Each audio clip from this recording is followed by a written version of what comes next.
Prologue. Never in the history of Yokohama's underground society did so many corpses pile up as they did during that 88-day bloodbath, known as the Dragon's Head Conflict. A great number of organizations were involved in the slaughter. The night before its conclusion, a crimson full moon reigned over the night sky, with leaves dance in the wind as they descended upon the ground. A heavy air filled the streets as a low-level Port Mafia grunt, Sakunosuke Oda, jogged toward his destination. Gunfire echoed from the back alleys. Even Odasaku had his gun drawn, surveying every single crevice as to not to be caught off guard. After turning the corner, he found himself before an old, filthy brick building. It smelled like blood. "I'm sick of this," Odasaku thought with a brief sigh. In every direction he looked, there was death. Piles of bodies littered the streets. Each corpse had a gun in hand, with shell casings scattered about. It appeared some opposing criminal factions had gotten into a shootout. Out of nowhere, Odasaku thought he heard something. It was a sound unfit for such a somber night. But there was no time to hesitate. Odasaku sprinted down the street in the direction of the voice, even though it led in the opposite direction of his destination. He arrived to find a car flipped on its side. There were people lying on the ground nearby who had apparently gotten launched out of the car's window. Upon approaching them, Odasaku holstered his gun and checked the bodies. They were most likely a married couple. The husband was lying on top as if to protect his family. He was unarmed, and his attire made it apparent that he was just an ordinary person who had simply been in the wrong place at the wrong time. The husband and wife had already taken their last breath, perhaps after being hit by a stray bullet. However, it appeared that they had managed to shield their child from any gunfire. The small, young girl was crying. The sound of that had drawn Odasaku over. He scooped her up in his arms and checked if she was hurt, but she miraculously only had a few minor injuries. On a handkerchief peeking out from under her shirt's hem was the name Sakura, clearly written by a child. "You're lucky to be alive," he said to her. Suddenly, loud static echoed from Odasaku's earphones, followed by the voice of a very close friend. "Odasaku?" Odasaku sharpened his gaze the instant he got the call. "Dazai, where are you?" Odasaku asked in a low voice. "I have a good idea of what you're doing, but you need to run. Now, all hell's about to break loose," came Dazai's hasty reply, followed by more static when someone else connected to the call. "Out of the way, grunt!" Odasaku looked up at the grunt of the new voice, and immediately a motorcycle shot right past him. Riding the motorcycle was a man wearing a distinctive black hat, the same person who cut in on Odasaku and Dazai's call a second ago. He was a Port Mafia executive known as Chuya Nakahara. Despite his small, modest build, he wildly twisted the throttle to drive in faster. A gentle, insouciant voice could be heard coming from Chuya's headset. It was Dazai's. "Hey, Chuya, you're on the enemy's line of fire now, so hit a bullet and die, okay? Shut your mouth!" Chuya fiercely yelled back, but when he glanced up, he noticed a grenade heading right for him, just like Dazai had warned. It was from an RPG-7, a high-explosive anti-tank rocket-propelled grenade launcher powerful enough to blast through thick armor. It wasn't something you'd use against a single human. The grenade was heading straight for Chuya, but he skillfully used his body weight to steer the motorcycle and dodge the projectile. Nevertheless, he had to tilt his vehicle almost parallel to the ground, creating sparks as his pedals scraped against the gravel. The grenade nicked his left shoulder as it went by and blew up the street behind him. The enemy fired a second shot, this time aimed slightly ahead of Chuya as if they knew he would evade the first one. The road right in front of Chuya was engulfed in an explosion, but he was able to dodge just in time once again. Then there came a third grenade, bringing with it a subsequent blast and shockwave. The road was riddled with craters and white smoke as gravel scattered through the air. No ordinary human would be able to escape these attacks. However, Chuya emerged from the dense smoke on his motorcycle, furiously speeding ahead. The final grenade should have hit him, since there was no room for him to dodge its explosion like he did for the first two shots. So how did he do it? Timing. He promptly calculated the course of the projectile and slowed down his motorcycle so he wouldn't take a direct hit. While he got hit by the shockwave, Chuya could use his engine's and motorcycle's weight to minimize its impact. His powers of observation, kinetic vision, and computing capabilities helped him instantly predict the speed and trajectory of the grenade, and his dexterity like a race car driver allowed him to handle his motorcycle with such precision. Chuya let his bike's wheels slide across the pavement as the black smoke tickled his nose. The enemy immediately came at him with a new method of attack, as if he figured shooting him wouldn't work. A masked man stood atop the building next to the prefectural office, looking down at Chuya. The man raised a hand into the air, and instantly a bolt of lightning lit up the night sky. He then swung his arm, aiming a bolt of lightning right at Chuya. Damn skill user! The lightning tore through the ground as it chased after Chuya, who bitterly clicked his tongue. He tried to turn by tilting his motorcycle to the right, only to be surrounded by a different bolt. Between the power, the range, and the simultaneous attacks, the masked man's skill was unbelievably strong. Lightning flashed over the street, and the ground started to cave in. Dust rose into the air, swallowing Chuya. It looked like a direct hit, but at the very next moment, he re-emerged from the smoke, riding perpendicular up the wall of the office building. The air-cooled engine roared. The rubber tires burned as they scraped against the wall. But the motorcycle, which should have fallen due to gravity, was still showing no signs of slowing down. The masked skill user aimed another bolt of lightning at Chuya, who sped up and easily dodged. After arriving at the rooftop, Chuya shot a piercing glare at the masked man on the neighboring building. "You got cocky," scoffed Chuya before revving his engine even more. He was headed straight for the masked man. Slipping between the back-to-back lightning attacks, Chuya cleared the connecting passageway, then began climbing the wall of a neighboring building without losing any speed. The motorcycle soared over the surface, tires roaring as they spun in the air before landing on the rooftop. The same rooftop the masked man was standing on. Chuya skidded the tires across the rooftop's tiles to break the bike's momentum, and the back tire let out an ear-splitting screech as it scraped against the tiles.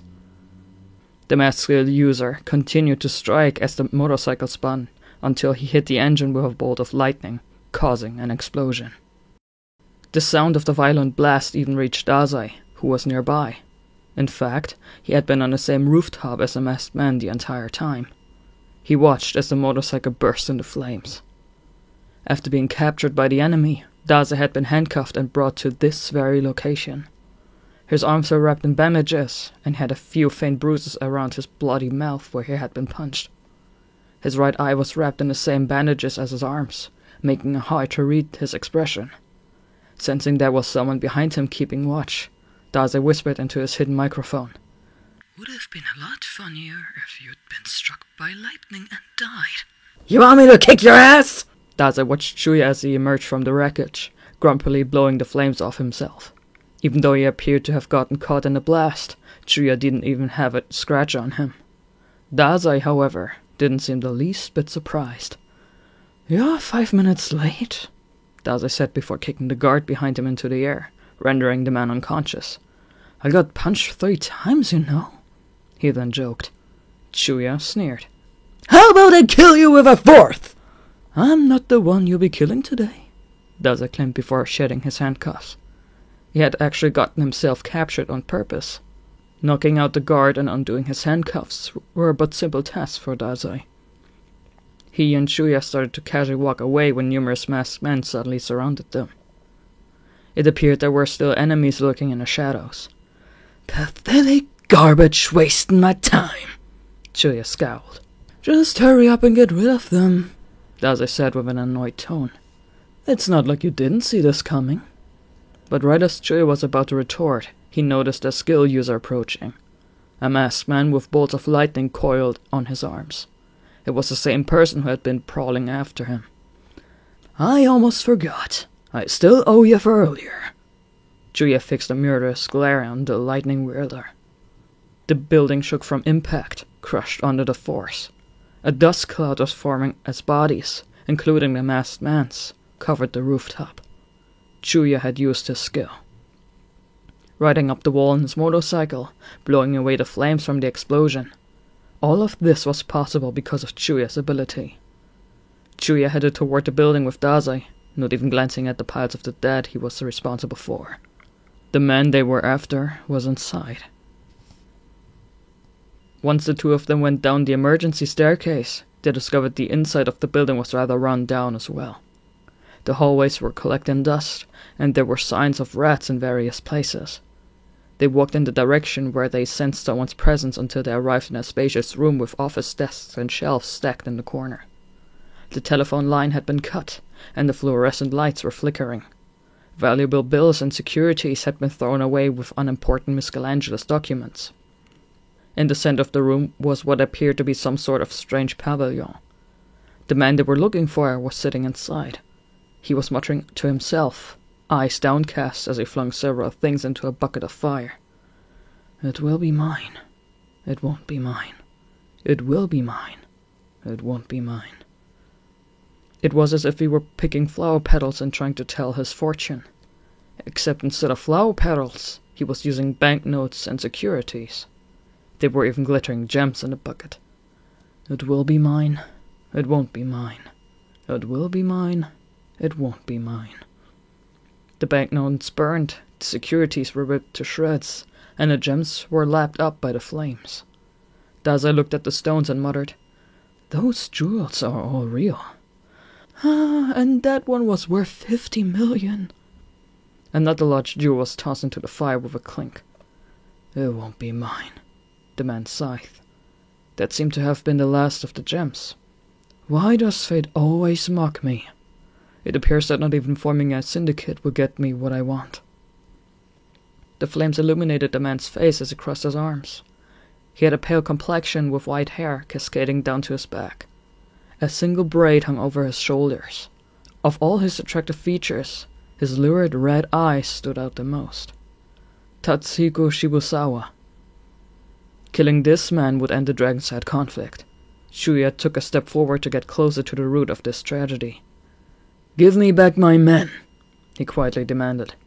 That was when Shibusawa lifted his head up as if he had finally noticed them. "Welcome, my boring visitors." He turned his apathetic gaze to the two men. "I know neither of you will grant me my wish either, so hurry up and die, like the rest of them." A mist slowly rose behind Shibusawa, revealing something by his feet. Chuya's eyes opened wide the moment he noticed what that was. It was Chuya's colleagues, the 6 who had been missing. Each one of their pupils were dilated as they lay there unmoving. It was evident that they were already dead. "All your friends committed suicide," Shibusawa continued. "Not even death can cure a boring person from being boring." "You bastard!" Chuya went blind with rage. Red marks from his skill spread across his face. His clenched fists trembled, and his gloves burst into shreds. The marks even appeared on his now bare arms. Chuya unleashed his skill, surrendering himself to his rage. A gust of wind ruffled his hair. "Don't even think about stopping me!" Chuya warned Dazai before facing Shibusawa. Dazai simply took a step back. "Dark disgrace?" Chuya's skill then began to go berserk. Screams, roars, explosions. Every kind of sound could be heard as the building itself started to crumble. The air trembled under the shock wave, launching rubble like bullets.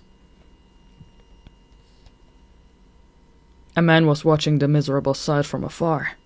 He had shoulder-length black hair and eyes like violet crystals that glowed in the moonlight. His mantle flapped in the wind. He gave an innocent smirk, but he had a mysterious expression on his face. The man, Fyodor, mumbled to himself, his delicate fingers gliding through the sky as if he were playing an instrument. "This is too much fun." Bullets rocketed through the air, gunfire echoed, asphalt was gorged out, and blood was spilled. The city was swallowed in the screams, cackling, and resentment of its people. Countless lives were lost, and irreversible damage was done during the Dragon's Head conflict. This struggle, which started as a dispute over 500 billion yen, turned Yokohama into a war zone. Some fought under the alliance Twin Dark. Others lost family and turned adrift. And one individual would end up adopting the children orphaned during the Sanguinary War. And 6 years later, a dragon began awakening from its slumber. Chapter 1. A steam whistle echoed across the harbor, announcing that a ship was about to set sail. The strong afternoon sun reflected off the suspension bridge and the sea's surface. The ocean breeze blew by as the seagulls cried and flew away. A bell could be clearly heard ringing from afar. This was the port city of Yokohama with its melange of modern high-rises and stately brick buildings. Atsushi Nakajima restlessly looked down at the city from a hill as if he was searching for something. On his way down the staircase, he suddenly stopped, for he had discovered a cemetery plot surrounded by greenery. "I wasn't expecting to find a cemetery here," Atsushi quietly muttered to himself in awe and surprise. Surely it was no more than a few years old. Scores of white tombstones neatly lined the grounds, illuminated by the orange sunlight. Almost immediately, Atsushi saw the man he was looking for out of the corner of his eye, so he rushed over. The man wore a light brown overcoat and had unkempt black hair. His neck and hands were wrapped in bandages. He was sprawled out with his back against a tombstone, idly gazing up at the sky. Osamu Dazai. He was the one who gave Atsushi a place to belong and served as his mentor at the armed detective agency. He also happened to be the person Atsushi was searching for. But before Atsushi even greeted Dazai, he stopped in front of the grave and calmly placed his hands together in a brief prayer. "Do you even know whose grave this is?" Dazai softly asked out of the blue.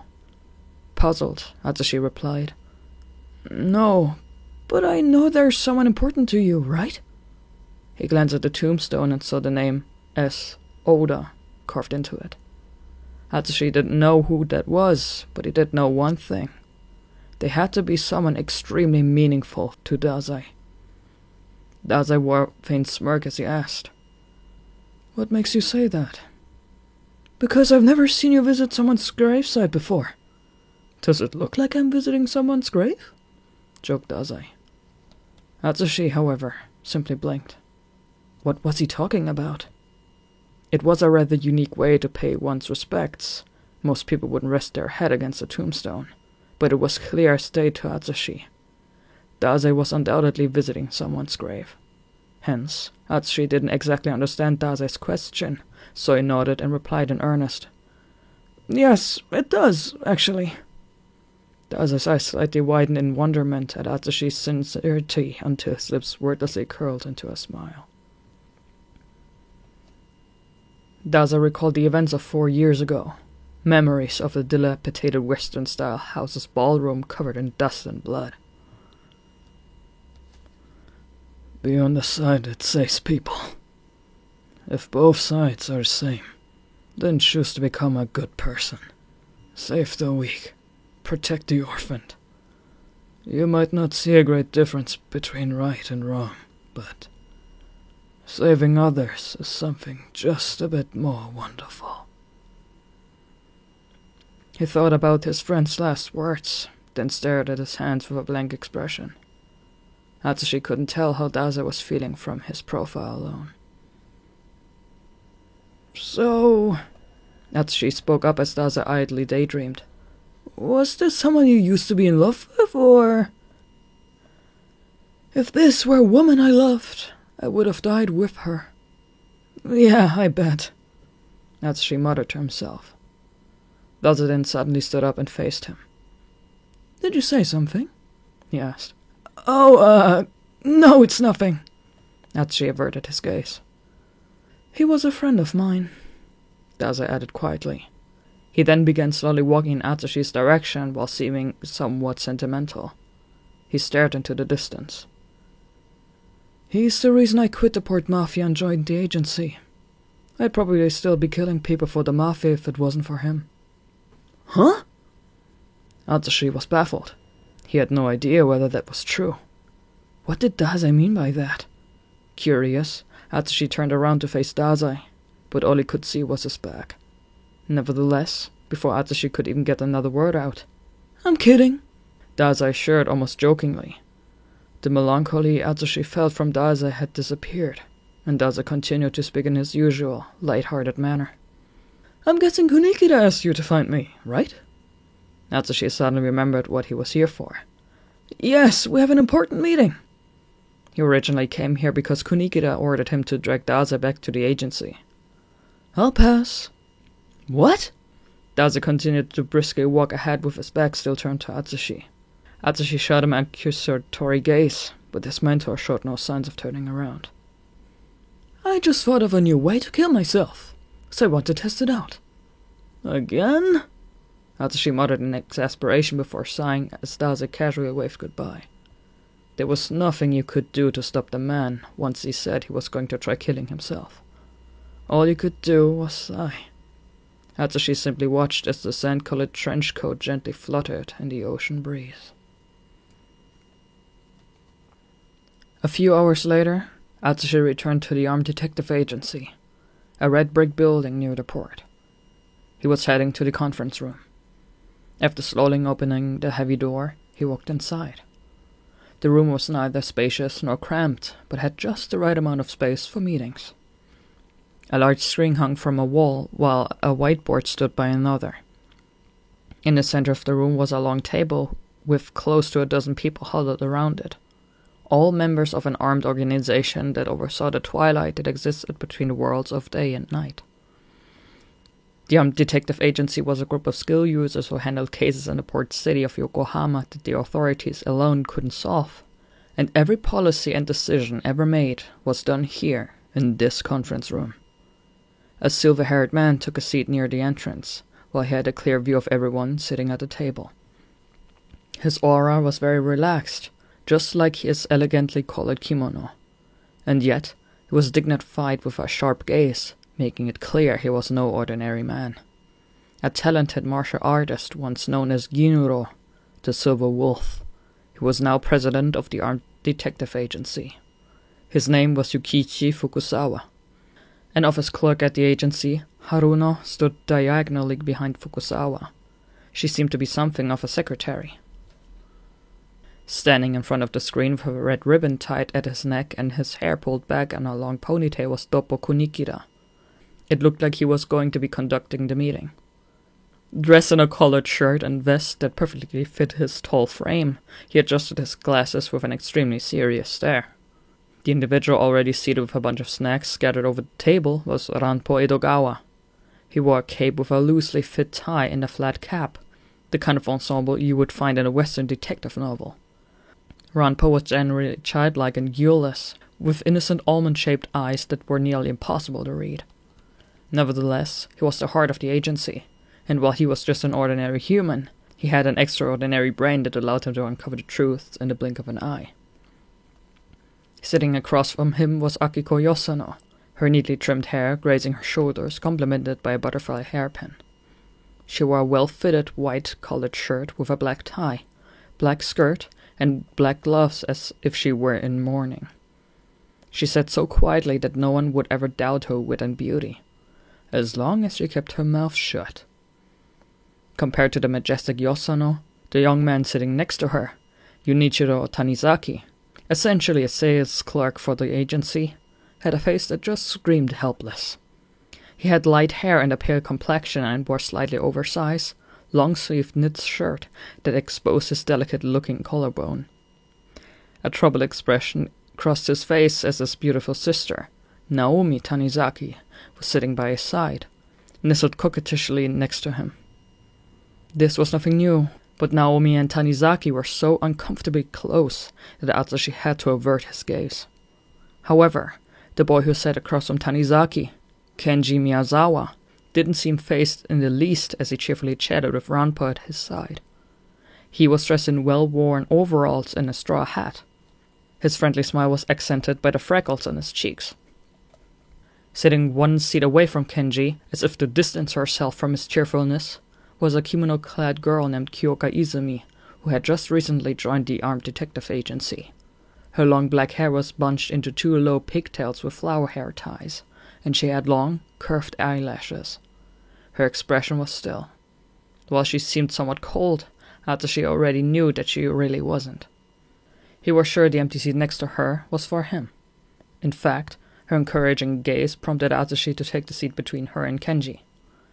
Even Kyoka, who was once used by the Port Mafia as an assassin for her skill Demon Snow, seemed to have adapted to the agency. Fukuzawa, Haruno, Kunikida, Ranpo, Yosano, Tanizaki, Naomi, Kenji, Kyoka, and Atsushi.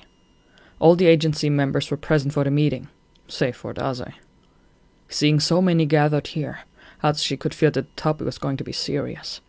He grew nervous. Just what had happened? After everyone was seated, Kunikida turned off the lights. Then a video of a city was projected onto the screen. There was an old-fashioned looking street with eye-catching brick buildings lined up one after another. It was unrefined yet somewhat nostalgic. Displayed on the corner of the screen was a time and location. Midnight, Dihua Street, Taiwan. After a few moments went by, the footage showed what appeared to be faint mist beginning to rise. It was fog. It slowly rose, clearly getting denser as it engulfed the street. Once the street was completely hidden beneath the fog, the video was fast-forwarded. "This is security footage from 3 years ago in Taipei, Taiwan," Kunikida solemnly explained.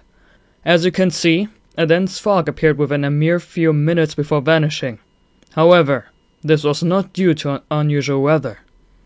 The fog cleared, and the footage was stopped before switching to another event.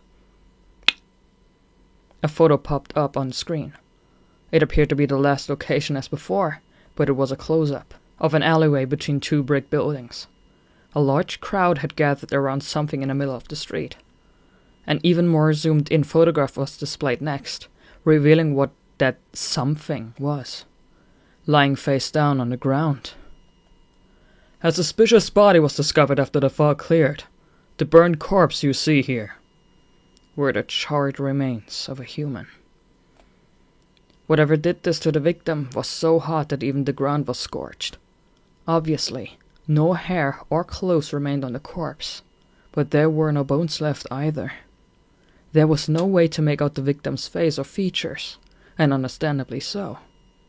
It was so grotesque that Atsushi began to feel sick. "How awful," he couldn't help but murmur.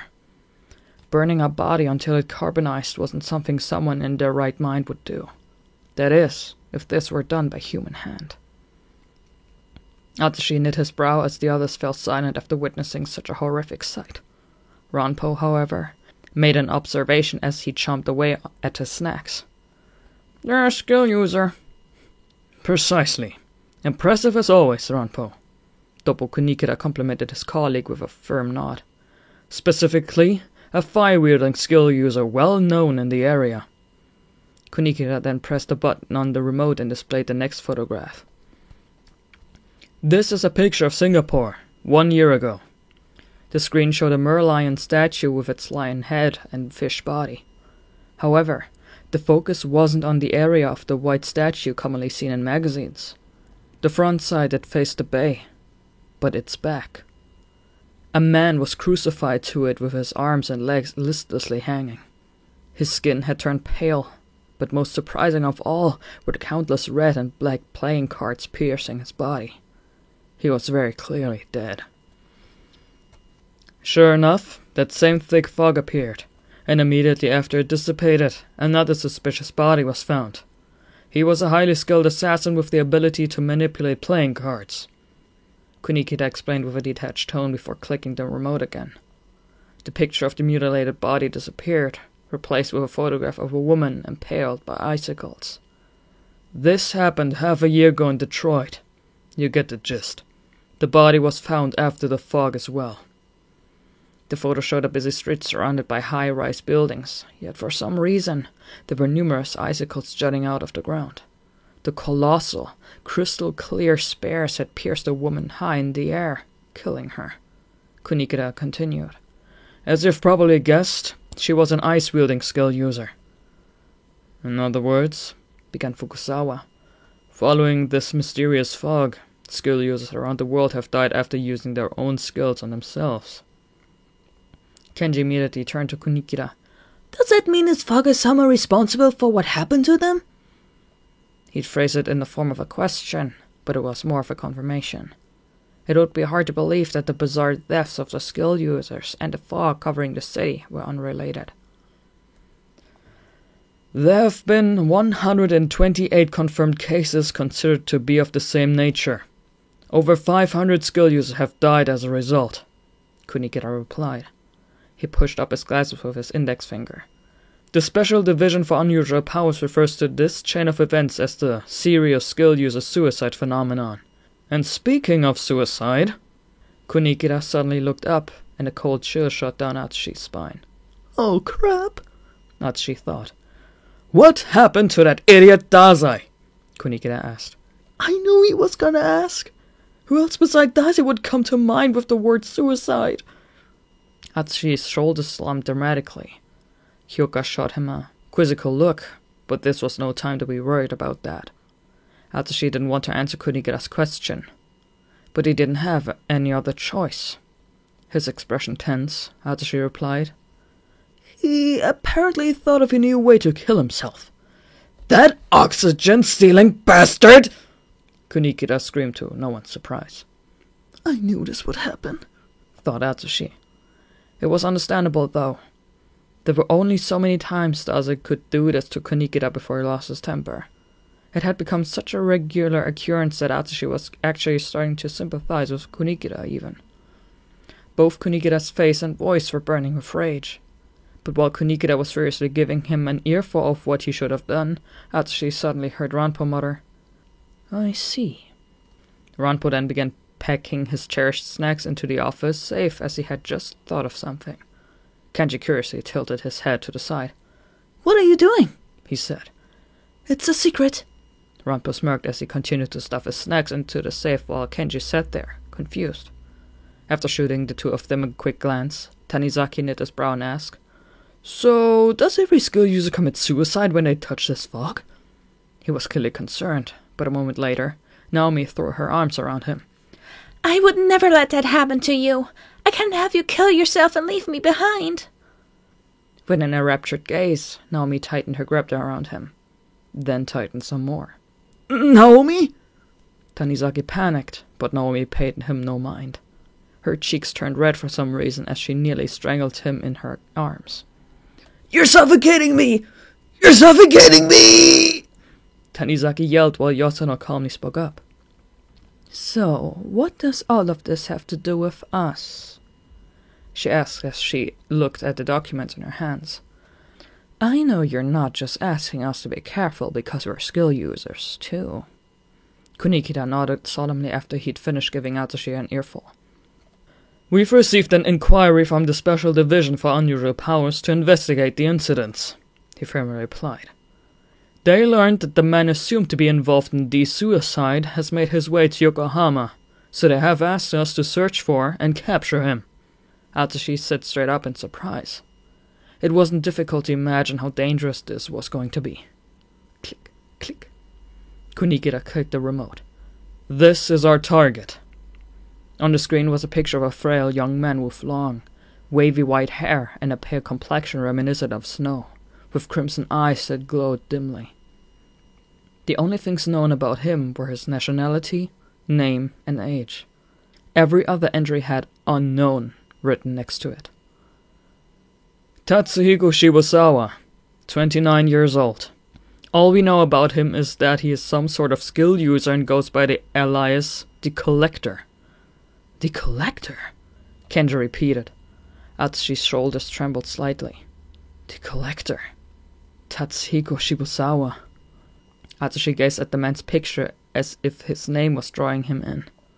It felt like Shibusawa was quietly staring right back at him. Even though he knew that wasn't possible, Atsushi thought he would start seeing things if he kept looking into the eyes of the man in the picture. All of a sudden, he was overcome by an odd sensation, as if there was something like a door in the depths of his heart. I mustn't open it. The thought mysteriously came to him, and he began to zone out wondering what it was. What's wrong? Kyoka asked, snapping Atsushi out of his trance. Even after taking a second look at Tatsuhiko Shibusawa's photograph, he didn't get that odd feeling he got a moment ago. Perhaps it was just his imagination. It's nothing. Atsushi smirked to himself and shook his head. The lights were suddenly turned on with a click, instantly brightening the conference room. Now that everyone was able to see one another, Fukusawa made an announcement. The Armed Detective Agency will be taking this job. Everyone's expression grew tense. Atsushi straightened his spine before looking over at Fukusawa. The victims in every one of these cases have been skill users, Fukusawa stated. This is also to protect the lives of you all here at the agency. More than anything, I get the sense that ignoring this case will only invite even greater public harm. Atsushi pursed his lips at the ominous prediction. That was something that had to be avoided at all costs. He waited for Fukusawa's next words with bated breath. Then, with a piercing gaze, Fukusawa declared, The search for this man starts now. Do everything and anything you can to find him. Two men softened their footsteps under the moonlight. They were at the warehouse district near the Yokohama port with its many rusted storehouses. The light from the Bay Bridge, which was just visible from between the storehouses, made the area feel even darker. There were no street lights or signs of any other people. A deep silence blackened the district, making it the perfect place for a secret rendezvous. A tall, bespectacled man was walking alongside a younger, frail-looking man, Kunikira and Tanizaki. What do you think, Kunikira? Tanizaki asked hesitantly. About what? Do you think serial suicides are even a real thing? Tanizaki's eyes briefly darted in Kunikira's direction. Kunikira's expression remained unchanged for a few moments before he eventually answered the question. It's hard to say, he replied matter-of-factly. Even if this man had some kind of mind control skill, then international intelligence agencies would surely have information on someone that powerful.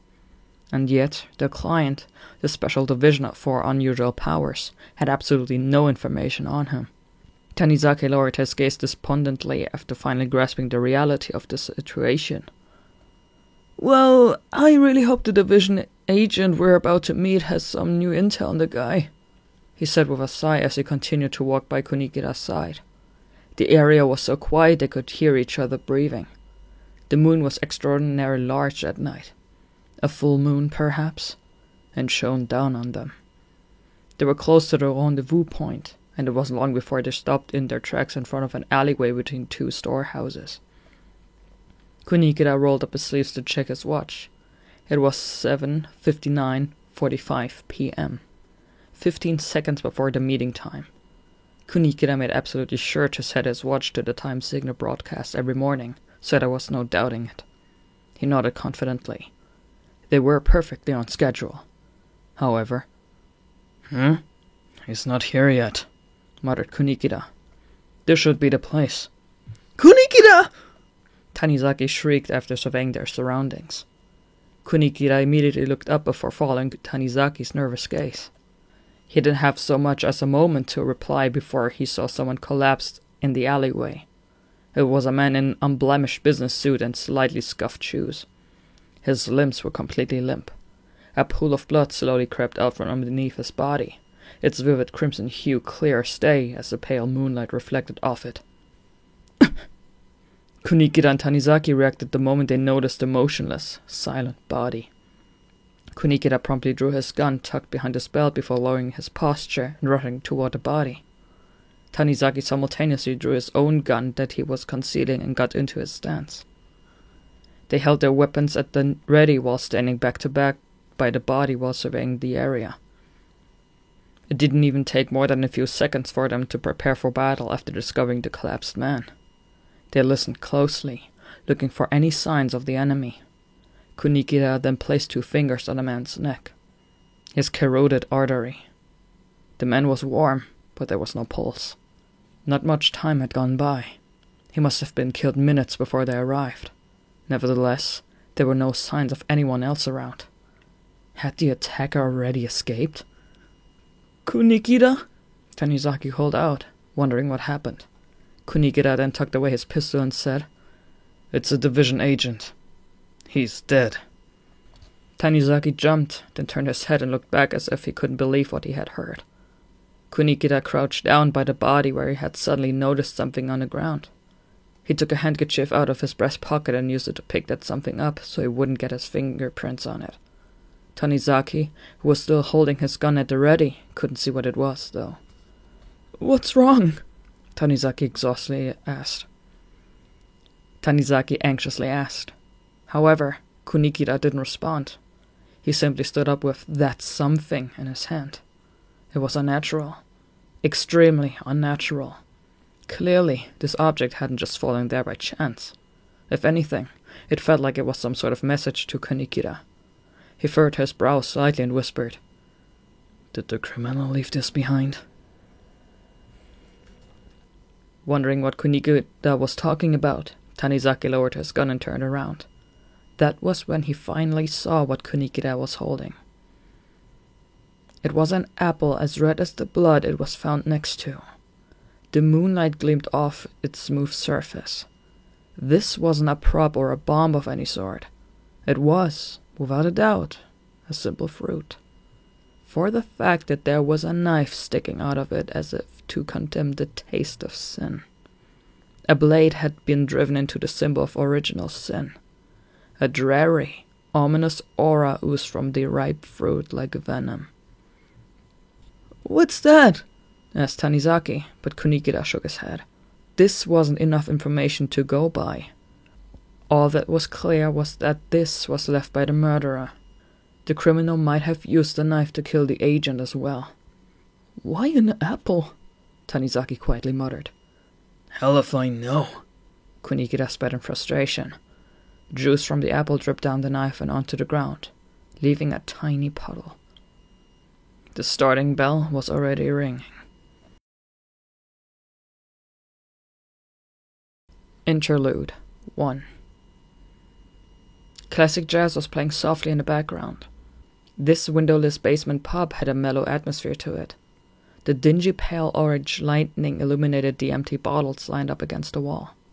The antique counter and stools had aged to a dark caramel brown, and the wood grain had developed a nice texture. Amid the pleasant music was an ice-filled glass garnished with white alyssum flowers. The ice inside faintly hit the glass, creating a pleasant clink. A man named Sakunosuke Oda used to sit in that seat. The drink on the counter was the same brand of liquor he used to always order as well. But there was no hand to throw back that drink anymore, nor even a single soul in that seat. The glass and the flowers sat together in solitude before the empty seat. Daiza gazed it out of the corner of his eye as he picked up his drink. He was in his usual spot, the seat next to Odasaku's, and he was talking to the empty space next to him as if Odasaku was still there. "What do we toast to today?" "You're not gonna wait for Ango to get here?" Daiza could practically hear his friend's voice. He slowly raised his glass among the silence, thinking back to a conversation from a time long gone. It was a few years ago. Sitting in the same seat in the same pub, Daiza had flashed a grin at Odasaku. "I know what we could talk about." "I heard something interesting the other day," said Daiza under the pale lighting. His expression was hidden beneath the bandages wrapped around one side of his face, perhaps from getting injured in a fight or from trying out a new method of suicide. "Ever heard of apple suicide?" he asked. "Apple suicide?" Odasaku showed him a quizzical look. They were mindlessly chatting about nothing like they always did at their usual bar. Daiza quietly nodded. "Yep, apple suicide." "Oh." Odasaku seemed to have thought of something. He then remembered his gaze and took a sip of his amber-colored beverage. "Like Cinderella, huh?" The ice refreshingly hit the glass. "Cinderella?" Surprised, Daiza repeated the name. He muttered in a troubled manner as he tapped his middle finger on his forehead. Not even I could have predicted you'd say that. I seriously never get tired of talking to you, Odasaku. Dazai said gleefully as he looked up at the ceiling. Odasaku, on the other hand, had no idea what was so amusing to him, and that seemed to make Dazai even more amused. Dazai turned to Odasaku, smiling radiantly. Allow me to explain. He leaned in to get a closer look at Odasaku. Snow White is the one who ate the poison apple, and it wasn't to commit suicide. Oh, my mistake. Odasaku apologized. Dazai's jocular mood didn't bother him in the least.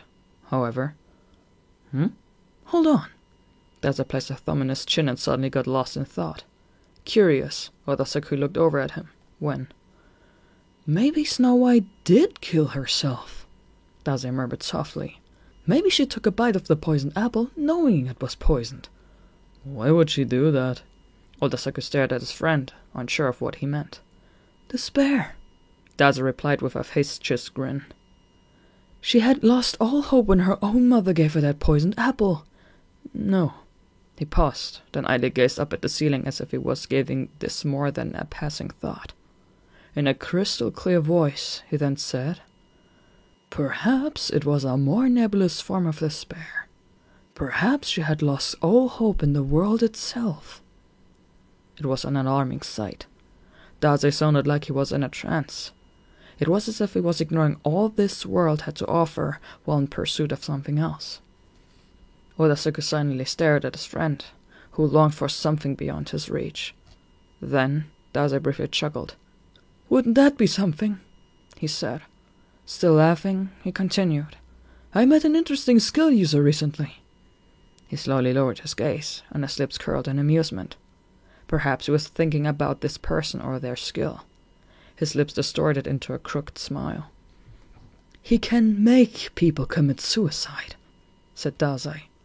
There was something peculiar about his smirk. Maybe it'll start catching on in Yokohama one day. Suicide, you mean? Asked Odasaku, still staring at his friend. Yep. Dazai nodded before turning to Odasaku. Wouldn't that be wonderful? When Odasaku finally saw the smile on Dazai's face, it reminded him of a young, innocent child. He continued to stare, trying to scrutinize what Dazai really meant, but he would never know, no matter how long he looked. After all, Dazai was a master at keeping his true intent hidden. That's why Odasaku simply shook his head, gave up, and took another sip of his drink, before simply offering a thought of his own instead. You're an interesting guy. Your mind never stops working. But Dazai's reply surprised him. I'm not as interesting as you, Odasaku. Dazai smirked. Odasaku was inwardly puzzled by those words. He had never found himself to be an interesting man, which was why he had no idea what Dazai meant, so he decided to ignore it, convincing himself that Dazai was simply joking. He was always kidding around, after all.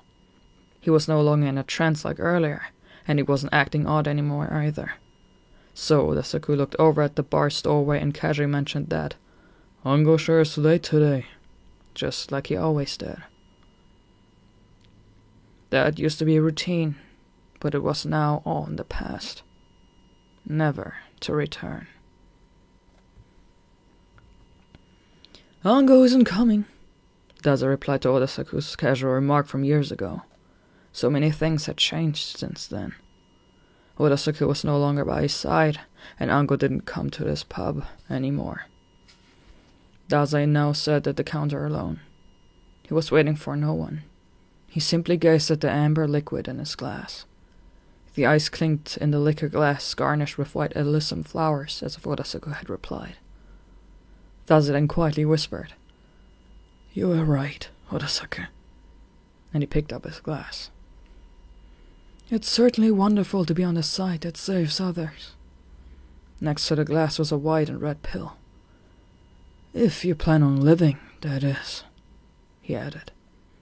Dazai then reached for the pill with his bandaged hand, neatly picked it up, and slowly brought it to his lips. Just like Snow White and the sweet, poisoned apple. The venomous red and pure white pill disappeared inside his mouth. Dazai reluctantly stood up from his chair. See you around, Odasaku. After bidding his farewell, He pulled something out of his overcoat pocket and placed it on the counter. And just like that, he retired from the bar without looking back. His footsteps mingled with the classic jazz playing in the background until they could be heard no more. All that remained on the counter before his seat was his glass, and a red apple skewered with a knife. The forbidden fruit's sweet scent of death filled the room. Outside, the night breeze brushed against Dazai's bare skin. The bell rang as the door slowly closed. He passed by the pub sign. The street light flickered, and the asphalt was cold. Dazai set foot in a less tidy world. Dazai. A monotone voice called out to him from behind. It was a young man wearing glasses and an academic-looking suit. Ango Sakaguchi, a man who used to work and drink side by side with Dazai Nodasaku as an informant for the Port Mafia. He turned out to be a double agent who had been working for the Special Division for Unusual Powers the entire time. "Oh, Ango, I didn't know you were here," claimed Dazai without even looking back. "Did you stop by for a drink?" Dazai didn't even seem surprised by the appearance of an old friend. His smile was calm and unaffected. Ango, on the other hand, wore a stiff expression as he replied, "No, I'm here on business." "Business?" "This."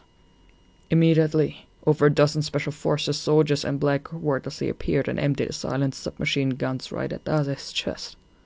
This wasn't a bluff, though. The safeties were off. Their fingers were resting on the triggers, ready to fire if Dazai tried anything funny. "You're the one who brought Tatsuhiko Shiwasawa to Yokohama, aren't you?" Ango asked in a stern voice.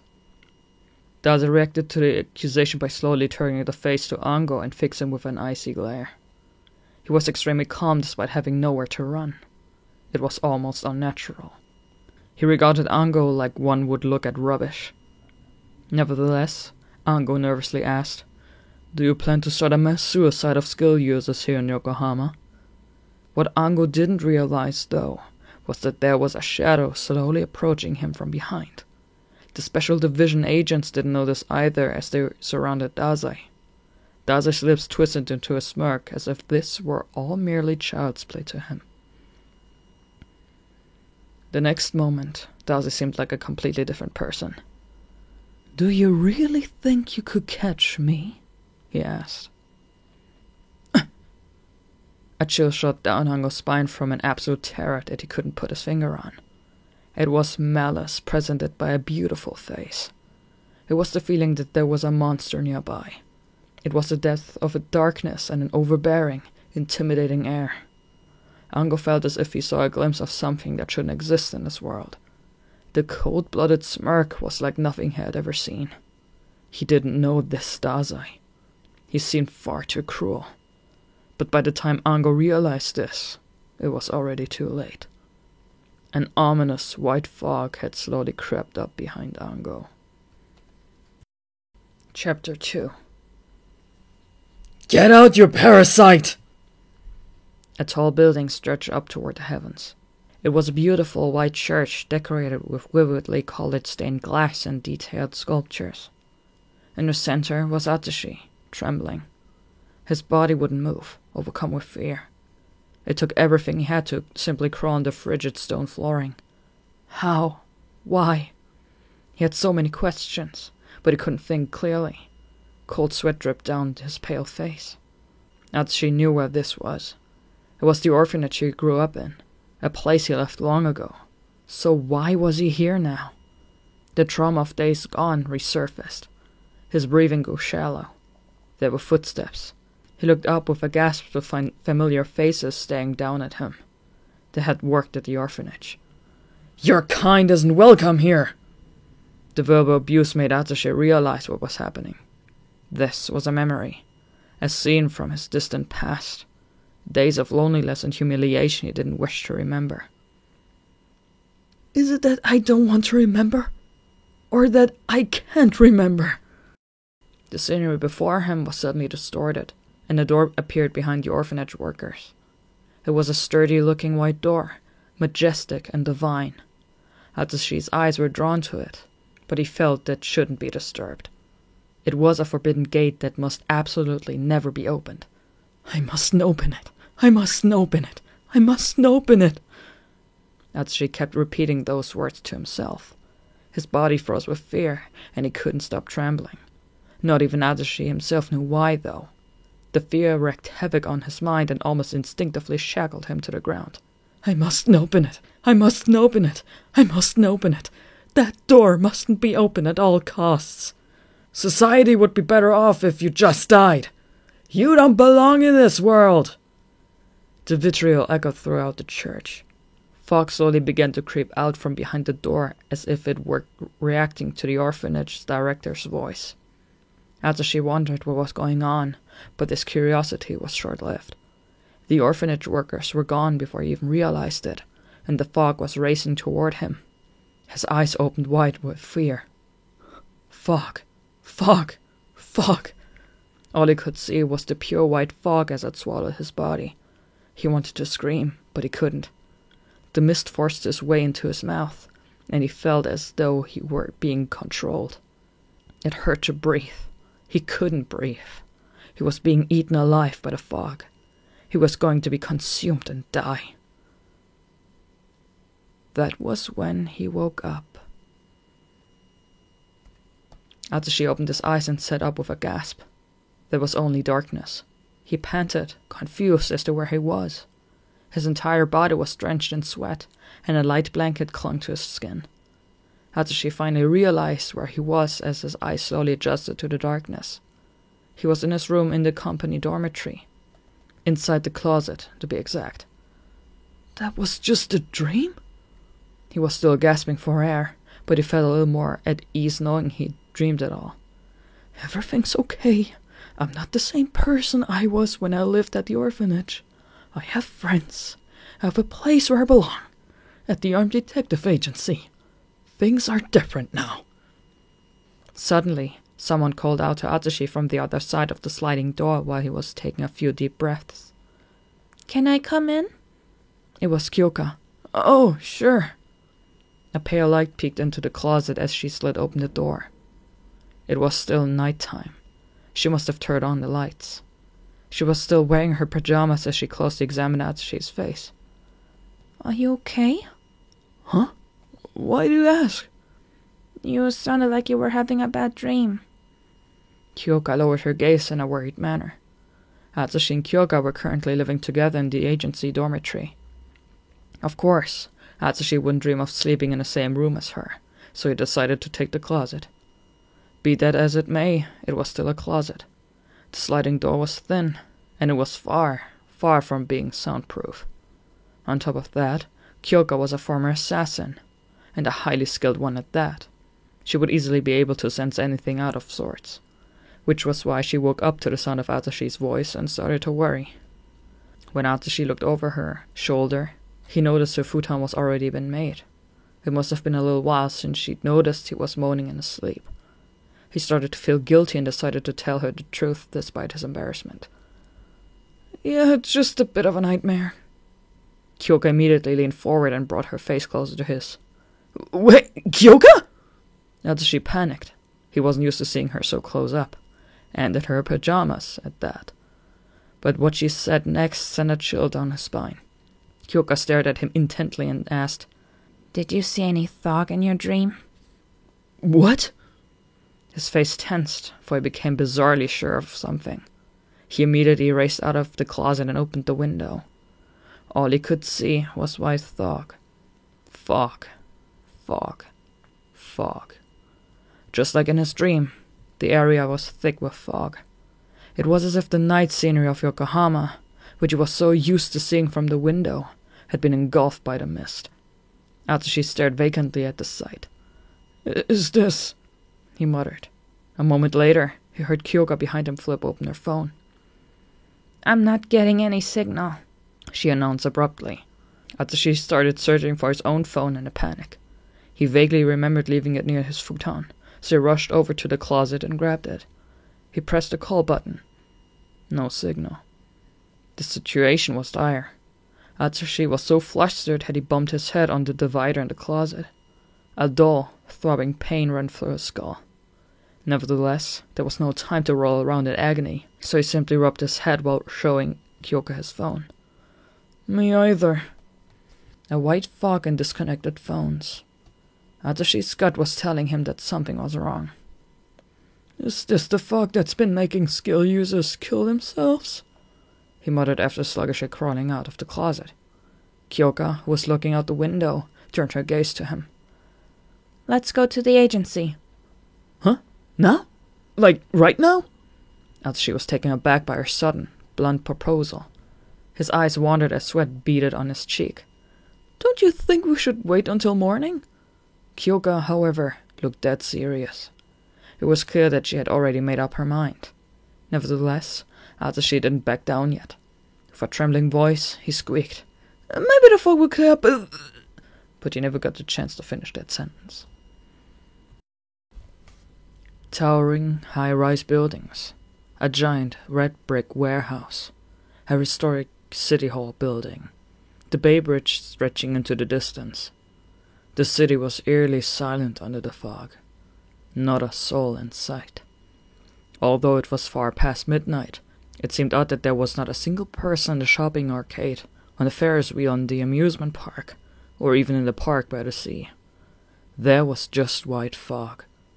Kyoka boldly strode down the misty street while Atashi timidly followed, their footsteps echoing against the cobblestone paving. Is it really okay to be walking outside? Shouldn't we just wait for the others to contact us?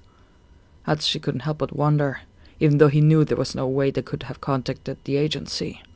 He couldn't stop trembling at the thought of mysterious fog-driving skilled users to suicide, and he instinctively wrapped his arms around his body and leaned forward as he walked. It was hard to believe that Kyoka could be so courageous at that time like this. Kyoka? There was a roar the moment Atashi called out her name. It was the sound of something large breaking. Kyoka immediately sprinted in the direction of the crash. Kyoka! Yelled Atashi as he chased after her. Around the corner, they found a car that had collided into a traffic light. The bumper was mangled, and the car was hanging over the guardrail. It must have been going rather fast for this to have happened. Kyoka ran in front of the car and peeked inside. Atashi cautiously approached the vehicle as well, wondering if the passengers were all right. There was a crack in the windshield, but no blood. In fact, nobody was injured. The car was empty. There was no one in the back, in the passenger's seat, or even in the driver's seat. What had happened then? Who drove this car into the traffic light? Something had to be driving a car, so why? What's going on? Atashi's thought escaped his lips. This ominous sensation wouldn't go away. He suddenly looked up and gasped at what he saw. Kyoka? Uttered Atashi hoarsely. Kyoka followed his gaze, and her eyes opened wide just like his. On the main road up the street from the totaled car were even more wrecked vehicles. A pile-up accident. Multiple collisions. An explosion. Numerous possibilities sprang to Atashi's mind. Over a dozen cars had collided into one another and were piled up at the end of the street like a bunch of broken toys. Columns of black smoke rose into the air. Atashi had never seen an accident of such scale, so he sprinted ahead, unable to take it any longer. What happened? Can we save anyone? He ran over to each beat-up vehicle to check inside, but he didn't find a single passenger. Both the streets and the cars were empty. Kyoka looked around as well, but the experience was no different. The entire situation was unnatural to begin with. Where were the police? Where were the ambulances? Atashi and Kyoka exchanged glances, then started to search the city. The back roads, the police station, inside fast food joints. Even though the lights were still on, there was nobody in sight. Next to a half-eaten bowl of soba noodles was a phone, as if someone had just been using it a few seconds ago. Steam was still rising from the coffee at the seat next to it. It was as if all the city's inhabitants had just vanished into thin air. When Atashi really thought about it, he realized that he and Kyoka hadn't seen anyone since they'd left the dormitory. He thought it was odd, but he never expected it would be this bad. A white mist floated softly through the air as if to conceal the abandoned city. An eerie chill crawled up Atashi's body. None of this felt real. Was there really such an absurd skill that could make an entire city full of people disappear? He couldn't completely deny the possibility. After all, he had seen a skilled weapon that could instantly wipe out tens of thousands of people in the blink of an eye. Could this be the Fog's, the Collector's skill, then? What was happening to the city? Suddenly, Atsushi felt as if he could hear a small child crying in the distance. But when he listened close, he couldn't believe his ears. Get out, you parasite! Atsushi froze when he heard a voice coming from the void. What was happening? The orphanage director couldn't be there, so why could he hear their voice? Where was it coming from? Atsushi mustered up the courage to scan his surroundings, but he and Kyoka were the only ones present. Of course, the director wasn't anywhere in sight. But the moment Atsushi wished he was just hearing things, he sensed a presence behind him and spun around. You don't belong in this world! The orphanage director emerged from the wavering fog as if Atsushi's dream had come to life. This can't be good, he thought. Sensing danger, Atsushi's defensive instincts kicked in. Kyoka! He immediately called out to her. She braced herself for battle and whispered sharply. I sense bloodlust, and it's strong. She strained her eyes and focused on a single point before sprinting forward. Atsushi cried out her name and chased after her, but he briefly glanced back once more. There was only empty space where he saw the director. A perfectly normal street lined with various buildings. What was that?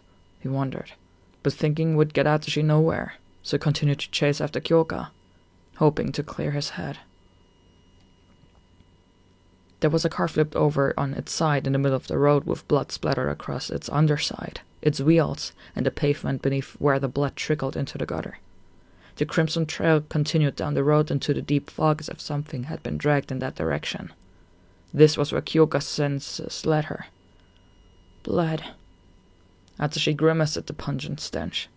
He felt nauseous. The amount of blood made it clear that the victim was no dog or cat. It was human. Another skill-assisted suicide? But there's no body. While Atsushi stood paralyzed with fear, Kyoka calmly observed the pool of blood. But the moment she noticed the trail, it left. There was something at the end of the trail, hidden within the fog. The hairs on Atsushi's body stood on end. Whatever it was breaking apart something hard and stiff, as if it were snapping and shattering bones. He felt an ominous presence coming from the depth of the fog. Surely encountering whatever that something was would not end well. Atsushi felt weak in the knees. Kyoka, however, started to walk ahead without so much as a moment's hesitation, following the trail of blood. Atsushi, while a few steps behind, soon followed in a fluster. There was no time to waste. The trail cut through the road, leading to the entrance of an office building. The building was completely dark, perhaps due to the lights not being on, but I could still hear the snapping and cracking. Something was inside the building, but there was no telling what it was.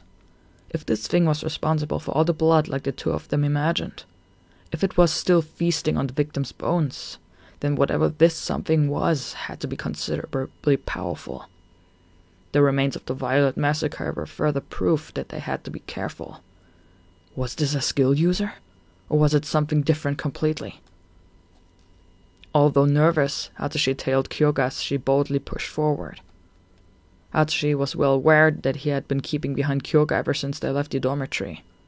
But the nightmare, the ominous fog, the unknown killer, it was all terrifying. He couldn't help but be frightened. Aware of his cowardice, but lacking the means to keep it in check, Atsushi fearfully continued ahead. Nevertheless, right as they started getting closer to the building, that something turned its murderous side at them. It roared like a beast. Atsushi and Kyoka braced themselves for combat. The beast's eyes glowed amidst the darkness as it lunged with a ferocious roar and jumped from building to building. It was so fast that only its shadow could be seen. All Atsushi knew was that it was massive. It threw itself at Atsushi with extraordinary speed. Atsushi dodged the attack, albeit just barely. Sheer dumb luck. He wasn't confident he'd be able to evade another. Crap, this is bad. A cold sweat drenched Atsushi's back. The beast had flown by Atsushi in the blink of an eye, and he didn't get a good look at it. By the time he realized the beast was there, it had already passed him by. There was no way to visually keep up with it. After Atsushi dodged its attack, the beast leaped back onto the building wall, then launched itself at Kyoka and Atsushi once again. They were going to be killed at this rate. Atsushi practically started trembling before the formidable foe, but he fought through the fear and prepared for battle. He couldn't show any openings, for any careless mistake would land him the same fate of the person bleeding out on the street. Without even glancing at his side, he knew that Kyoka was thinking the same thing. "Let's do this," he said to her. The two of them called upon their weapons to defeat the mysterious black beast. "Skill! Beast beneath the moonlight!" Skill! Demon snow! Atsushi's skill could transform him into a tiger. Kyoka's allowed her to manifest an ominous phantom wielding a sword. Both were powerful enough for them to annihilate their foe. However, nothing happened. Atsushi didn't turn into a tiger, nor did Kyoka's phantom ever appear. No reaction at all. "What the?" Atsushi was at a loss for words, and Kyoka's eyes opened wide in astonishment. This had never happened before. Amid their shock, the mysterious beast roared, then lunged at them. Kyoka stiffly grabbed Atsushi by the arm and instantly took off. He ran as she dragged him through the city with its inorganic facades made of concrete, iron, and stone.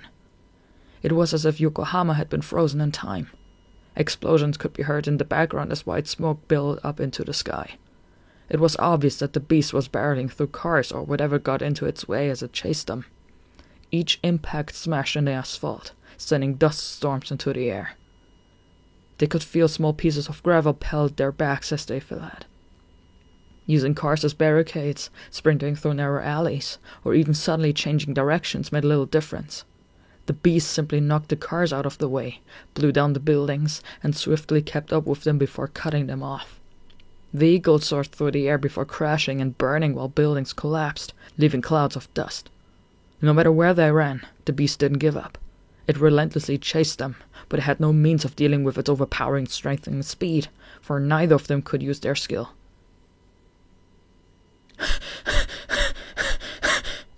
Atsushi was gasping for air as he ran.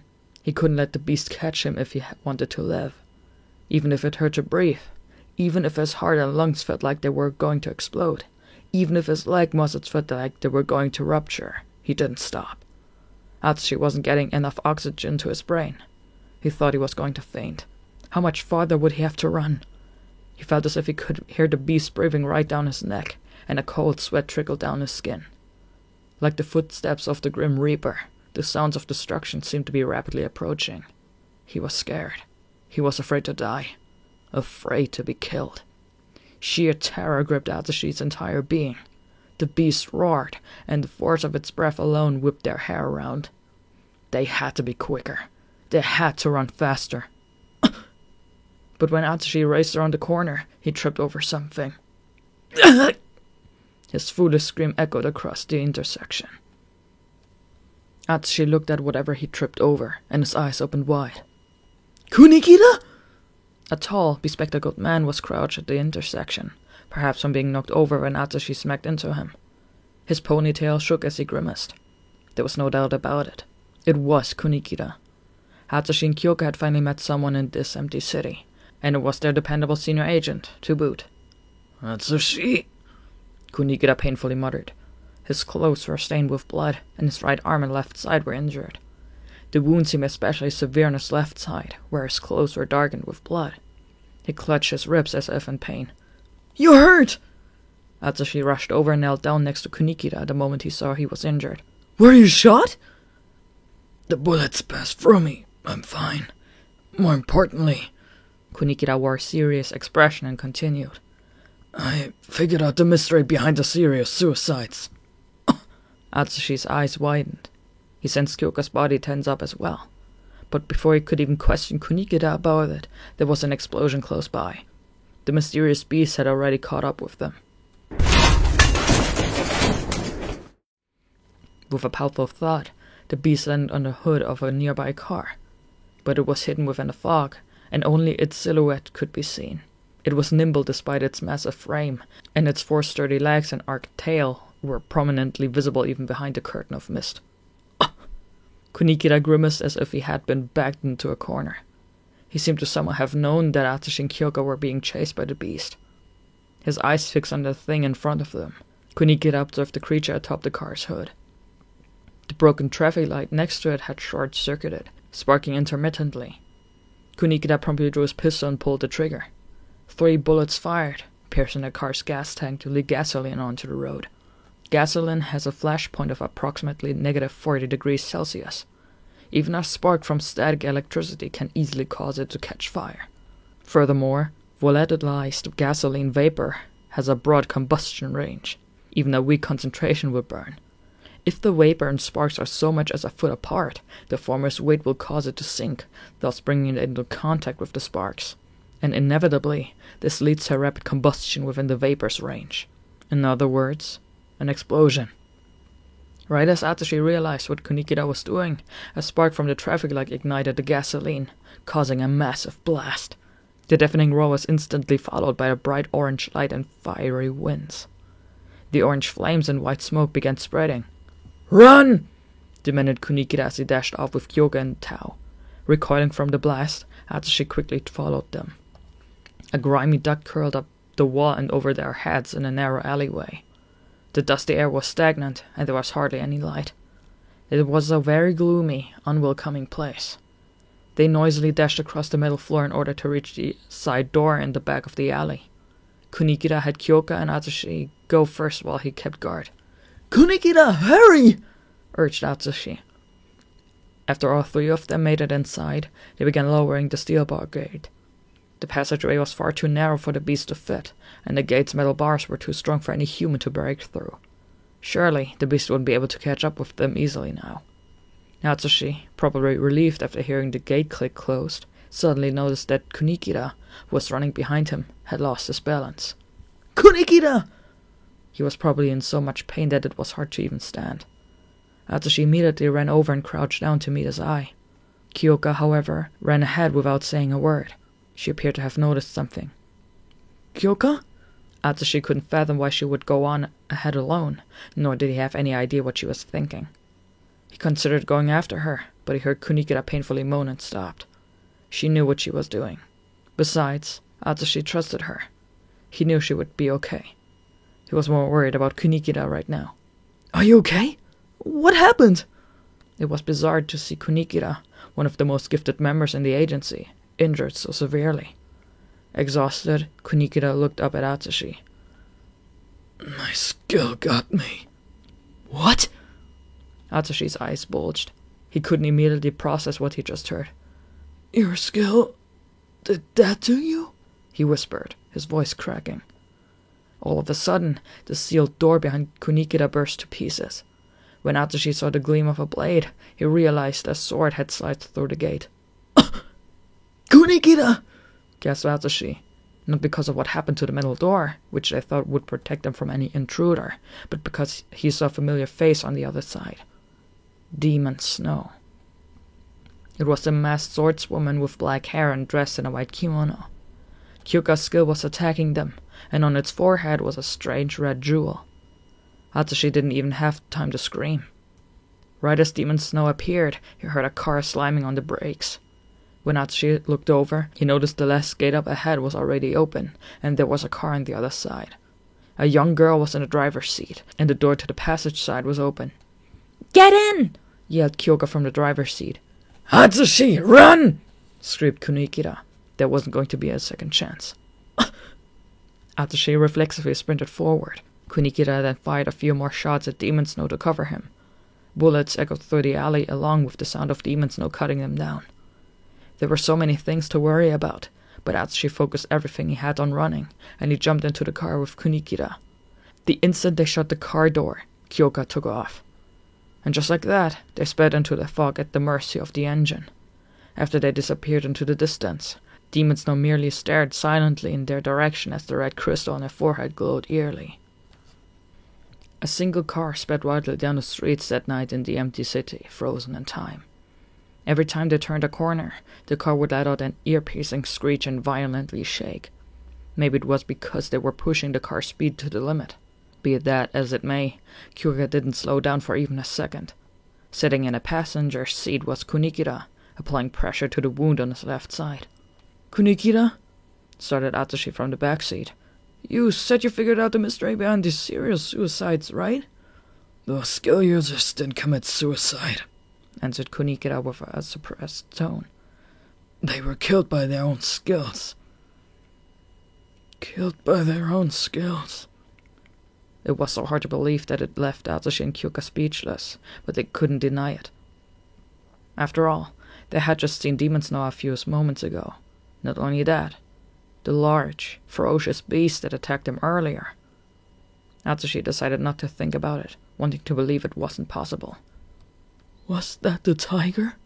Atsushi wondered. Is the tiger trying to kill me? After all, Atsushi hadn't been able to use Beast Beneath the Moonlight earlier. Did the tiger somehow separate itself from Atsushi without his knowing? Was that even possible? In the midst of the deep silence, Kunikida ordered, "Let's head to the agency for now." There was not a single soul inside the red brick building enshrouded by fog. The armed detective agency was in a terrible state. What happened here? Lockers were crushed, furniture and lighting were knocked over, and even a desk was caved in as if someone had hit it. Documents and scraps of paper were scattered about, so there was hardly any space to walk around. Even the conference room, where everyone had gathered only a few days ago, was not different. The long table had been destroyed and knocked over, the chairs were splintered, and a monitor had fallen off the wall. It was a mess. It would be harder to find something intact, while the bell remains threw Atsushi in a state of bewilderment. "To the president's office," urged Kunikida. Atsushi and Kyoga nodded, then began helping their friend, who was bleeding in agony, to their destination. They saw the infirmary on the way with its curtains torn and shelves turned over. Was there a fight in the infirmary as well? The more they looked, the more they realized just how bad things were here. Atsushi's heart raced. The fact that they still hadn't run into anyone else from the agency made it all the worse. On the bright side, though, they also hadn't found any bodies. Surely their seasoned superiors could take care of themselves. More importantly, they had to focus on what they could do now. Atsushi reassured himself as they rushed to the president's office. As expected, documents and collapsed furniture were scattered about just like in the other rooms. There wasn't even a hint of the office's usual tranquility. Kunikida suddenly shook Atsushi and Kyoka off him and rushed toward the back of the room, where he relentlessly kicked the president's desk out of the way. The thick, mahogany table flipped over. "Kunikida?" cried Atsushi in utter astonishment. Kunikida then pulled his detective ID card out of his breast pocket and stuck it into the floor. Upon close inspection, Atsushi noticed a slot disguised as a grout line between two tiles. When Kunikida slid his card down the slot, it lit up and started making a soft, mechanical noise until the tile completely moved out of the way. Underneath the floor was a complicated-looking piece of electronic equipment. Atsushi had no idea this even existed. Kunikida wasted no time in scanning his palm against the device. "What is that?" Atsushi asked curiously. But before Kunikida even responded, a loud noise echoed in the room, and the hidden LCD panel emerged from the wall. Black and white static appeared on the highly sophisticated mechanism, and a voice could be heard amid the noise. "It looks like it's going to connect." The static on the display was struggling to take the form of a person. It appeared Kunikida was trying to contact someone. The voice was coming from the other side of the monitor. "Try to keep this level steady. It appears they won't be able to jam our signal for the time being. Can you hear me?" It sounded as if that last sentence was directed toward this side of the screen. "Is that you, Mr. Fukusawa?" "It's me, Kunikida," replied Kunikida to the scrambled screen. Perhaps the connection was bad. "I currently don't know the president's whereabouts. I am speaking with the Special Division for Unusual Powers, correct?" Special Division for Unusual Powers?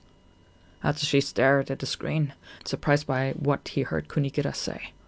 The connection must have finally stabilized, as the static disappeared to reveal a scholarly-looking young man wearing glasses. "Yes, this is Ango Sakaguchi of the Special Division for Unusual Powers." Without even pausing, he continued. Kunikira, could you tell me your current situation? I'm here with Atsushi Nakajima and Kyoka Izumi. The rest of the agency's staff are currently missing. I see, replied Ango in a somewhat dismal tone. Our connection isn't stable, so I'll be brief. The only light in the president's dark office came from the glow of the monitor. The fog phenomenon has appeared in Yokohama. However, no records exist of one this large in scale. The screen suddenly switched to what appeared to be a satellite view of Japan. The monitor gradually zoomed in on the image until it was just a close-up of Kanagawa Prefecture. There was a white fog enveloping the eastern side of the prefecture, Yokohama. Ango's voice continued in the background. The fog has stopped spreading, but just about all of Yokohama is engulfed. The city is currently disconnected from the outside world. Nearly all of Yokohama's inhabitants have gone missing or disappeared. It appears that only skilled users are still present, but they, including you, are in grave danger. The screen switched back to Ango's face. That corroborates what we've seen here, Kunikida confirmed, his expression stern. Skills are splitting from their owners and attempted to kill them here as well. Meanwhile, as Atsushi observed Kunikida and Ango's exchange, violent battles were taking place all throughout Yokohama. On top of a strange, oval-shaped pedestrian bridge were two identical teenage boys facing each other. One was a shadow who was spinning a signpost with such force that it produced a small gale. It was a red stop sign, but was currently proving to be rather ineffective. With no means to defend himself, the other freckled teenager, Kenji Miyazawa, jumped off the pedestrian bridge. Fortunately for him, the bridge wasn't too high from the ground, and there were many cars still frozen at the intersection.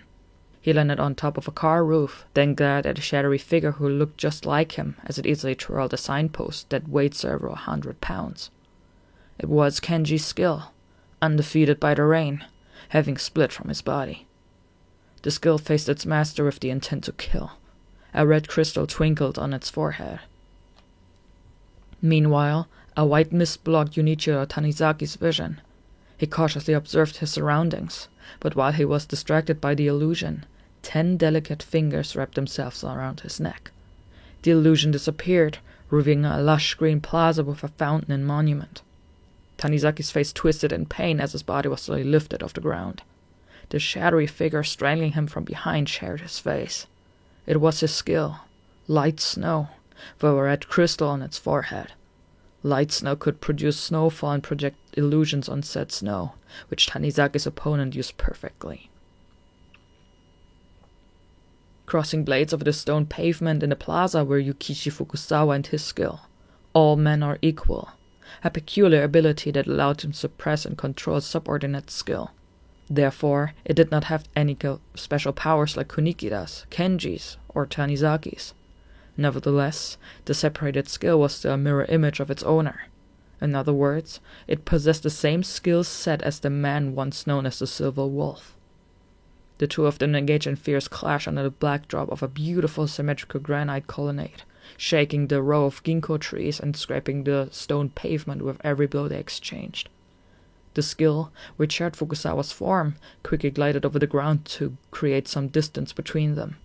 Nevertheless, when it turned back around, it had a red crystal on its forehead just like the other skills. Fukusawa turned his sword at his opponent once more. The area creaked, and then there was silence. The battle between the Silver Wolves continued at a pace beyond what the average person's eye could keep up with. Akiko Yosana was facing her own skill, Thou Shall Not Die, which allowed the user to heal external wounds. She swung her trusted hatchet at the woman who looked just like her, and with the help of centrifugal force, the weighty blade sliced off its right arm.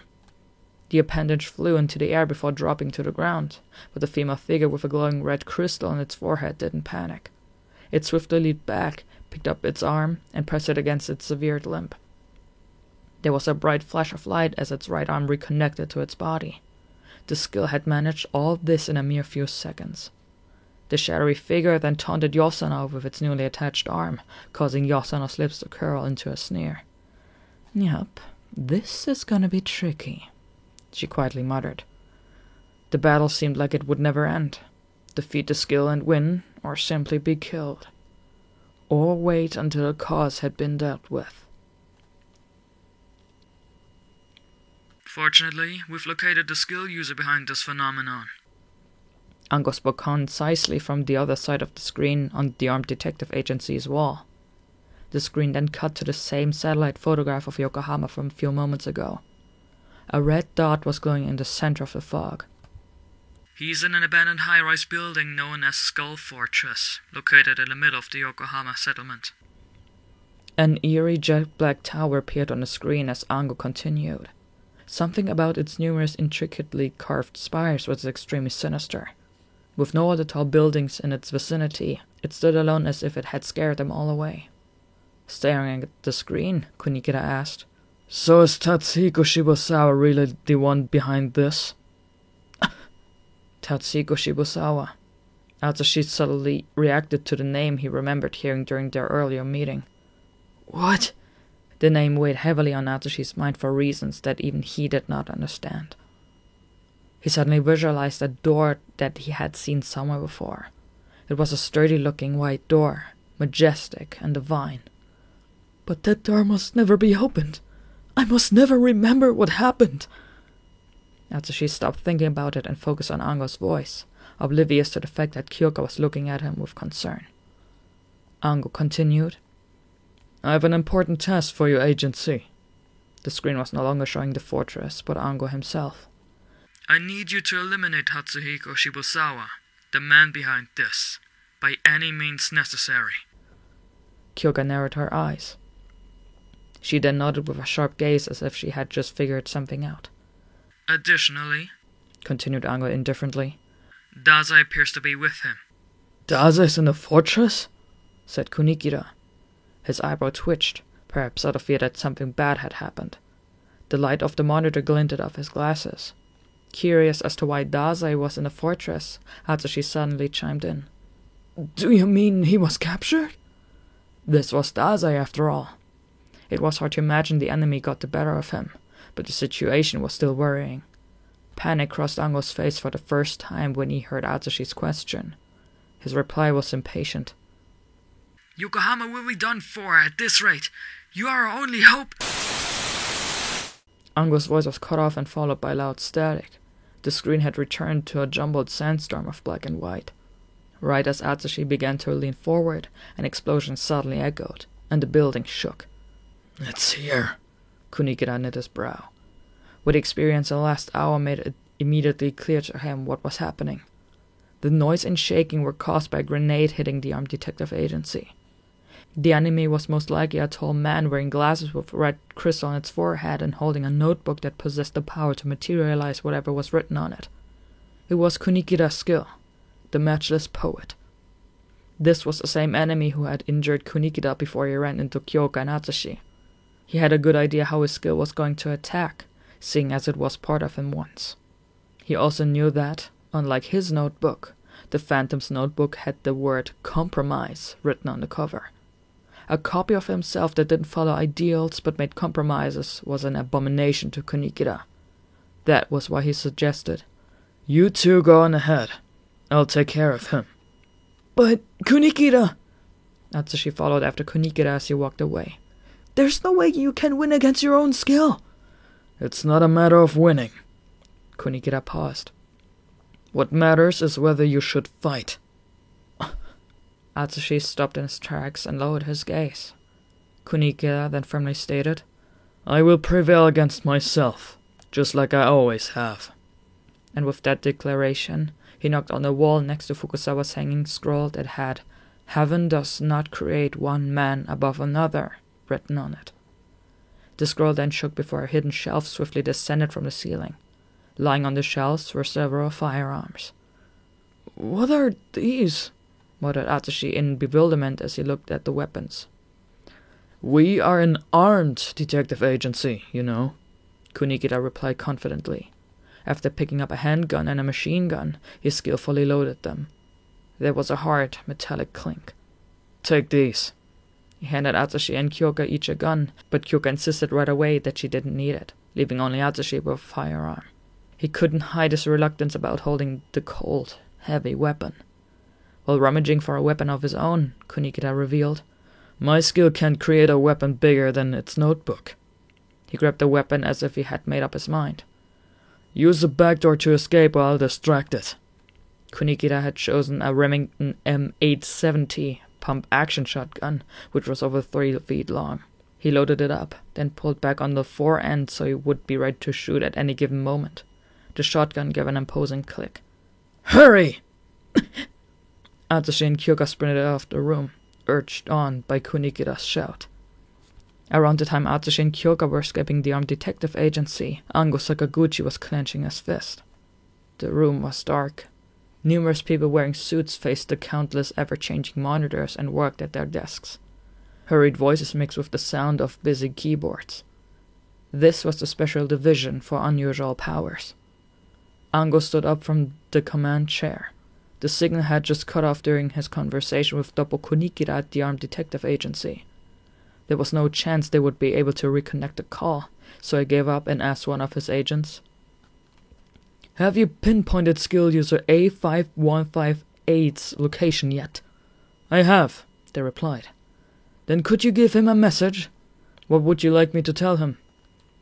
Ango quietly stared at the image of fog covering Yokohama. They were out of time. With a hint of desperation in his voice, he responded, "It's time to pay Professor Glasses back." After getting back in the car, Atsushi and Kyoka began driving off when they heard explosions in the background. "Kunikida!" Atsushi looked back from the passenger seat and saw smoke rising from the brick building. It was coming from the 4th floor where the agency was located. The darkness of night glittered with flames. Was Kunikida all right? Regardless, they couldn't head back to the agency. They just had to believe him. "I hope Kunikida's okay," Atsushi muttered weakly. Kyoka, on the other hand, was not even fazed by the explosions as she drove. "What we need to focus on now is eliminating Tatsuhiko Shibusawa," she said. "Tatsuhiko Shibusawa," repeated Atsushi in a daze. There was something about Shibusawa that had been strangely bothering him ever since he first heard his name in the conference room. "I wonder what he's like." Kyoka shot Atsushi a quizzical glance before Atsushi continued. "You say we need to eliminate him, but it doesn't matter how evil he is. There's no reason to kill him. We just need to capture him." Atsushi racked his brain for a solution in an attempt to escape from his own fears. Eventually, the image of a sand-colored overcoat popped into his head, reminding him of the man he owed everything to. "That's it!" Atsushi looked to Kyoka. "I'll bet Daze will know what to do. We just need to save him." He mumbled to himself with an act of desperation, trying to convince himself of those words. "Yeah, Daze has to know what to do. Once we save him, he'll—" But Kyoka didn't respond, and Atsushi never even noticed the ice-cold look in her eyes. Interlude 2. A bell could be heard in the distance. The pale moon illuminated the mist circulating through the pitch-black night. It was as if a sea of fog had consumed the world with no horizon in sight. The black tower pierced the clouds as it stretched to the moon. Gentle curves and countless sharp spires intertwined around the fortress in the center, as if holding it upright. The ornaments on the tower's facade were exquisitely intricate, to the point of obsession even, and emitted a vaguely ominous aura. To some, they truly looked like human bones. A party was about to begin in the sinister tower. "Daze?" A voice called out to Daze from behind as he gazed down at the city from the glass wall on the top floor. The sound of footsteps approached until a man with crimson eyes and white hair appeared. It was Tatsuhiko Shibusawa. "Are you not bored of looking at that?" he asked Daze. "Bored?" repeated Daze. His expression faded. Shibusawa nodded. "I know I certainly am," he replied. There was a skull on display on the table between them for some reason. Brilliant red apples surrounded it as if to add some life to it. 2 of the apples were pierced with knives, even though there had been just 1 knife only seconds ago. Shibusawa slowly approached the table and said in almost a whisper, "A sea of ivory and nothingness. A nondescript world full of coarseness." He turned his gaze toward the table's surface. "Tonight, all the skills in Yokohama will become mine. He spoke of his prediction with a dull tone, as if it were fact. Yet again, it appears no one will be capable of outsmarting me or defying my expectations. How truly boring. I used to be bored just like you, answered Daza while he gazed out the window. How did you overcome it? I'd be quicker to show you. Daza finally turned around and faced Shibusawa before approaching the table. He then leisurely took a seat in one of the 3 chairs. Shibusawa simply watched him without saying a word. See? You don't even know my true intentions right now, Daza calmly claimed. You don't know whether I'm helping you or using you. Daza's eyes weren't focused on Shibusawa, and it was impossible to infer from his voice how he really felt. Nevertheless, Shibusawa smirked at the taunts and replied, You're the only one who thinks your intentions are unknowable. Daza slowly lowered his gaze. I guess you really do need salvation. And who can save me? Shibusawa snorted softly. Maybe an angel? Daza picked up the skull on the table. Or maybe a demon? There was a diagonal cut across the skull's cheekbone, and another knife had unnoticeably appeared, piercing a third apple. At the same time, another voice suddenly joined in on their conversation. It's obvious what both of your true intentions are, if you ask me. The third man mirthfully cackled and took the skull from Dazai's hand. You cannot write a play with such lies. It would shatter the audience immersion. He brushed back his warm-looking mantle as his boots clicked against the floor. The ear flaps of his Ushanka fluttered with each step until he stopped to regard Daza and Shibusawa with his violet eyes, which were almost hidden under his black hair. Fyodor the Conjurer, Shibusawa warmly welcomed the third man. You shall dance for me as well, as my collaborator. Him? Help you? Daza said with a chuckle. He's the one most likely to betray you. I can't deny that, Fyodor himself agreed delightfully before comfortably taking a seat. Shibusawa thereupon drew a chair for himself. His expression was calm and brimming with confidence. No one has ever exceeded my expectations. I anticipate great things from you. Each of their goals and intentions crossed paths, but there was still no way of knowing who would be able to fulfill their objective. In fact, nobody even knew what the 3 of them were after. Of course, said Fyodor almost in sing-song manner. It's the city skill users that I feel most sorry for. His rigid smile was reminiscent of the heart of winter. Because no matter which one of us prevails, they will all perish. Chapter 3. What if our skills never come back? Muttered Atsushi with a sigh. He was in the passenger seat while Kyoka was driving. Not much time had gone by since they left Kunikira at the Armed Detective Agency. The car raced through the dense fog as it passed through Chinatown. The tires screeched with each speedy turn.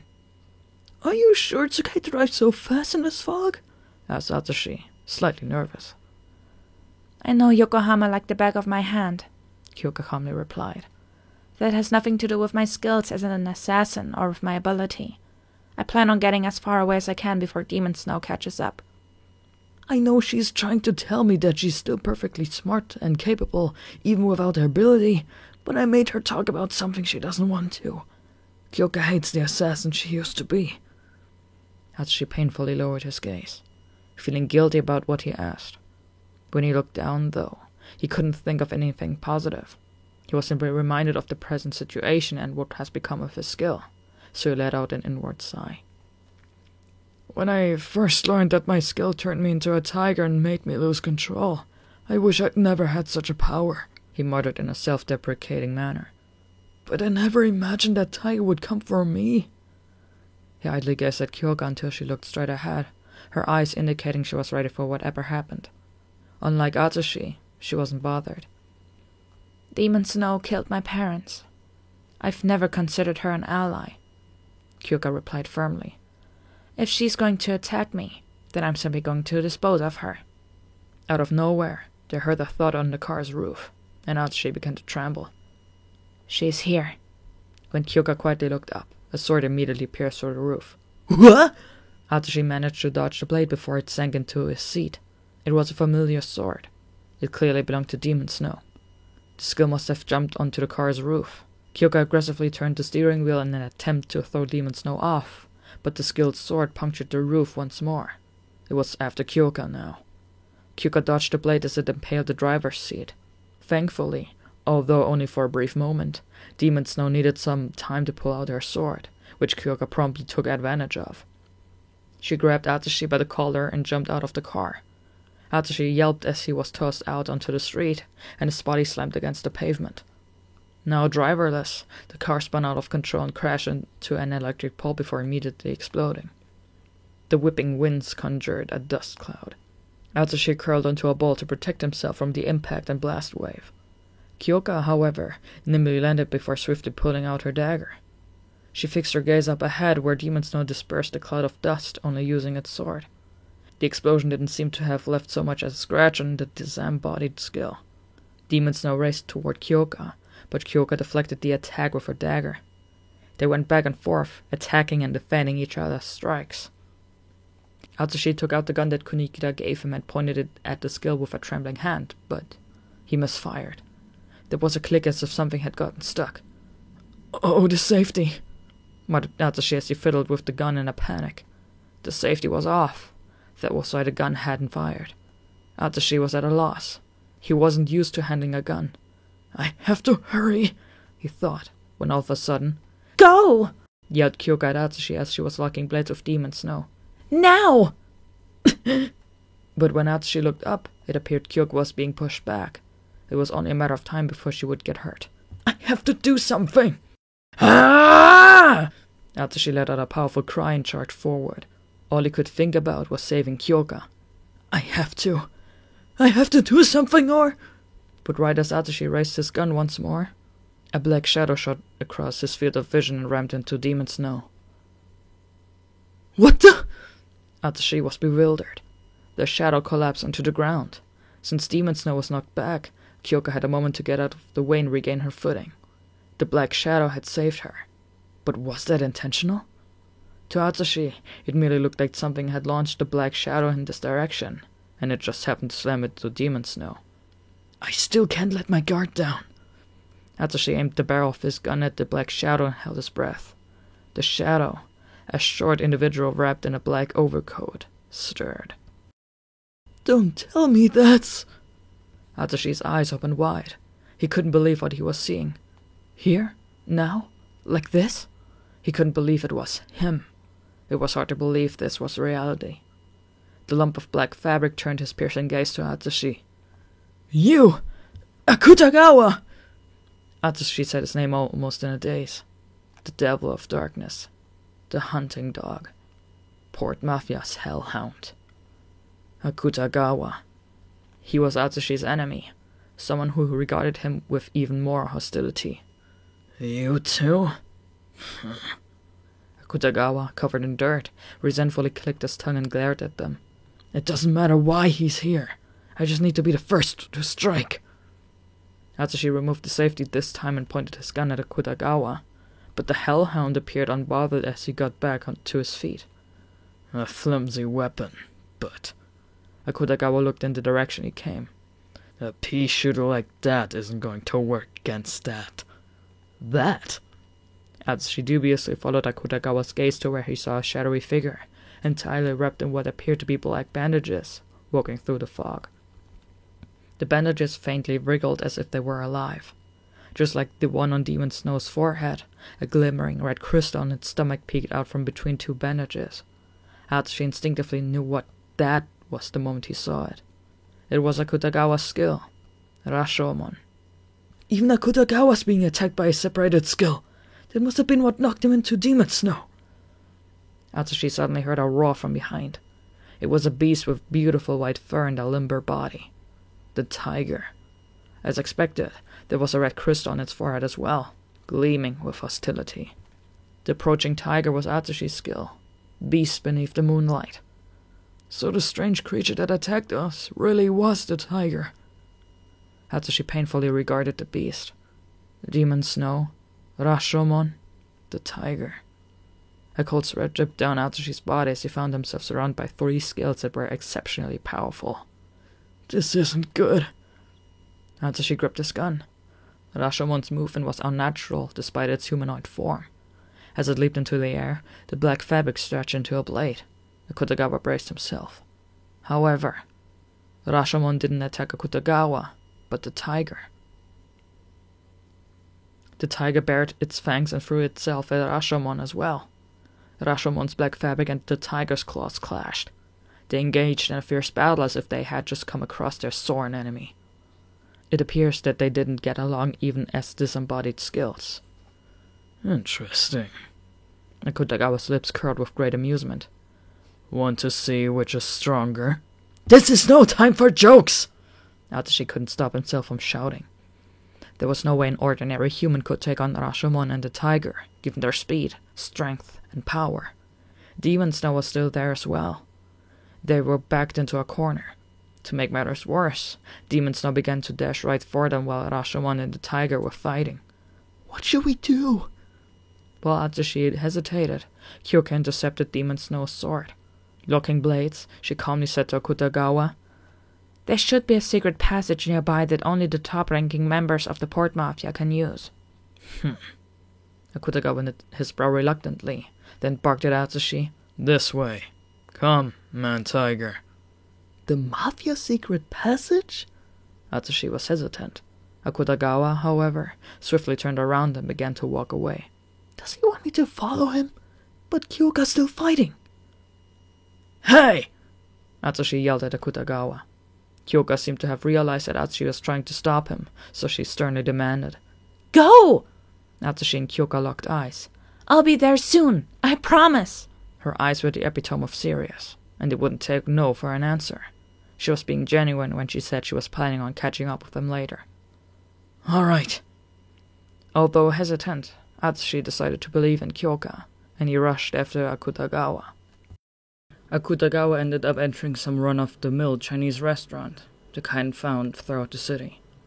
It was a small establishment with a few tables lined up near the counter. The edges of the menu plastered on the wall had turned brown from age. There were woks and dishes chaotically stacked up in the kitchen, but otherwise, the restaurant was relatively clean. What's Akutagawa doing in such an ordinary restaurant? And why'd I even have to go with him? Although bewildered, Atsushi followed Akutagawa into the kitchen. Then, without even a moment of hesitation, Akutagawa grabbed a knife by the sink and started hacking away at the wall. Each time he swung the knife, he almost cut Atsushi, who was standing behind him. What is he doing? Ignoring Atsushi's startled reaction, he hit the wall once more, but a portion of it crumbled, revealing a hidden, narrow slit. He then took the same knife and jabbed it into the opening. A mechanical sound began to creak as if 2 large gears were moving. Pshh!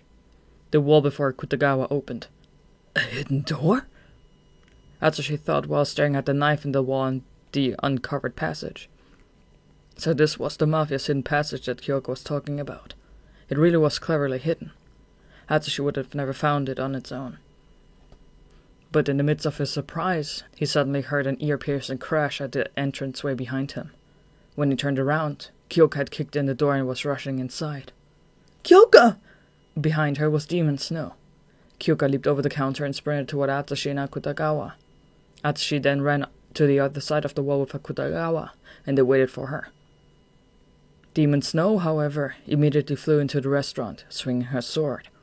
After Kyoka ran to the other side of the hidden door, it began to close along with the sound of tableware shattering until it completely shut. Only moments before Demon Snow's blade reached her. We made it!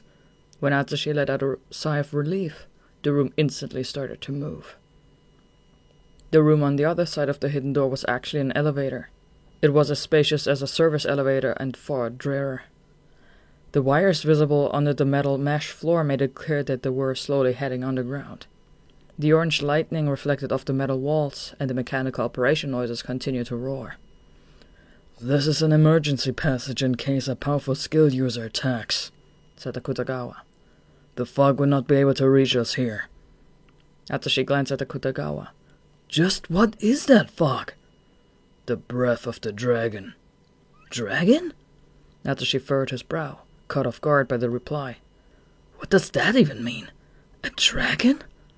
Before Atsushi could ask him to clarify, Akutagawa said, Kyoka, with your assassination skills, you could easily kill me, now that neither of us has our abilities. But Kyoka didn't reply to his taunts, and Akutagawa smirked at her expressionless face. What's wrong? I thought you wanted to cut ties with me once and for all. Kyoka doesn't care about you anymore. Atsushi promptly butted in, annoyed. He turned around and was met with Akutagawa's cold gaze. He looked positively murderous. I knew he couldn't be trusted.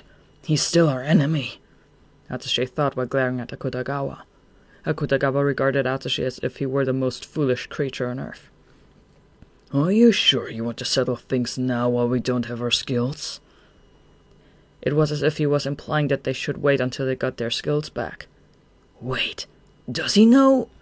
Kyoka suddenly turned around and asked a question that came to Atsushi's mind. Do you know how to get our skills back? Akutagawa nodded. I do. What? Atsushi gasped. All three faced one another. The skill will return to its user once defeated, Akutagawa explained indifferently before he gave a snort. You didn't even know that? It was the first Atsushi heard of it, so a skill user could get their skill back by defeating it. Kunigita probably wasn't aware of that either.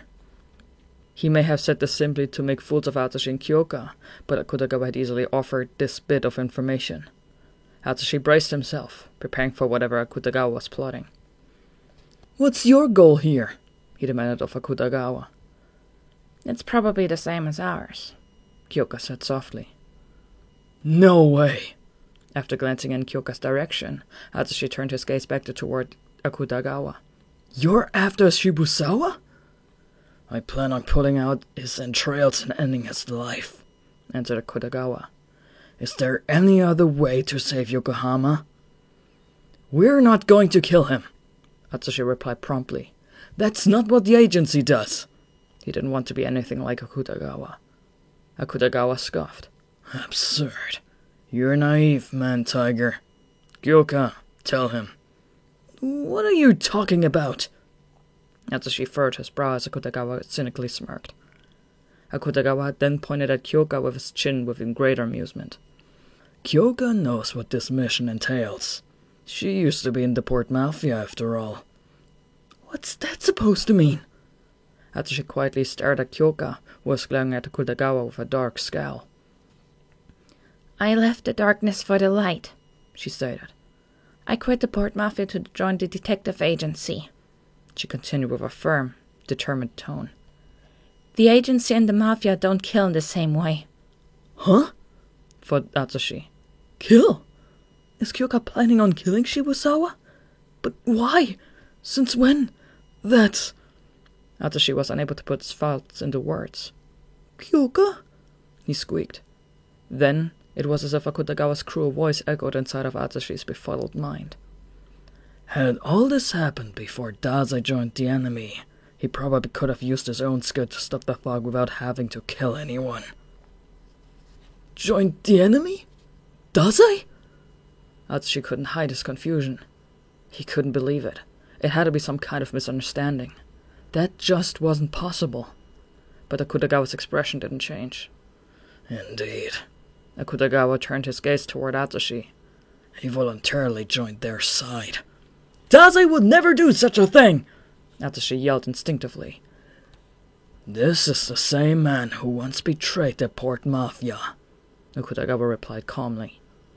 It was obvious that he truly believed what he was saying. Akutagawa was convinced that Dazai had now betrayed the agency. He apparently knew something that they didn't. Ango Sakaguchi had also mentioned that Dazai was with Tatsuhiko Shibusawa. He didn't mean that Dazai was captured? Then... Atsushi was speechless. He still couldn't believe it. I will be the one to kill Dazai, Akutagawa announced coldly. His eyes glowed with firm determination. They were frighteningly sharp as they pierced Atsushi. Overwhelmed, Atsushi felt as if he were being crushed by his gaze, and he unconsciously looked away. Atsushi then said, Do you seriously think you can kill him? Not a chance in hell, Atsushi thought. Akutagawa was terribly obsessed with Dazai, after all. Almost abnormally so. Hatsushi was convinced he wouldn't be able to kill the man, but Akutagawa's eyes were still burning with obsession when he hissed, "Better that he dies by my hand than by anyone else's." A chill shot down Hatsushi's spine. That was a very Akutagawa way of thinking. If this man said he was going to do something, he would surely do it. That was enough for him to dispose of Dazai. Nonetheless, Hatsushi would never allow it. "I won't let you kill Dazai!" He had lifted his gun and pointed it at Akutagawa when the elevator finally came to a stop. The door, equipped with various complicated mechanisms, opened, revealing an underground passage with countless ducts on each side. Akutagawa got off the elevator without even saying a word to Hatsushi. His heavy steps echoed down the dark path. With his gun still pointing at Akutagawa's back, Hatsushi told him, "We can't go with you." The door at the elevator began to close once more, but right before Akutagawa disappeared from sight, Kyoka grabbed the door and stopped it. "We are going with him," she said shortly. "What?" On the highest floor of Skull Fortress, Shibusawa slightly smirked before the other two men present. They were in a dark passageway located even deeper than the room decorated with apples that were pierced with knives and the countless tall windows that extended to the ceiling. "Welcome to my collection room, Draconia." Shibusawa was holding an ominous skull. Amid the darkness was a structure that emitted a pale glow. It was semicircular, like a circus tent or a giant conservatory, with a door in the shape of a coiled dragon. In its hand was a red jewel. The door opened, welcoming Dazai and Fyodor to Shibusawa's so-called collection room, Draconia. In the center was a pedestal-like pillar surrounded by display shelves attached to the wall. It was 360 degrees of shelves, and displayed on them were red crystals. The second level of the collection room was no different. Hundreds, thousands of crystals decorated the shelves. "Each of these is a skill, huh?" Dazai muttered coldly as he looked at the wall. "That's a huge collection you got yourself." "Marvelous. Even the devil himself would be envious." Fyodor smirked, then leaned into Dazai and whispered, "The crystals started clamoring ever since you set foot in the room." But Shibusawa only reacted to Fyodor's first comment. Perhaps he hadn't heard the second part, or he simply didn't care. "Then I guess that makes you the Rat of Death, here to set information to the devil." Shibusawa regarded Fyodor. "I found half of this collection thanks to the information I bought from you about skill users. That allowed me to create a fog large enough to swallow an entire city. Skill users who came in contact with the fog were split from their skills, which then attacked them. If they managed to defeat their skill, then it would get their skill back. However, what would happen if they lost? One look inside Draconia could answer that. They would be killed by their skills, which would then turn into a crystal, only to be collected by Shibusawa. The red crystals on the skills' foreheads were proof that they had become a part of his collection.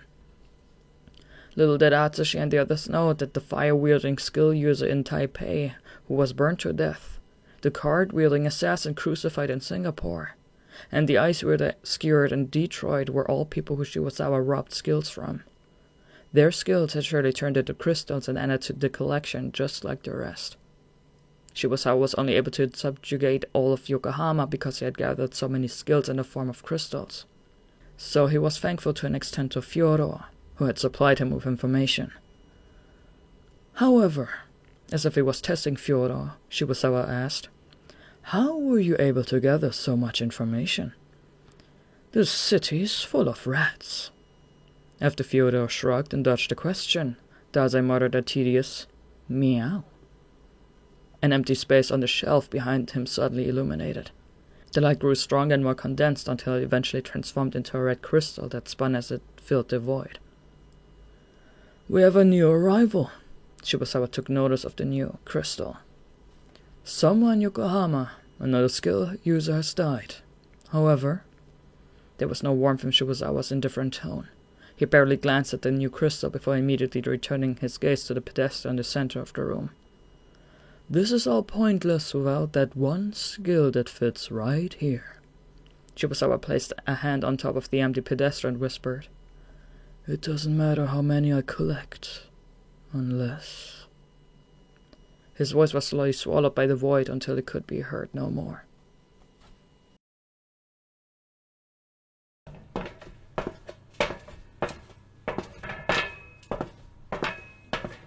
The sound of metal echoed as Atsushi and Kyoka followed Akutagawa.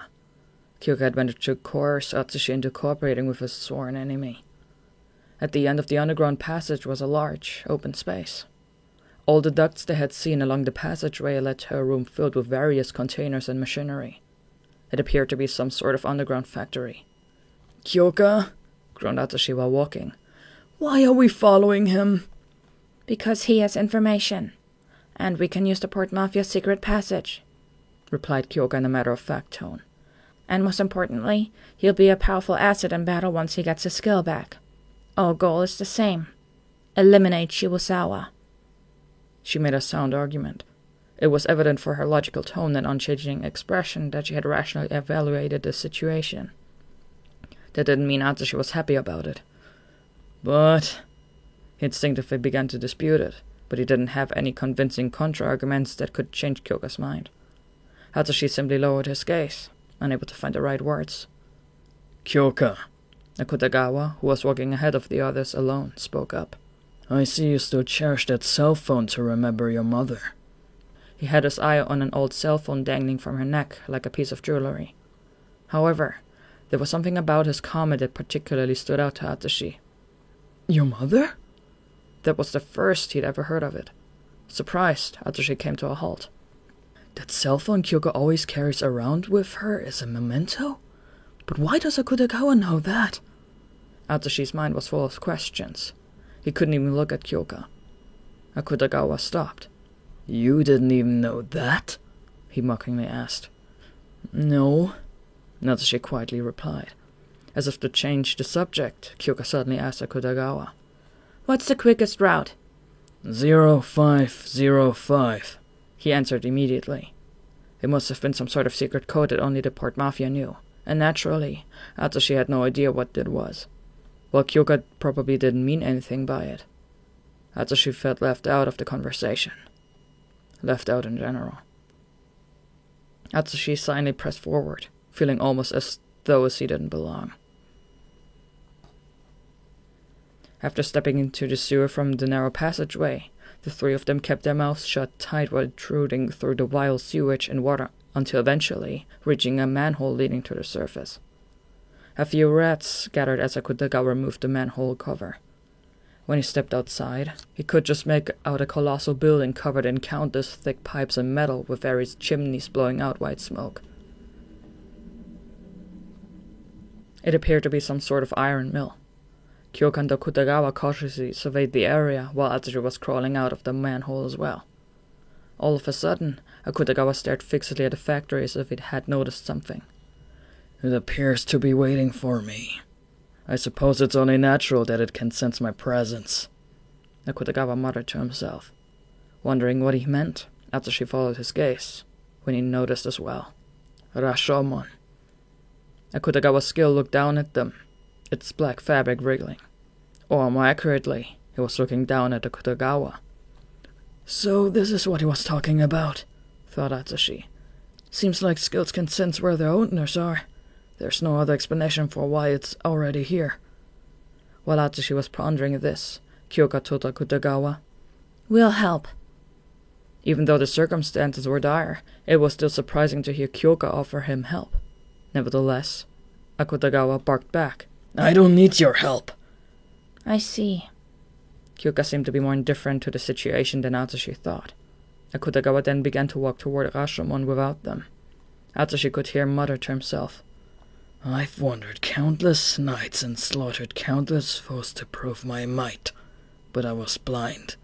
The foe worthiest of defeating was right beside me the entire time. Akutagawa slowly vanished within the fog. He still wants to prove his strength even at a time like this? Atsushi sighed. Plus, it's really thoughtless of him to go off on his own. Kyoka, on the other hand, nodded in agreement with Akutagawa's decision. He has a point. She turned her gaze in the opposite direction that Akutagawa left in. We have each something that needs doing. Huh? Atsushi noticed Demon Snow descending before Kyoka. How long has she been there? Atsushi reached for his gun and braced himself. Kyoka drew her dagger, then threw the sheath onto the ground with a dry, hollow clatter. Without even waiting for Demon Snow to strike, Kyoka crouched low, charged forward and attacked. The skill blocked her blade and parried. However, Kyoka predicted that would happen and used the momentum to swing a sword at a different angle next. Kyoka! Atsushi tried to rush over to help, but Kyoka bluntly objected. Do what you need to be doing. What's that supposed to mean? No, don't tell me! Atsushi began trembling. Rashomon was waiting for Akutagawa, and Demon Snow had come after Kyoka as well, which meant... The low snarl of a beast caught his attention. He swiftly turned around. It was just as he imagined. The snowy white tiger, beast beneath the moonlight, had arrived. The tiger's here for me too. If Akutagawa was right, and skills could sense where their users were, then there was no point in running. No matter where he went, he would eventually catch up to him. Atsushi clenched his jaw. Humans are nothing more than sacks of flesh, stuffed with familiar machinery. Shibusawa suddenly said from within the collection room decorated with its many red crystals. They are all self-evident, monotonous creatures. Dasein Fyodor quietly listened to his speech.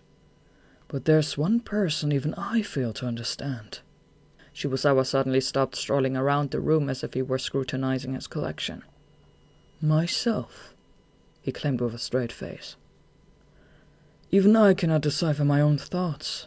Some parts of my mind are blank, like the spaces between lines of text in a novel. Do you have any friends? Asked Dazai, the exasperation on his face evident. Friends are necessary to life. Shibusawa closed his eyes and smiled languidly. Because I already know what everyone is thinking deep down. He turned and faced Dasein and Fyodor, who were standing side by side. I will surely be able to go between my lines, beyond the light of empty spaces where another world awaits. His words were dripping with confidence. You wouldn't be saying that if you had friends, Dazai mumbled, unamused. Shibusawa paid no heed to Dazai's utterance and instead continued. That time will soon come, for all the skills in Yokohama will become mine. Everything was going to go according to plan. There was no other possible outcome. The reasoning was simple. Shibusawa walked to the center of Draconia with an air of authority and peered at Dazai.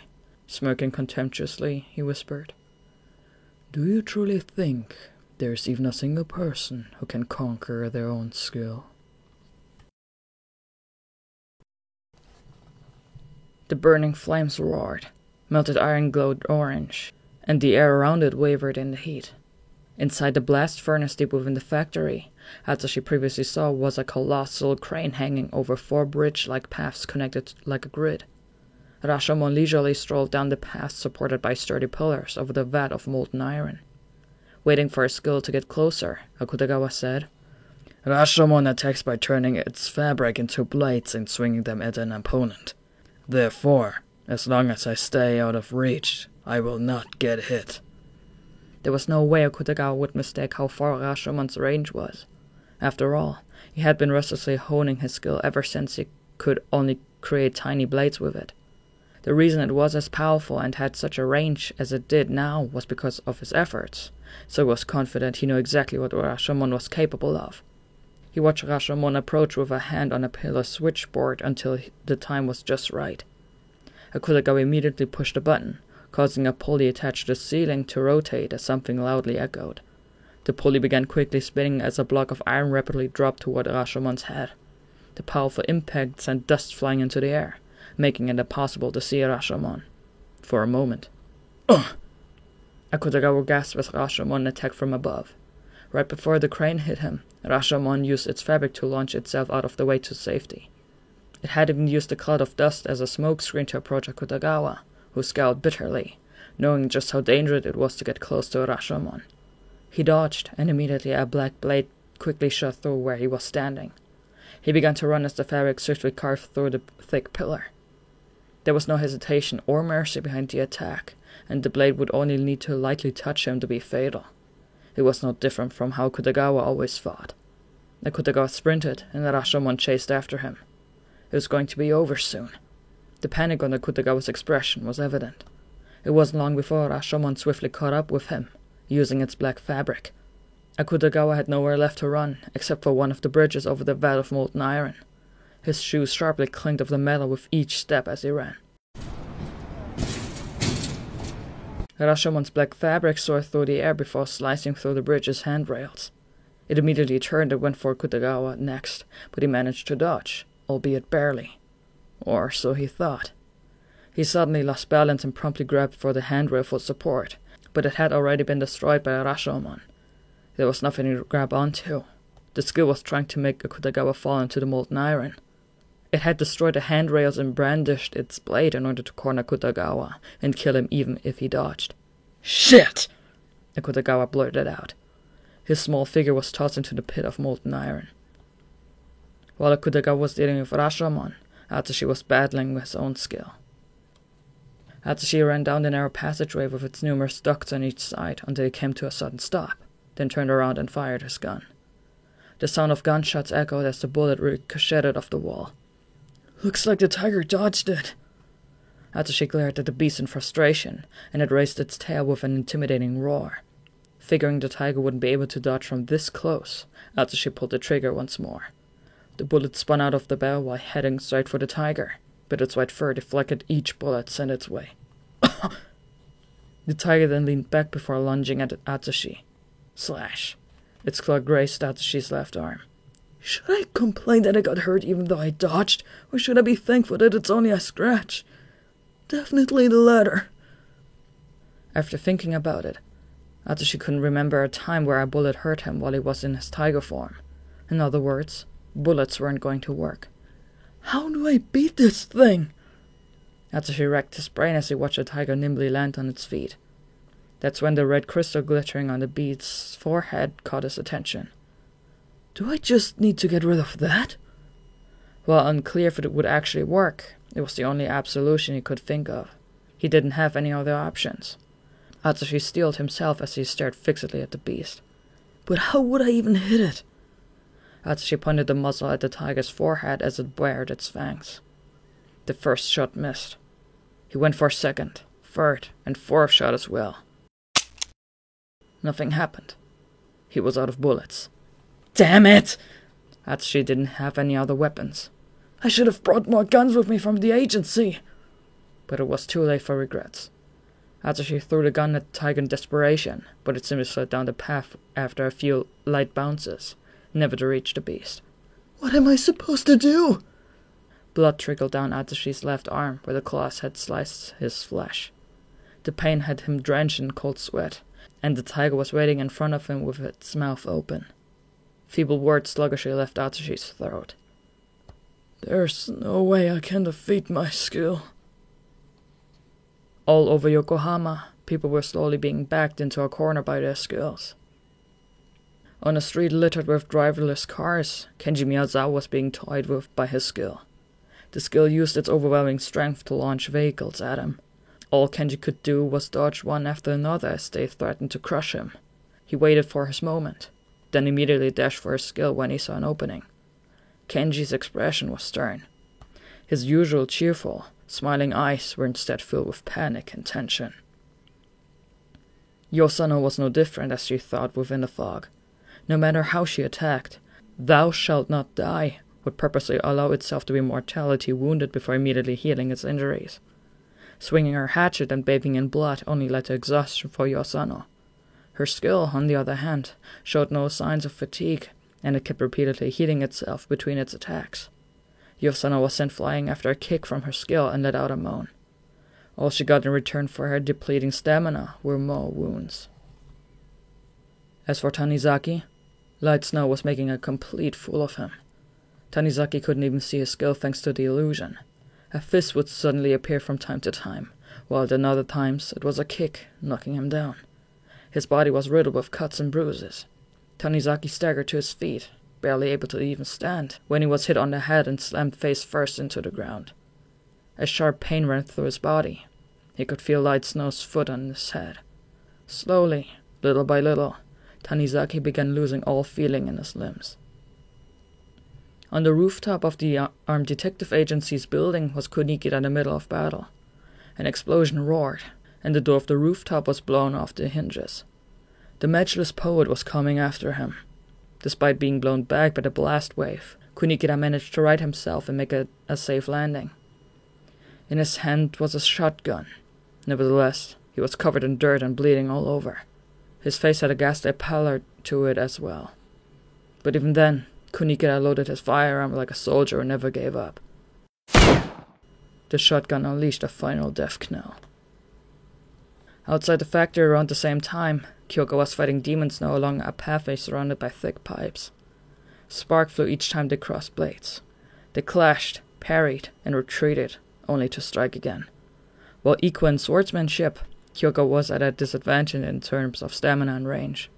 First of all, she was hesitant, and that was holding her back. The cell phone memento from her mother, which was hanging around her neck, swayed with her every move. Kyoka felt its weight against her as she stared fixedly at Demon Snow. Demon Snow killed my parents, but if I defeat her, she'll merge with me, and I'll turn back into a demon. I can't forgive her because she took my parents. I don't want to forgive her. I don't want her back because she took my parents. I don't want to become the old me. Conflicting feelings born from the same cause clouded Kyoka's mind. Demon Snow struck once more, but she blocked and parried the attack with her dagger. However, the parrying dagger was not quick enough to block the second shot. Kyoka immediately crouched, then pulled back to dodge Demon Snow's third strike. As the string tied around her cell phone hovered in the air, Demon Snow cut right through it. Kyoka's eyes reflexively followed the phone as it dropped to the ground. There was no way Demon Snow was going to let Kyoka get away now. The red crystal on its forehead glittered. There isn't a single person who can conquer their skill. Shibusawa's voice seemed to echo into the distance. Chapter 4. Above the hissing vat of boiling iron was Akutagawa, hanging on for dear life. After falling off the bridge due to the broken handrail, he managed to grab onto the bridge one level lower, though it was nothing more than a single floorboard. He was only hanging on by his left hand. It wouldn't be long before he fell. To make matters worse, Rashomon was still there as well. Akutagawa had survived this far, but he still couldn't let his guard down. He fixed Rashomon with a penetrating glare, observing its every move, and just as he expected, it approached him and swung its dark blade. It was determined to finish the job. Akutagawa remained calm as he shifted his body, avoiding the blade and crawling back onto the bridge. Akutagawa and Rashomon were facing each other once more. Rashomon struck first. It unleashed numerous pieces of black fabric that transformed into a cage of swords. Akutagawa dashed about, trying to escape. Each attack he dodged sent a black blade into the bridge that hung over the vat of molten iron, gradually destroying it. The wires holding up one side of the bridge were cut, causing it to slant until the back half dropped into the vat. The sound of metal slowly liquefying followed. Before he even realized it, Akutagawa was standing in the middle of the bridge with nowhere to go. If he went forward, he would be met with Rashomon's blade, but he couldn't go back because the bridge was slowly lowering into the blast furnace. You almost has me within reach. Akutagawa resentfully spat after lightly clicking his tongue. As long as Rashomon kept launching its black fabric at Akutagawa, he would be able to dodge, which was why it leaped at him to deliver the final blow. Just as I planned. Once Rashomon was only a hair's breadth away, Akutagawa grabbed the skill and threw it over his shoulders. The momentum helped launch Rashomon into the vat of molten iron. However, it didn't melt along with the iron as Akutagawa had hoped. A face wrapped in black fabric peeked out of the molten metal. Rashomon somehow survived temperatures hot enough to melt steel. It slowly ascended the half of the bridge that was sinking into the molten iron. I wouldn't expect any less from my skill. However, Akutagawa softly muttered as he pulled a grenade out of his overcoat. The Armed Detective Agency wasn't the only armed organization out there. What kind of mafioso would come to a fight empty-handed? Rashomon seemed to be slowing down, for there was something sticking to its feet with each step like glue. It was iron. Rashomon's body was covered in molten metal from the vat that was slowly cooling and cementing its feet onto the metal bridge. The skill appeared bewildered as to why its legs wouldn't move, so Akutagawa pulled the pin from his grenade to capitalize on this moment. He dodged Rashomon's attacks while sliding down the bridge, squeezing the grenade with a roar. Then, right as he got close enough, Akutagawa shoved the grenade inside Rashomon's stomach. There was a flash of white light, and the red crystal inside the disembodied skill disintegrated. The humanoid skill then turned into a black mist and was absorbed back into Akutagawa's body, returning to him. The hellhound howled from his coat. Good. This is where you belong, Akutagawa boasted. Atsushi desperately ran through the mist in the darkness of the night. He was being chased by the tiger, its powerful legs propelling its body off the ground as the beast roared. Atsushi had no idea how far he had run, where Kyoka and the others were, or even where he was now. All he knew was that fleeing the tiger was his only option. He could see something that resembled an iron mill like the one he saw earlier, which meant he was probably still on the factory's property. Atsushi sprinted until he found himself surrounded by thick grey pipes, but the moment after he turned around, he was mauled by the tiger. He managed to barely dodge, but its claws grazed his right arm, and the impact sent Atsushi flying backward. He slammed into the ground, which knocked the wind out of him. His body could hardly move now, let alone function. It was all going to be over if he didn't think fast. Fighting through the pain, Atsushi lifted up his head to look for something. Anything, until he eventually noticed a block of concrete big enough to fit perfectly in his arms. Its surface was so smooth that he wondered how such a large chunk of debris had fallen off. He could use it as a weapon or perhaps for defense as well. At the very least, it was better than nothing. Atsushi frantically approached the concrete block and picked it up. Just then, he heard the violent sound of metal hitting metal nearby. Atsushi looked around in search of the source of the noise and saw that Kyoka was still fighting Demon Snow. Apparently, he had been running for so long that he managed to get this close to them. He watched as Demon Snow nimbly readied its sword. While Atsushi was fleeing the tiger, Kyoka was desperately locking blades with Demon Snow. Although she managed to somehow escape death when her cell phone caught her off guard, she was already dangerously low on stamina. She also had no idea how much longer her dagger could last. Unlike her skilled blade, Kyoka's dagger was slowly getting whittled away, just like Kyoka herself. Moreover, while every swing of Demon Snow's sword was intent to kill, Kyoka was more hesitant, which contributed greatly to her struggle. Demon Snow attacked once again, its beautiful mass entirely expressionless. It was no more than a murderous puppet.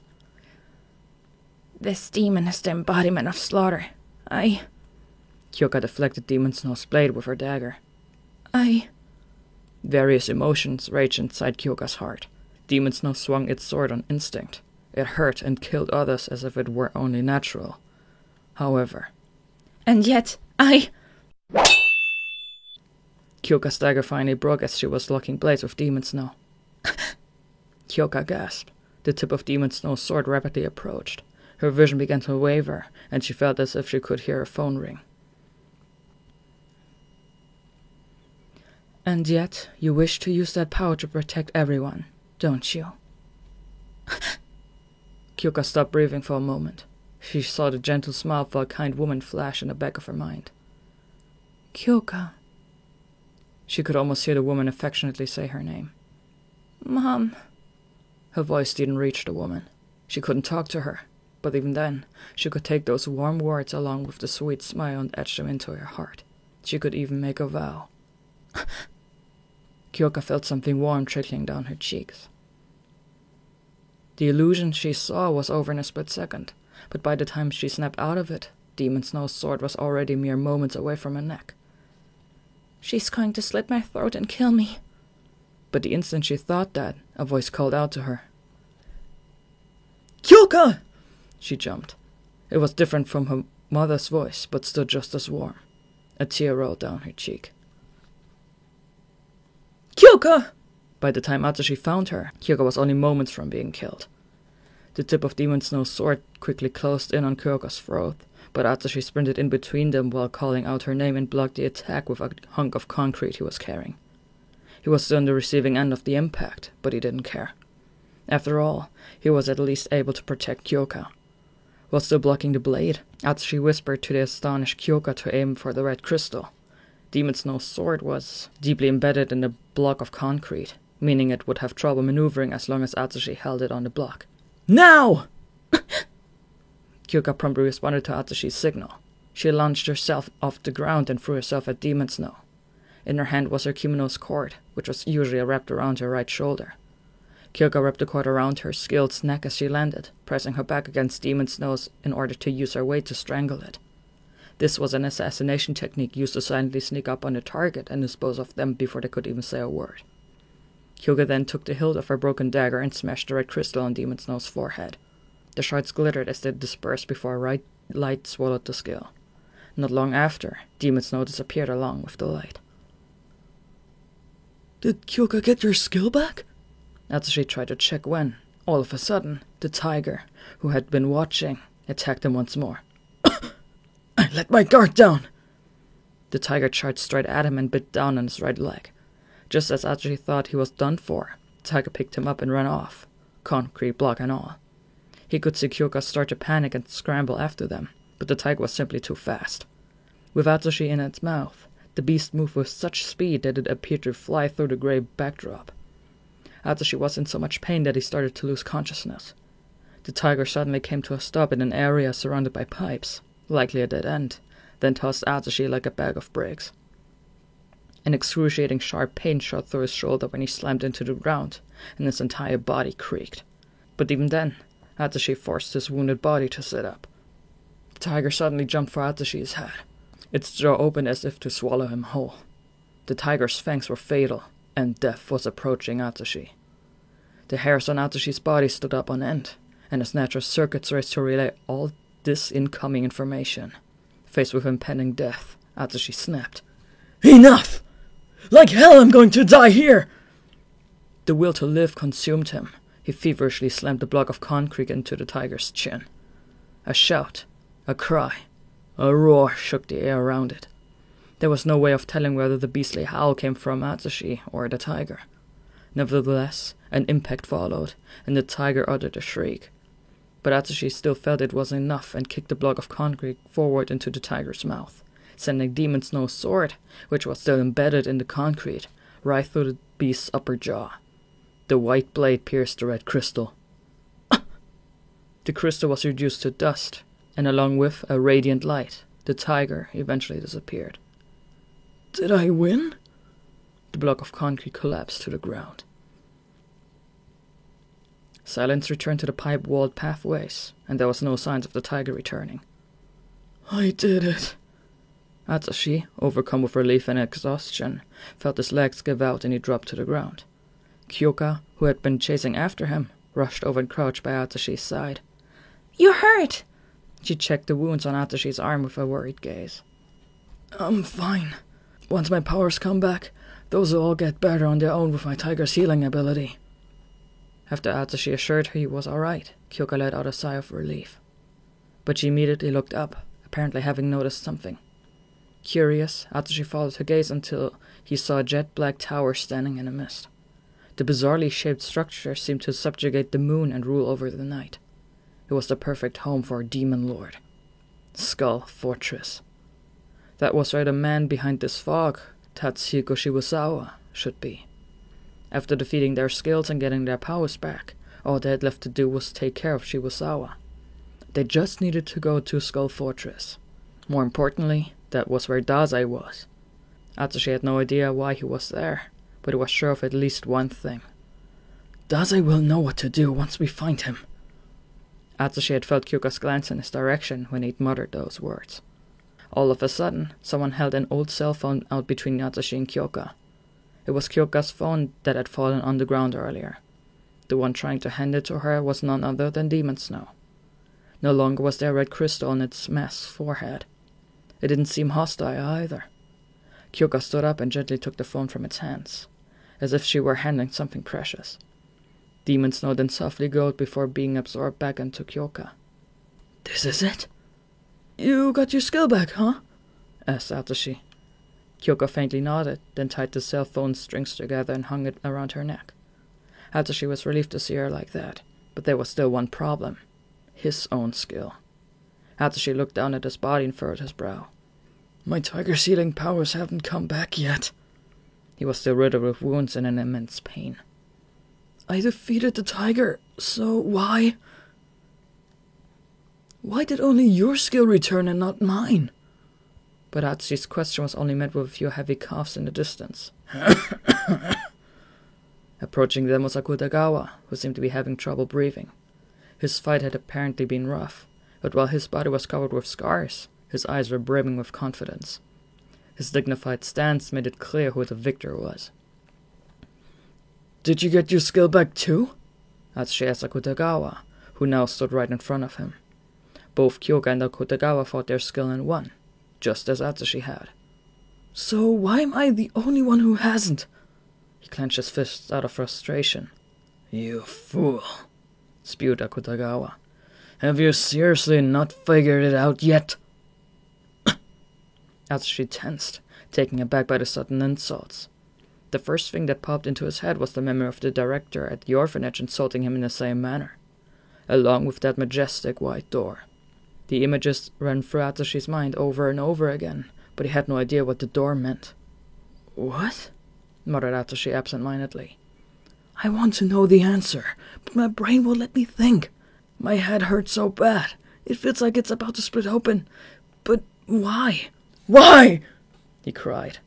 Atsushi didn't understand what was going on. His arms naturally curled around his body as if to protect himself. A memory of a mysterious door and a skill that wouldn't return. Were the two somewhat related? Did Akutagawa know something? The frustration caused Atsushi to faintly tremble. Akutagawa then strode by him as his black overcoat flapped in the wind.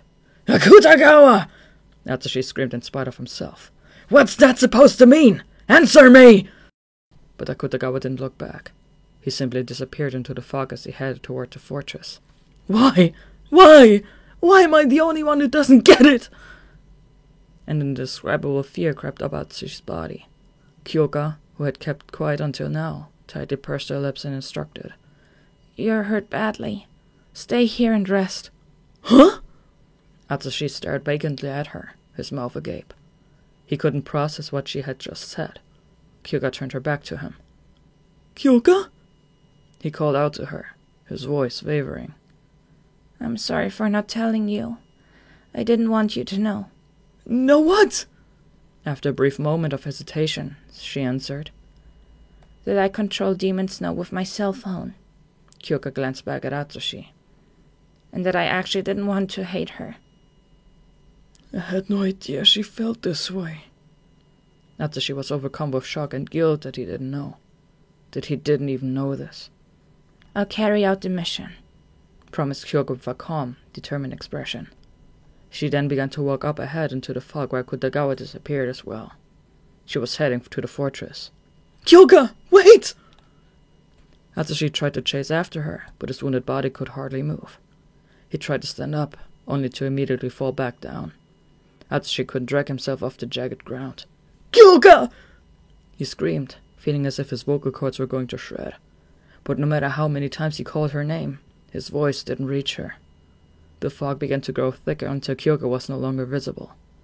Then, the fortress vanished beneath the mist, and eventually, the white darkness absorbed Atsushi as well. That night, Yokohama was covered in fog and countless people simply disappeared. Those outside of the fog tried all kinds of things to contact those within, but to no avail. While many people dealt with the collateral damage, Ango Sakaguchi from the Special Division for Unusual Powers strived to solve the root of the problem. That was why he evacuated, so as to not get caught up in the fog, and constantly tried to get in touch with someone inside ever since. Even after his call with Kunikira, Ango remained in the operations room to lay the detailed groundwork needed to fix this crisis. The others in the division were no different. The sounds of countless monitors running and keyboards being typed on mixed together in the operations room. Ango suddenly heard clamoring on the other side of the door. "He's here," Ango muttered softly. "Who's here?" curiously asked a staff member who heard him. A5158, replied Ango with disarming simplicity as he continued typing away, unlike the worker who had asked him. All of a sudden, the door to the operations room was kicked open. The bent door flew into the air before bounding off the ground. A shadowy figure slowly walked through the now useless entranceway. He wore a long, glossy black overcoat and a black hat made from the same material. His shaggy brown hair peeked out from underneath his hat. His personalized three-piece suit perfectly fit a smaller frame, giving him a gentlemanly, sophisticated air. Unique. That word alone could sum him up. His dominating presence, the otherworldly atmosphere, his piercing eyes that stood out from his beautiful features. Everything about him was unique. He placed his black-gloved hands in his pocket. "Pretty ballsy of you to call me over the phone like I'm some delivery guy," hotly claimed the man, Chuya Nakahara. The Special Division workers clamored over the sudden appearance of a Port Mafia executive. However, Ango didn't reply. He first stood up and told the other workers to leave. Chuya silently stared at Ango. Only after the others left them alone did Ango face him and say, "This is a government facility. Do you seriously think you'll get away with this?" "That's for me to decide." Chuya shot Ango a sharp gaze. "Not you." "You owe me a debt." "No, you owe me," replied Chuya without missing a beat. "What do you mean?" Light reflected off Ango's glasses, obscuring his expression. "Don't play dumb. You really think I don't know?" pressed Chuya with a menacing voice. He scowled at Ango spitefully. "I'm talking about 6 years ago." Ango quietly narrowed his eyes, but he didn't say a word. "That's what's wrong with you!" Chuya slammed his fist against the wall, leaving behind a small crater. Ango's silence seemed to be eating away at his patience. Pieces of the wall crumbled down to the ground. After displaying his overwhelming strength, Chuya glared at Ango, making it clear he wasn't going to tolerate any lies. Nevertheless, Ango remained calm. "What are you talking about?" Ango seemed asked with a matter-of-fact tone. "Shibusawa killed dozens during the Dragon's Head conflict 6 years ago. But you bureaucrats were the ones pulling the strings," growled Chuya. "You did it to stop the conflict that had taken hold of Yokohama. That was why you threw Shibusawa into the battle," he continued. "But he didn't give a shit about keeping the peace, so all that did was increase the body count." He frowned bitterly. "But the government kept protecting him anyway because he was a vulnerable skill user who could counteract a nationwide invasion of skill users. So you decided to look the other way, no matter how many people he killed overseas. You even wiped his ass for him and covered up the evidence. Really brings a tear to your eye." Ango neither confirmed nor denied the accusations as Chuya sarcastically laughed. He was completely right, after all. 6 years ago, a war among various underground organizations started in Yokohama over a sum of 500 billion yen. The government dispatched Shibusawa, whom they had been keeping on a short leash, into the conflict to cease the fighting. But it turned out that Shibusawa was actually the one keeping the government on a short leash. He unhesitatingly ignored the government's orders. For one reason or another, Shibusawa widened the conflict as if he was seizing some sort of opportunity and claimed countless lives. Normally, someone like Shibusawa who ignored orders and betrayed the government would be immediately disposed of. And yet, the government didn't kill Shibusawa. They couldn't. They simply could not part with such an individual, so they had no choice but to let them do as he pleased. Just as Chuya claimed, even when Shibusawa killed a skill user abroad, the government would destroy the evidence and curtail any particulars so that other countries wouldn't even know about his existence. Kunikida was absolutely right when he said that international intelligence agencies would surely have been aware of such a powerful skill user. No one would find it strange if someone like Shibusawa was known worldwide. Nevertheless, nothing was known about Shibusawa because the Special Division for Unusual Powers was keeping him hidden. Shibusawa's skill was highly unique. If there was ever another giant war with skill users like there had been last year, his skill would surely be of great use to them, which was why the government decided to protect him in case something happened. Until Shibusawa returned to Japan and carried out an attack on Yokohama, that is. That was where the government made its greatest blunder. Shibusawa was clearly not someone who could be kept under their thumb, and they had no idea that he had multiple accomplices who led him to Yokohama. Knowing both the government's intentions and its miscalculations, Ango calmly admitted, "Everything we did was to ensure the peace and security of this nation." Chuya grimaced, then grabbed Ango by the collar and lifted him off the ground. "I've had enough of your shit, Professor Glasses!" Chuya's eyes were murderous. 6 of my men would still be alive if your government dogs hadn't brought him here. He could still remember every face of his subordinates who died 6 years ago, when their lives were just getting started. He could even remember their faces after they were killed by Shibusawa. There was no way he could forget. "Are you going to kill me?" asked Ango as he gasped for air. His gaze was stern. "Go ahead. I prepared myself for this moment the instant I decided to ask you for help. Then it's settled, replied Shuya before violently tossing Ango onto the operations room's spotless floor. He then looked down at Ango and coolly declared, I'll take the job, and you'll pay me with your life. His unfeeling expression sent shivers down Ango's spine. He gasped as a cold sweat ran down his forehead. But even then, Ango didn't regret a single thing he'd said. There's no other option. It's time to signal counterattack, for the good of Yokohama and its people. Interlude 3. Osamu Dazai was standing within Draconia inside the fortress at the center of the fog. Countless red crystals glittered on the shelves on the wall, each indicating the life and death of the past owners. As Dazai silently gazed at the crystals, he heard the door open loudly behind him. He looked back to find Fyodor standing at the entrance. All according to plan, came Fyodor while closing the door with his hand behind his back. He was holding a key with his delicate fingers and placed it into the keyhole as if he were doing a magic trick. The door locked. They were the only two people in Draconia now, and the sweet smell of secrecy filled the air. Yes, all according to plan, Dazai quietly agreed. He then added with a sigh, It was a real pain in the ass, sneaking in without him suspecting anything. Fyodor didn't approach Dazai, but instead walked over to the edge of Draconia as if he were rummaging through the crystals on the wall. By the way, said Dazai, why are you really helping me? I simply wanted to see the world as I think it ought to be. Fyodor continued to observe the shelves as he walked. The more sideshows, the better. Don't you agree? He reached for a shelf and picked up 2 crystals, but Dazai was more interested in what he meant by sideshows. So the question is, who plays the clown, huh? He asked with surprising indifference. I didn't want to join forces with you, but I had no choice if I wanted to make Shibusawa the clown, groaned Dazai as he gently lowered his gaze. Besides, the man even has the Japanese government wrapped around his finger. Fyodor faintly smirked in agreement. After all, he was planning on covering Yokohama in fog with or without your guidance, Dazai. With the 2 crystals in hand, Fyodor changed directions. Dazai began to follow. From opposite ends of the room, they headed towards the vacant pedestal in the center of Draconia, slowly approaching each other until they were almost face to face, but neither stopped. They crossed paths, then slowly turned around and faced each other.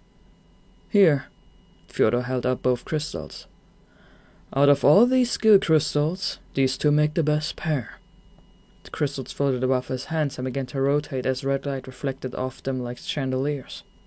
Fyodor promptly described the 2 crystals as if he'd had his eyes on them for quite some time. One of these crystals can summon all skill users when viewed into a single location. The other fuses the abilities of skill users who come into contact with one another into one single skill. Fyodor flashed a sinister grin. Absorbing the entire collection using these 2 crystals will cut off the fog's energy source. With that, he will no longer be able to sustain the fog. Just as Shibusawa mentioned earlier, he was only able to create and mount a fog of this scale because of his huge collection.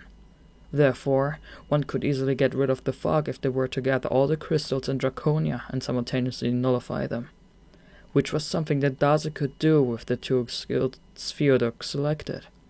However, Dazai wouldn't be able to manage this alone, for he could only nullify a skill while touching it.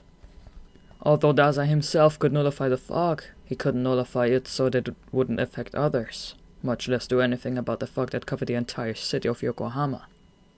More importantly, Dazai couldn't outsmart Shibusawa alone. That was why he needed Fyodor's help. The 3 of them gathered at Skull Fortress, each with their own goals and intentions, which was why they had an idea of what the other wanted, making them wary of a betrayal. It was a 3-way contest that had reached a stalemate. However, what would happen if 2 people shared the same goal? That would create a power imbalance. Dazai was able to outsmart Shibusawa because he joined forces with Fyodor to rid Yokohama of the fog. Both Dazai and Fyodor knew there was no way to prevent Shibusawa from targeting Yokohama, so they decided to cooperate with him in order to infiltrate the fortress. Fyodor raised the two skill-enclosed crystals into the air and softly said, "Now use your skill to nullify these shells and return the abilities to their rightful forms." Daza reached for the crystals just as Fyodor urged him to. "I hope Atashi and the others are okay." The moment his fingers touched the crystals, their hard gem-like surfaces cracked, and they melted away. Trails of light suddenly transformed into a liquid like blood, swirling around and mixing together in the air. The two lights melted into one and spun until they formed a single sphere. They had produced a single apple, a juicy, poisoned apple, red as blood. The apple appeared in Dazai's hand and gently rose to the ceiling before stopping. It birthed a skill, and an extremely powerful one at that, the ability to absorb. Every last crystal adorning Draconia's walls were sucked into the apple with intense force. 10, 100, 1,000, 2,000.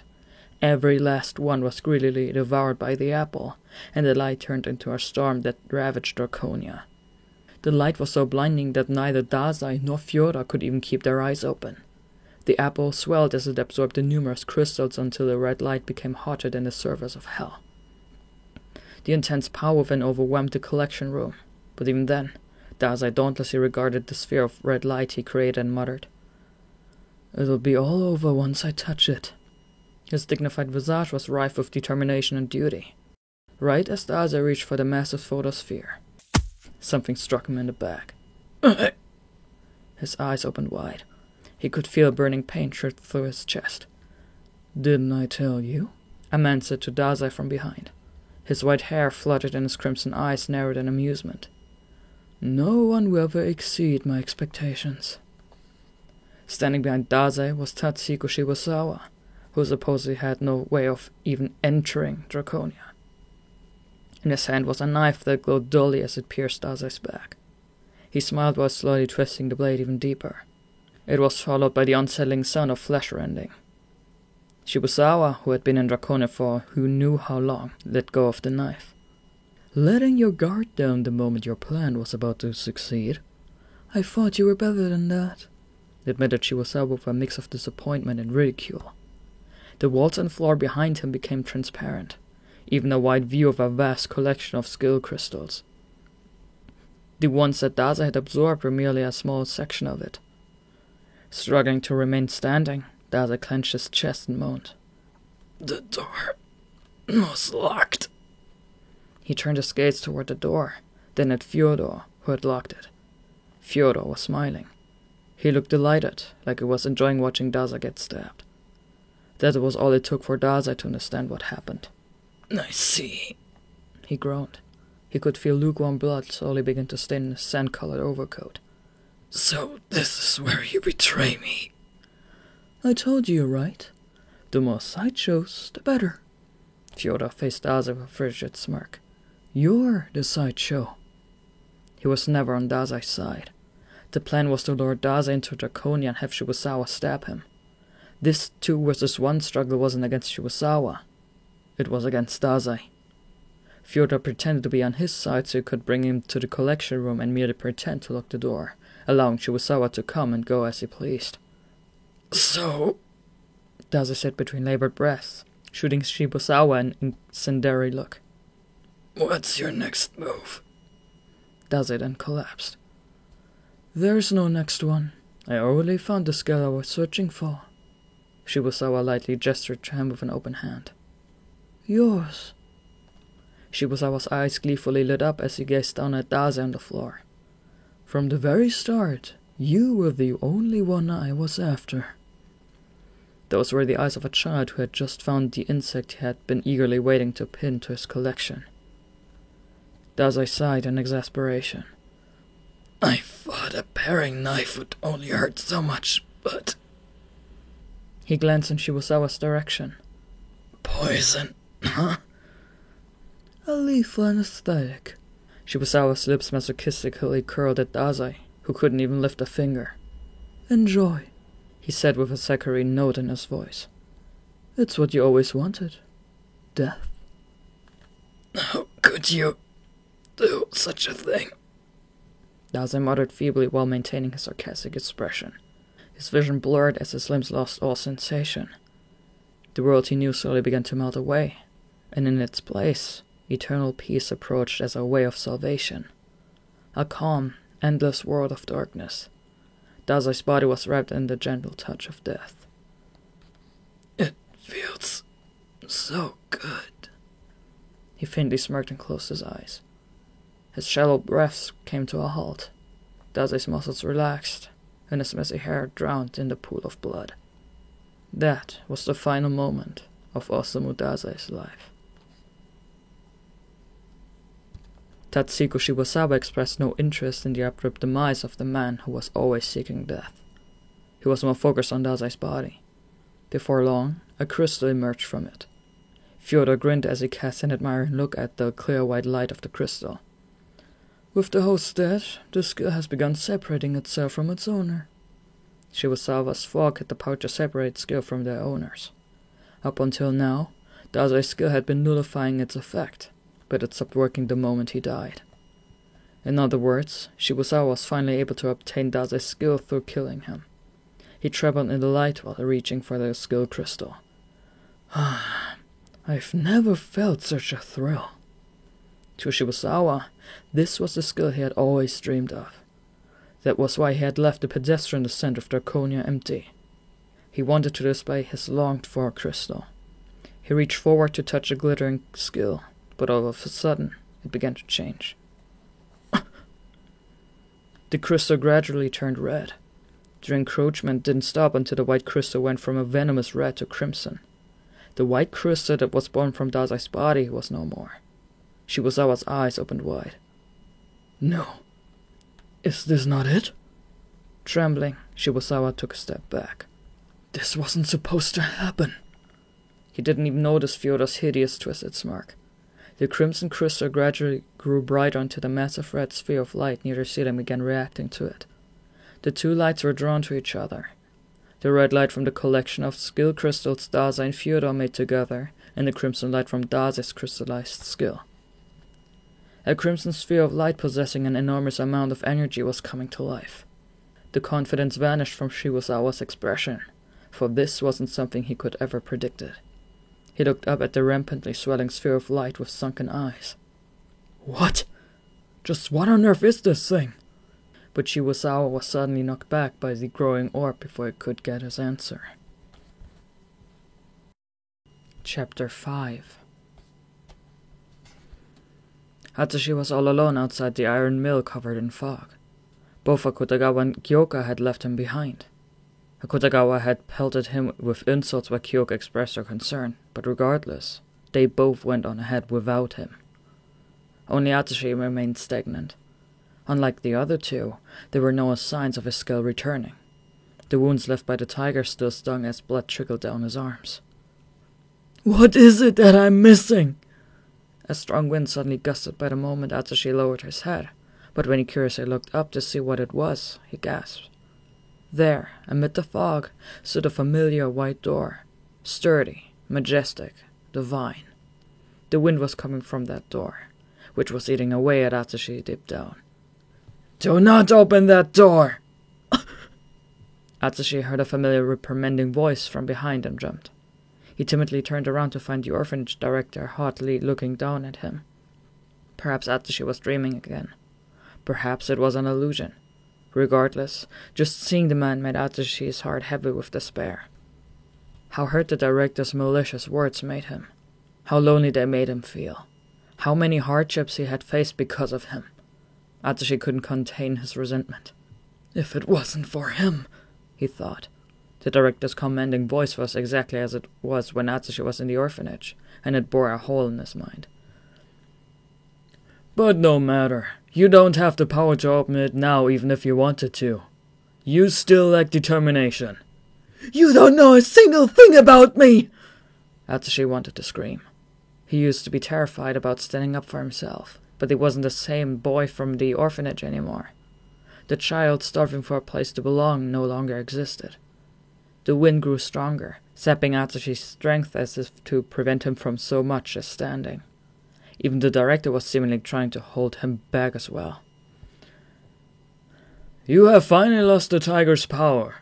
Say your goodbyes and move on with your life.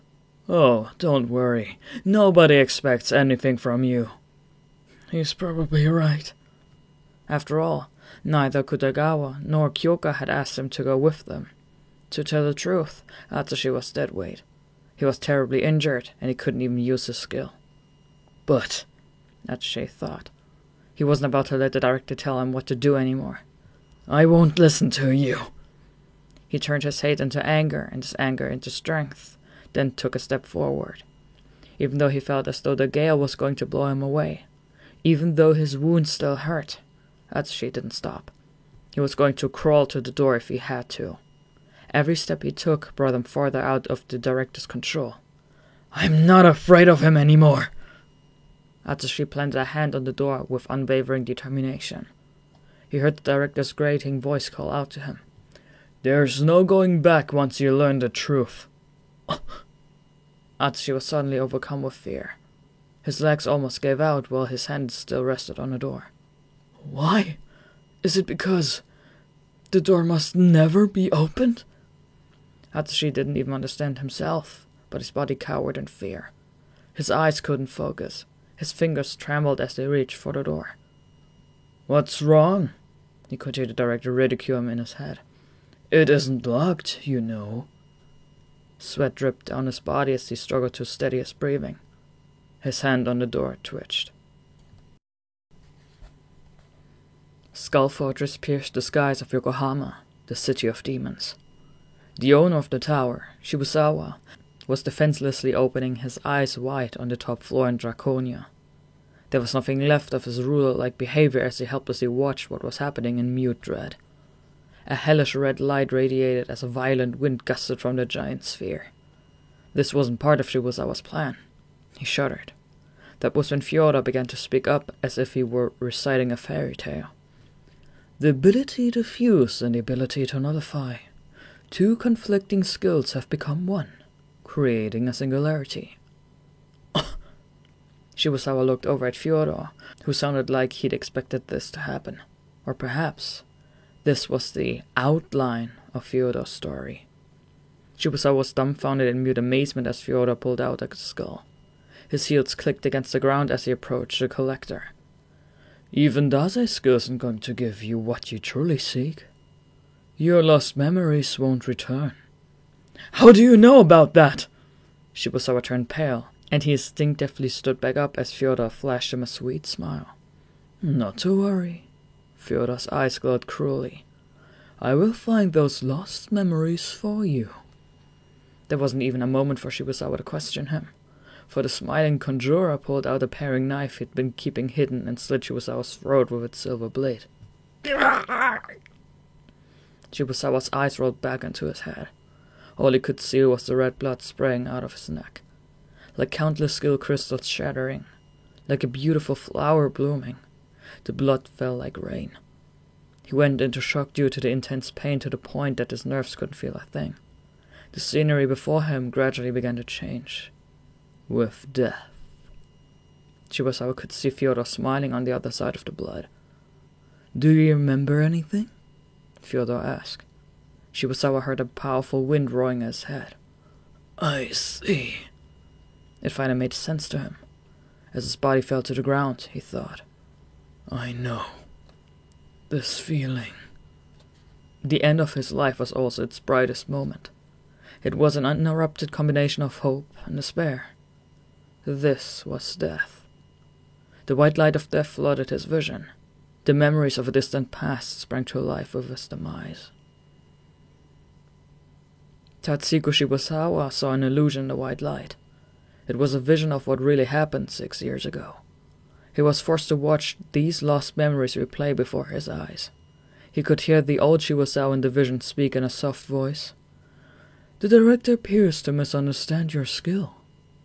The Shibusawa of 6 years ago was standing in a stone-walled cellar. The sole light source came from the window so high up on the wall that only the blue sky was visible. It was as if he were in a prison, unable to set foot in the outside world, nor even be allowed to see it. Inside the old stone room was a suspicious-looking gouge and a large piece of medical equipment. However, what stood out the most was the boy sitting in the center of the room. His extremely frail arms and legs were bound to a metal chair with metal bands that appeared to be rather sturdy. They didn't even budge, no matter how much the boy struggled. His filthy shoes miserably tapped against the floor. "The skill you possess is extraordinarily rare," continued the Shibusawa 6 years ago while ignoring the boy's suffering. He seemed to be in a trance. "It's the only skill envied by skill users the world over. However," his voice deepened, "perhaps because of your youth, your skill is tucked deep inside of you, so deep that not even my fog can draw it out." The ray of light peeking in through the window did not reach Shibusawa. "That is why." His red eyes eerily glowed like a demon's. "I'm doing this for your sake." His expression brimming with compassion, Shibusawa pressed the switch in his hands, sending a powerful electric shock to the boy's chair. The boy screamed. His cries filled the room. His limbs convulsed as he thrashed about, but the metal constraints binding him to the chair didn't break. The electric shock continued to surge through his body until the excessive voltage turned into violent bolts of electricity. This starving, malnourished 12-year-old boy could not withstand the pain. His cranial nerves began to fry, his muscle fibers tore, and his blood vessels burst open. The boy's chin quivered. "Now," Shibusawa gazed at the boy's face, making his satisfaction and delight no secret. "Surprise me." Atsushi hesitated in front of the door that had appeared amid the fog. "What's on the other side of this door? What am I so afraid of?" There was no end to the questions. The fear wasn't going away, either. That was when a boy shrieked from the other side. Atsushi knew that was no ordinary scream, and he summoned all his courage. In that moment, he noticed a dynamic tiger etched on the magnificent white door. He pried the heavy door open with everything he had. It creaked, and on the other side was a stone room. It was an unusual room. The ceiling was high, and while there was sunlight coming in from the window, it felt oddly confined for some reason. Numerous machines littered the space, and countless cables extended toward its center. In that room's center stood a man with long hair and his back turned to Atsushi. Next to him was a child thrashing about in a chair. Atsushi's heart froze. "What is that? Who is that?" The buzzing sound of electricity echoed, followed by a blood-curdling cry. A boy was being electrocuted while bound to the chair. The boy crying and screaming was Atsushi 6 years ago. "What's going on?" Atsushi stood at the doorway at a loss for words. "Why? How?" Atsushi couldn't think straight. He felt dizzy. "What is this? I don't remember any of this." He started to recall something, but he shook his head. "Did I simply forget? No, this memory had just been locked away behind a door deep within my mind, hadn't it? Because I wanted to forget that part of my past." The Atsushi of 6 years ago screamed in agony as if forcing his present self to face his past. Atsushi slowly came to realization as he watched. 6 years ago, I met a man named Tatsuhiko Shibusawa. I'd forgotten about him for a long time, but that was why I felt like something was bothering me whenever I heard his name and saw his picture. Shibusawa had visited Atsushi when he was in the orphanage. He'd locked him in a room, hooked him up to various instruments after tying him to a chair, and ran an electric current through his body. What Atsushi was watching now was a vision of his past. His memories showed Shibusawa watching as he writhed in agony. Before long, a crystal-like gem emerged from the young Atsushi's chest. The crystal was pale and glittered like the moon. "Wow," uttered Shibusawa. Atsushi could see a strange grin appear on the man's face. But then something unusual happened. The screaming suddenly stopped, and the young Atsushi's eyes flew open to reveal the eyes of a savage tiger. His black pupils shook within his golden irises. His slender arms transformed into forelegs with claws, and his filthy shoes burst open as his feet became muscular hind legs. After the sturdy metal constraints around his arms and legs instantly shattered like glass, he devoured the pale crystal that had separated from his body, and his ferocious fangs smashed. Shibusawa began to panic, but it was too late. The young Atsushi had already completed his transformation. He mowed down the chair that once constrained him, destroyed every mere piece of equipment in the room, and then his tiger claw slashed clean through Shibusawa's face. His skin peeled straight off as the claws carved through his skull. The white room was painted with blood, like countless skill crystals shattering, like a beautiful flower blooming. The blood fell like rain. I remember now. In the room of memories created by the fog, the 18-year-old Atsushi suddenly found himself facing Tatsuhiko Shibusawa. Not the man killed by the tiger 6 years ago, but the dim shadow of a man who had lost the light in his eyes. He didn't know why he was watching the same memory as Atsushi. He was too focused on himself to care. Oh, Atsushi mumbled after recalling the memories once sealed in the depths of his mind. I sank my claw into his face. I sank my claw into his face. I sank my claw into his face. I sank my claws into his face. I sank my claws into his face. Atsushi tormented himself with those words over and over. Tatsuhiko Shibusawa began similarly muttering to himself. I pressed the switch. Deep scars from the tiger's giant claws appeared on his face, just like they had 6 years ago. The memories once lost had now returned. He even remembered being killed after the tortured boy fought back. But why did Shibusawa target Atsushi 6 years ago in the first place? The reason was simple. Because I heard that your skill was the one that guided the envy of all skill users. Atsushi was clearly startled. Who did you hear that from? A Russian man named Fyodor, Shibusawa replied. And that was also the day I... Yes, Fyodor muttered to himself as Tatsuhiko Shibusawa journeyed his lost memories. Fyodor was now the only living person in Draconia. Dazai's body lay on the floor where Shibusawa had vanished into thin air. Under the colossal red photosphere, Fyodor expressed no concern about the other two people as he lowered his gaze to the skull in his hand. It was the skull that was always put on display with the apples on the top floor of Skull Fortress. The paint began to peel off the skull. It was like listening to countless insects hatch from their eggs. Across the white skull's forehead were deep gashes from an animal's claws. The claws of a tiger.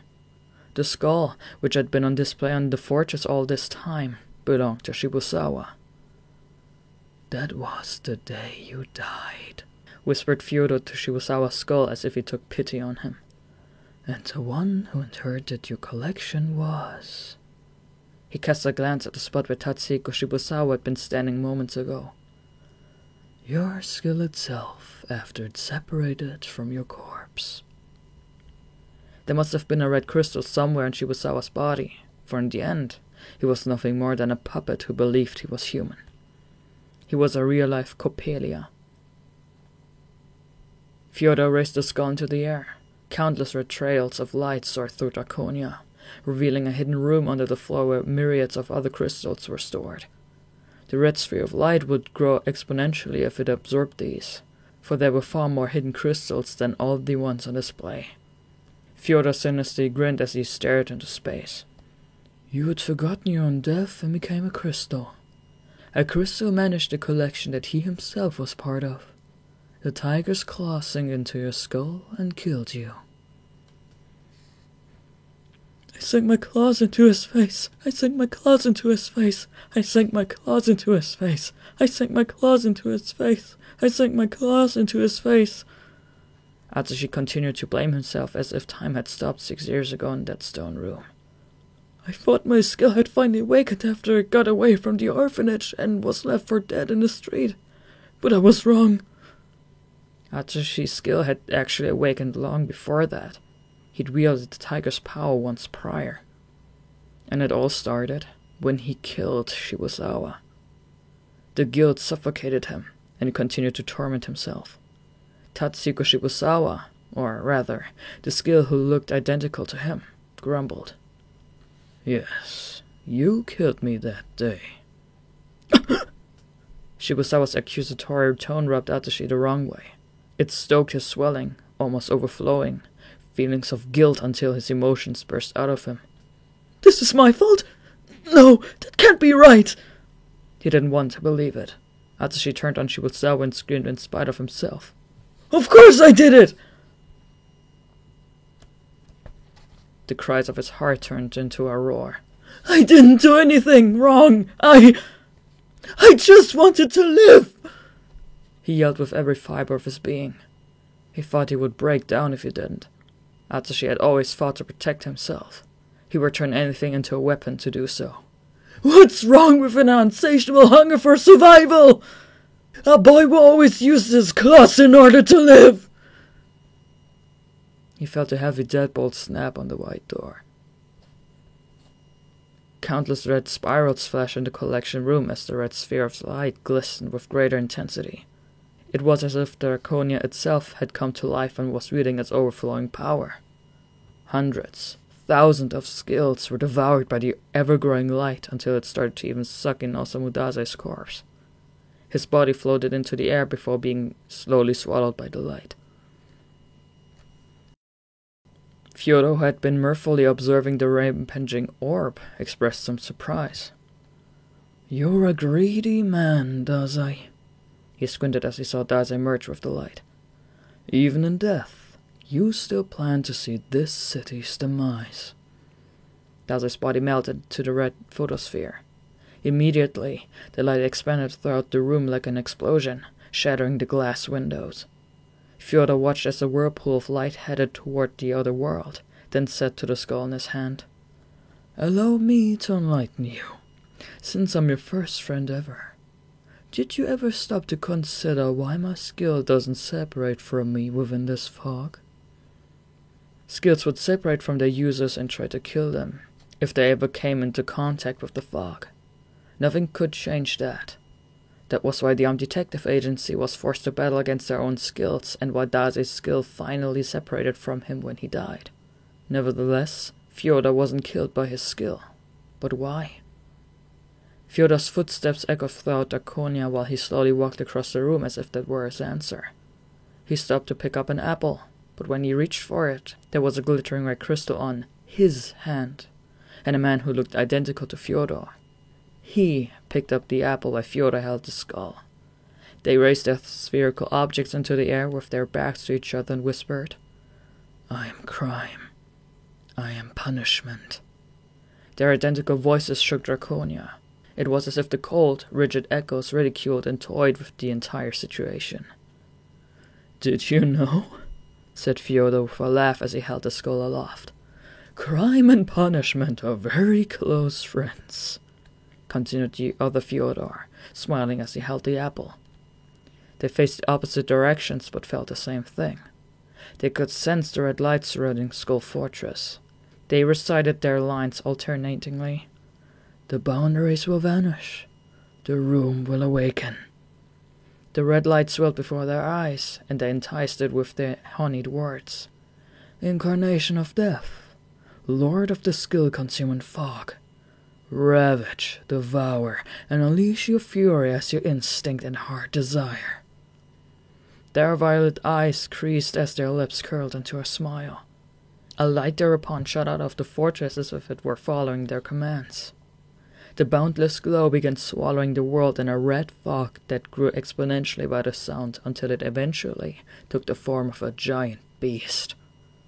It curled around Skull Fortress under the pale moonlight and came to life. The imposing creature consumed the moon, shrouded itself among the clouds, and scattered the fog.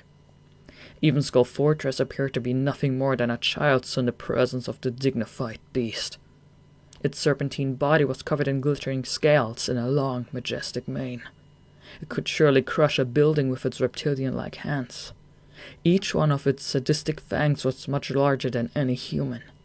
It was a rare creature equally wicked and divine. A dragon. Fyodor watched with an almost chillingly beautiful smile as the creature, which wasn't even supposed to exist in the world of man, appeared before him. This is neither loss of control nor a singularity, he said as if he were reciting an oracle. The dragon is the true form of the chaos within each and every skill. The dragon descended upon Yokohama and roared. making its presence known to the world. A dragon? Akutagawa's eyes bulged as he sprinted towards Skull Fortress. Just up ahead was a massive dragon that looked as if it was guarding the tower. Kyoka, who was running close by Akutagawa's side, bit her lip when she caught sight of the creature as well. An extraordinary, gargantuan enemy stood in their way. They could see it with their eyes, feel it on their skin. The dragon's ferocious power felt almost crushing. Even the Special Division for Unusual Powers, watching Skull Fortress from a satellite, instantaneously became aware of the dragon. Abnormal values for its singularity are increasing, shrieked a staff member from the division's operations room. The values displayed on the operator's screen rose as he was overcome with panic and fear. They're twice, no, 2.5 times higher than they were 6 years ago. Ango Sakaguchi's expression tensed as the red light that represented the risk level. The Special Division had already taken every measure available. There was nothing left it could do, but it couldn't just sit back and watch either. Ango was sweating bullets from fretting and praying. He slammed his fist against the desk and asked, "Where is A5158? Before the operator could even answer, a voice yelled over the radio. Calm down, you damn pansy! It's starting to feel nice and warm out here.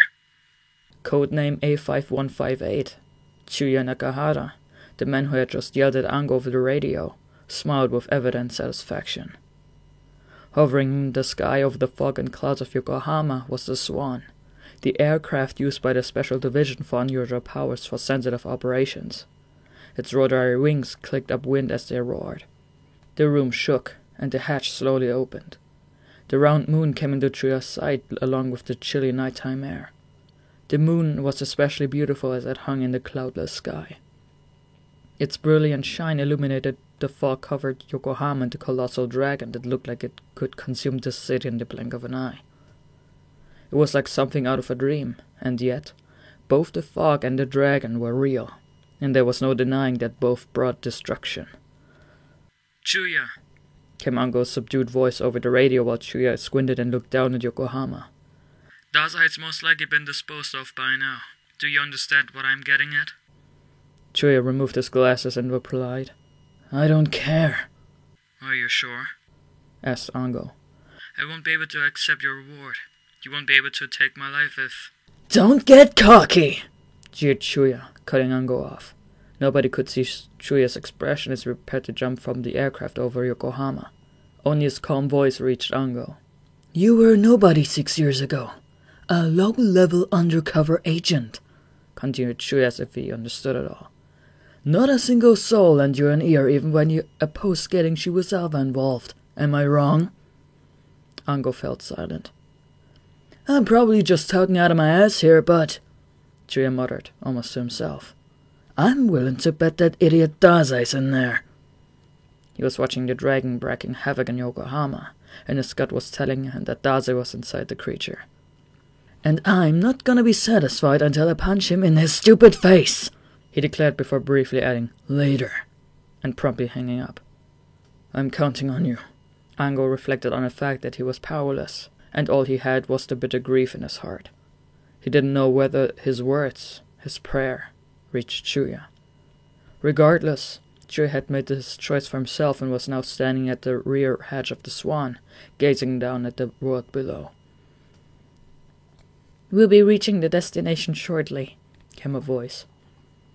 He glanced in the direction it came from and saw a suited woman with almond-shaped eyes and long hair in a bun. Chuya looked at her and briefly pondered something before raising an eyebrow. Oh, I remember you. You're... Tsujimura. She introduced herself and stared hard at Chuya. Are you sure you want to do this? Yeah. There's no point. Tsujimura shot him a piercing glare. It's hell down there. In her mind, the dragon Billa was clearly a monster that exceeded human comprehension. Fighting it would be no different from suicide. There's no way you can defeat that thing. Skill users are still human. Your overconfidence is going to get you killed, she declared. But Chuya merely snorted. That still doesn't mean it's okay to chicken out and run away, he replied bluntly before taking an audible step forward. Know when it's okay to chicken out and run away? Chuya's overcoat flapped wildly in the wind. Puzzled by what he meant by his question, Tsujimura shook her head. No. When? Never. Chuya ridded her of her bewilderment and sprinted forward assuredly. He then jumped off the hatch and into the sky, fully confident in the path he had chosen. The wind pressure pushed against his body, and the rush of air sliced at his skin. The next moment, he felt the dragon haunting Yokohama lock eyes with him. O granters of dark disgrace, do not wake me again, Chuya quietly muttered. The marks of Chuya's skill began to crawl up his arms and emit a glow that grew brighter until his entire body was covered. He was filled with immense power. The corruption had begun.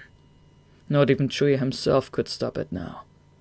By manipulating gravity, he pushed the fog away so he wouldn't touch it before landing on a building's rooftop, which he simultaneously destroyed. Concrete cracked under his feet, sending gravel flying into the air. He then dashed up the slabs of broken concrete toward the dragon. Wow. Tsujimura couldn't help but mutter as she watched Chuya from the airship. He's getting higher and higher. Ango came in through the radio while monitoring the satellite imagery and measuring apertures. His skill is gravity manipulation. Chuya Nakahara's skill, upon the tainted sorrow, was extremely powerful. However, continued Ango in a grave tone, in this state of corruption, having turned himself into gravitans, he can no longer control nor disable the skill. Are you saying he's just going to rampage until he dies? Tsujimura turned pale. Only Dazai's nullification skill can stop it, Ango quietly confessed. Without that, Chuya's already... No! Neither Ango nor Tsujimura said anything after that. All they could do was watch over Chuya as he dispersed the fog with incredible force. Tsujimura, Ango, and the rest of the special division saw Chuya hop from one floating slab of concrete to another, heading toward the dragon. But the dragon eventually sensed Chuya's presence and launched dots of light beams from its tail. Each trail of light took the form of a dragon before attacking and straining Chuya. Chuya, however, immediately tore through the dragons and broke free from its cage. He then created a massive graviton bullet with his right hand and launched it directly at the dragon's nose. In that same moment, the creature opened its mouth and shot a beam of light at Chuya. Their attacks clashed. The explosion buried the sky in light and sent Chuya flying backward. He was shot straight down without even a moment to manipulate gravity before slamming into the ground. The stone pavement shattered wildly, burying Chuya underneath rubble. He couldn't move. The dragon closed its mouth, and the light began to dim. The battle appeared to be over in a matter of seconds, but at the very next moment, Chuya rose from the fog with something massive in his hands. A building. An entire building was defying gravity and floating in the air. Chuya lifted the structure, which was over 3 stories tall, and hurled it at the dragon. 1 hit. 2 hits. Chuya roared like a beast as he slammed the building into his foe. It was hard to imagine someone so small fighting a battle of this scale.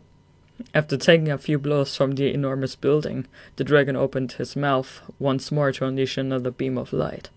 3 hits. Chuya forcibly crammed the entire building inside the dragon's mouth. The ground quacked as the building crushed the dragon, which then destroyed the building. The extremely high concentration of energy, the dragon, clashed with the structure's enormous mass, distorting the space around it. The energy ball shining in the back of the dragon's throat had lost its only exit point and exploded inside its body. Chuya then used this opening to raise his fist into the air and pelt the dragon with countless graviton balls, harnessing every last bit strength he had. Dazai! His scream shook the air as another bullet pierced the dragon. The creature writhed, and its entire body lit up as if it couldn't take any more. There was a flash of light. The dragon suddenly disappeared, leaving only a crimson glow in its wake. The fog was blown away, disintegrated by scorching flames, and the glowing light enveloped Skull Fortress. The dark, looming tower broke into pieces that slowly began to crumble under the silent, blinding light until it was no more. Meanwhile, at the center of that light, Chuya was closing in on Dazai's floating corpse. As blood trickled down his body, Chuya clenched his fist and punched Dazai right across the cheek. The violent blow forced the knife out of Dazai's back, and Chuya heard something burst, as if the pill in Dazai's mouth had been crushed from the impact. The capsule with its venomous red and pure white coloring broke open in Dazai's mouth, releasing the medicinal solution inside. The viscous liquid slid down Dazai's throat until eventually long, slender fingers touched Chuya's ghastly, corrupted face. When they made contact, it instantly nullified his skill. "Did you use corruption because you believed in me? You're gonna make me cry," came a calm voice. It was the voice of a man who was supposed to be dead. Without even showing a hint of surprise, Chuya responded, "Yeah, I trusted you were too damn crafty and far too stubborn to just die." The corruption in Chuya's body had already disappeared. Dazai had nullified it. He placed a hand on Chuya's cheek where it had been punched and smirked slightly. "So, this is how you wake Snow White? Kind of violent, don't you think?" "Hey, you're the one who hid that antidote in your mouth knowing you were gonna get punched in the face," griped Chuya, making his disgust no secret. Everything had gone according to Dazai's plan. Fyodor pretending to work with him while secretly conspiring with Shibusawa, their plot to poison Dazai, the Special Division for Unusual Powers dispatching Chuya, and, finally, Chuya punching Dazai's dead body. It was all as Dazai had anticipated. The light, a remnant of the dragon, slowly faded, and the countless pieces, small and large, that made Skull Fortress collapsed. Dazai dropped into the wreckage, followed by Chuya, who landed right on top of him. Chuya scowled.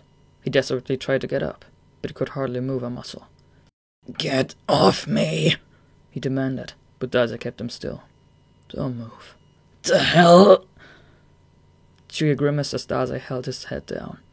While glancing around, Dazai admitted, "Looks like the fog hasn't completely cleared yet, and I'd rather not have to protect you from your skill right now."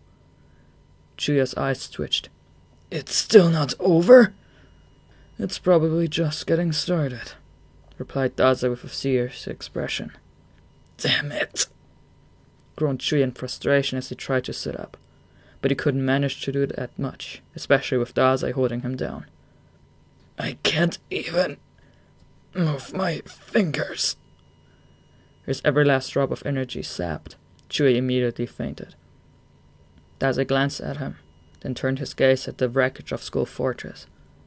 The tip of the crumbling tower still remained as it stood tall among the ruins.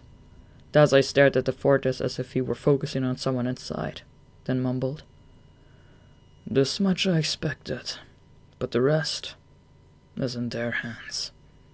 The tip of the tower began to shine with a suspicious light.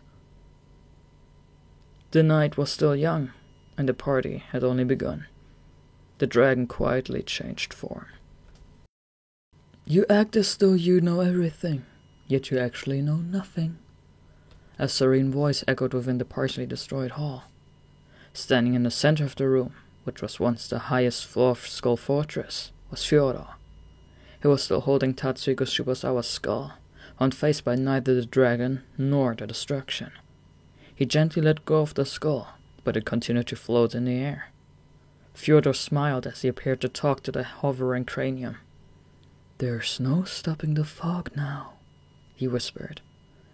"The earth will become a fruit of death, a dead apple."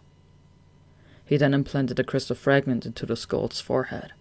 A red light flickered. It was but a modest gift from him, a fragment of the crystal that summoned skills together. Fyodor had taken the crystal he'd offered Dazai and secretly hidden a piece of it. "And with this, you will become a singularity," he boasted. A singularity occurred when multiple skills interacted to produce a new result. Nobody exactly knew what skills could be combined to create a singularity, much less what effect said singularity would have. And yet, Fyodor intentionally created one and continued to steer the situation in his favor. The skull shook as it began to absorb the remnants of the dragon Chuya had destroyed. The singularity began. Venomous red bands born from the skull twisted space and time until the skull was given a new flesh and blood body. Fyodor watched it shine as the red bands curled around it, creating a single form. Pale fingers slowly took shape, and long white hair fluttered in the wind. Atsushi was still standing in a room frozen in time while Chuyo was defeating the dragon and Fyodor was creating the singularity. On the other side of the door that had appeared, amid the fog, was a memory of what happened 6 years ago. It was the room where Atsushi had sinned.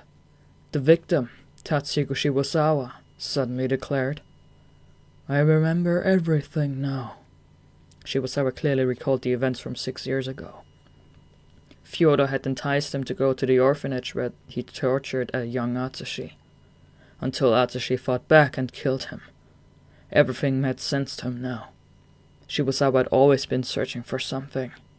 He had been searching for the missing piece, the memories he lost 6 years prior. He'd believed that Dazai's skill was the key to solving the mystery, and he knew if he released such a grandiose amount of fog within Yokohama, he would be able to catch him. Just as he expected, Dazai approached him, pretending to be on his side so he could get rid of the fog. Shibusawa saw right through Dazai's scheme, but he welcomed him with open arms and feared ignorance, then waited for his chance to strike. Dazai danced in the palm of his hand, just as he expected. Little did Dazai know that Fyodor was actually working with Shibusawa, and he let his guard down. That was the moment Shibusawa had been waiting for, and so Shibusawa killed him. But he was mistaken. Dazai's skill wasn't what Shibusawa was after. The key to filling in the gaps in his memories was not Dazai's, but Atsushi's skill.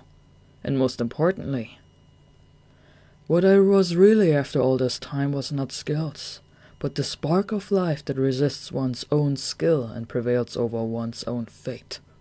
Like the spark you showed me. A spark with a thirst for life. That was what Shibusawa had been searching for, and nothing brought him greater joy than experiencing that spark. Even 6 years ago, he tested countless hypotheses in pursuit of it. Shibusawa was overcome with bliss. It was his first taste of happiness, and now the owner of the spark had appeared once again before him. Atsushi was the only one who could grant him light. Shibusawa fixed his fiery gaze on Atsushi. He wanted to experience that joy once more, and he made his desire clear. Your soul demonstrated that will to live when you killed me. So show me your soul, your spark. Shibusawa's pale fingers crumbled away, and his white hair began to vanish. As Shibusawa slowly disappeared from the room of memories past, his body simultaneously took shape around his skull in Draconia. The red bands of light formed into his flesh like a lizard regenerating its tail. A new dragon was born from the singularity, using the skull and red crystal as its vessel. The young man's overcoat cloaked his smooth, pale skin, and his long, white hair fluttered in the wind. He could only be described as beautiful, if not for the large claw-shaped scars marrying his visage. On his forehead was a red crystal reminiscent of a dragon's horn. His crimson eyes creased with a vacant, sadistic smile. Tatsuko Shibusawa had been reborn as a skill-like life form, a divine being that wielded the power of the dragon. But his wish was still the same. He wanted to drive Atsushi into a corner so he could experience that spark once more. He wanted Atsushi to experience even more pain and torture than he did 6 years ago. This was a natural conclusion for Shibusawa to reach, for he believed that life was at its strongest and most beautiful when it was being pushed over the edge. Therefore, he was going to muster every bit of strength he possessed. He was going to cover the world in the red fog he had newly acquired. The red fog began swallowing the earth. Nobody would ever see the smile on Fyodor's face. Chapter 6. The highway connecting Kanagawa Prefecture and Tokyo was closed off, but there was a car parked on the prefectural border. It almost seemed to be watching over Kanagawa. That car belonged to the Special Division Surveillance Group. It was impossible to see what was happening over in Kanagawa due to the white mist covering the prefecture. As they carefully watched the fog from a distance, it suddenly turned red. Furthermore, the fog, which had remained stagnant as if kept in place by a thin film, slowly began to waver. However, by the time one of the agents noticed, it was already rapidly approaching. The agent immediately slammed on the gas pedal, but it was too late. In a moment the fog swallowed the car. It stopped accelerating before sliding to a full stop. The passengers, once inside, had vanished. After the red fog devoured the Earth, the planet would undoubtedly look like a floating red apple from space. There would be no humans left on its surface, nor any signs they ever existed. It would be a true paradise, and with that, the dead apple would finally be complete. A dead planet covered in red fog. That was what Fyodor had planned and sought out. Nothing other than death could wash away the original sin of man, so it was only fitting for the sin, which started with a fruit, to end with one as well. Perhaps nobody other than Fyodor ever realized that the knife in the red apple was alluding to this moment. The red fog gradually grew more powerful to devour every single soul. "The fog has begun spreading!" An operator's voice yelled in the Special Division's operations room. The measuring gauges creaked. Each worker pleaded for an explanation of what was going on. "The singularity's variance is immeasurable. If the fog continues to spread at its current speed of 12.5 miles per hour, the entire Kanto region will be engulfed in approximately 1 hour and 35 minutes. 12 hours and 36 minutes for all of Japan, and 168 hours for the whole planet." Murakoso, an agent with long, wavy hair, frowned while blowing a bubble with her red gum until it popped. "You've gotta be kidding me!" A shrill sound stood out among the various noises. Aoki, who noticed the sound, opened his eyes wide. "We're receiving a call from England's secret military agency." Ango leaned forward in his chair. "The order of the clock tower?"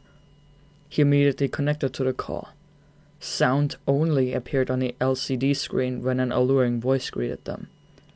"How do you do?" Everyone in the Special Division stiffened as they had been struck by lightning, then swallowed their collective breath. It was Dame Agatha Christie, an enticing woman who could charm someone with only her voice. Even though she was speaking through a machine, her overwhelming air of authority was palpable. "On behalf of the European nations, allow me to express my sympathies for the crisis your nation finds itself in." Her voice was brimming with refinement and deceit as she continued. "Therefore, this was a farewell call. I have dispatched a skill user to incinerate the fog before it spreads to other parts of the world." "Incinerate?" Ango's throat had turned painfully dry. "What's their ETA?" "Exactly 30 minutes from now, at daybreak," she replied with a clear and beautiful voice, then promptly hung up. Her call was not a proposal, but a declaration. In fact, several British bomber planes were already en route to Japan as well. The European nations were planning on disposing of Tatsugo Shibusawa and sinking Japan along with him. 30 minutes. There are only 30 minutes left. If we don't do something about the red fog before then, Yokohama will be burned to the ground. Ango's dazed comment was lost in the operations room. Nobody could utter another word. Only the crude noises of various machinery remained. The wind howled. Dust stands in the air as the red fog whirled about. Tatsugo Shibusawa, now with a red crystal shining on his forehead, grinned with ecstasy as he stood among the ruins of Skull Fortress. Broken shards of glass glimmered in the moonlight. A shadowy figure casually approached him. "Tatsugo Shibusawa, correct?" The man with the sharp, cold voice was Akutagawa, but without even waiting for an answer, he promptly summoned Rashomon. "Tenma Tengai!" Black fabric instantly expanded, wrapping around Akutagawa's limbs before covering his entire body. In this form, he was using Rashomon's blades not as a weapon, but instead as armor. This was his strongest form, but he could only maintain it for a short amount of time. "Oh?" Shibusawa's eyes sparkled with intrigue. "So you two are skill users as well? I thought everyone would be dead by now." "You too?" Bewildered, Akutagawa looked around until he found Kyoka standing right behind him. He slightly knit his brow. "What are you doing here?" Undeterred, Kyoka indifferently replied, "I just want him to live in the light." It wasn't lip service. Her words were genuine as she faced Shibusawa with determination. I'll take care of him. Her eyes locked on Shibusawa as she cried, Demon Snow! Her skill materialized, and its sword sliced through the air, creating huge impact in the space. Akutagawa and Kyoka, Rashomon, and Demon Snow. Shibusawa looked at their skills and made his excitement no surprise. Amazing. Never did I dream that anyone, 2 people at that, would take their skill back. Kyoka glared at Shibusawa as she smiled like an innocent child. It's not just the 2 of us, she said, to which Shibusawa narrowed his eyes. After all, she knew that the skill users of Yokohama wouldn't go down so easily. Amid the confines of the mist, the leader of the port mafia, Ogai Mori, muttered to no one in particular, It's finally come to this. He gazed at the red fog covering the sky. What do you plan on doing, Dazai? However, he didn't seem all that concerned. It was as if the situation were but an afterthought. At any rate, I suppose I should be more worried about myself right now. Ogai heaved a sigh while taking out a handful of scalpels. An adorable little girl on the other side of the fog leaped out at him. Elise! Ogai winced. I love you, Rintaro! Elise wasted no time in kicking Ogai to the ground. On her forehead glowed a red crystal. Ogai tumbled before coming to a stop. Even the fake you is adorable, Elise. I can't bring myself to hurt you. While it may have sounded like sarcasm to an outsider, Ogai was entirely serious. He watched as a giant syringe materialized in the girl's arms. Now, he started, the optimal solution would be... He suddenly heard metal hitting metal. It was the sound of 2 swords clashing. Ogai knew this rhythm. Having a good idea who the sword's wielder was, he looked over to find the president of the armed detective agency fighting his own skill nearby. The 2 Yukichi Fukusawas were facing each other with swords in hand. Their gruesome sword fight was reminiscent of a dance, and Ogai's eyes could hardly keep up with their speed. Through labored breath, Fukusawa said, A swordsman with the same skill set as myself. Normally, I would be honored to have such a sparring partner, but... I possess an even more perfect spirit, Fukusawa's skill claimed softly. While your talents may be unmatched, your swordsmanship is too sincere. You cannot defeat me with a sword that knows no guile.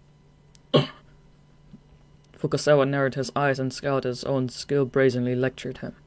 Ogai suddenly called out to him, and Fukusawa glanced in his direction. What a coincidence, Dr. Mori. Having a little trouble there, Mr. Fukusawa? As Ogai approached, it was apparent from his expression that he had a plan. Fukusawa noticed and immediately knew what he was getting at. I believe I just figured out how to solve it, Fukusawa replied. Excellent. Our typical actions are most effective at times like these, are they not? With their backs to each other, they shared their intentions without ever voicing them. They knew what the other wanted. As Elise charged toward Ogai with a giant syringe, Fukusawa's skill readied its sword. Immediately, Fukusawa and Ogai traded places. Fukusawa sliced through the crystal on Elise's forehead while Ogai threw a scalpel as a distraction before pulling out a pistol and shooting the gem on Fukusawa's skill. Fukusawa had no problem attacking Elise, and Ogai had no problem with being cunning. They had switched enemies to better suit their compatibilities. So those scalpels aren't your only weapons. Fukusawa turned his back to Ogai. Have to be more careful from now on. Ogai cynically smirked at Fukusawa, who began to walk away. You showed no mercy, even to a cute little girl. The lone swordsman Silver Wolf is one wicked man.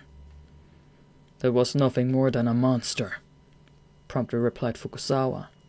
By the time he finished his sentence, an adorable young girl appeared before Ogai. What do you think you're doing, leaving me behind, Rintaro? There was no red crystal on the pouting little girl's forehead anymore. Ah, Elise, the one and true Elise. Ogai pathetically grinned from ear to ear. A monster either way, if you ask me, said Fukusawa as he disappeared into the distance. It was evident that both of them had regained their skills after destroying the crystals.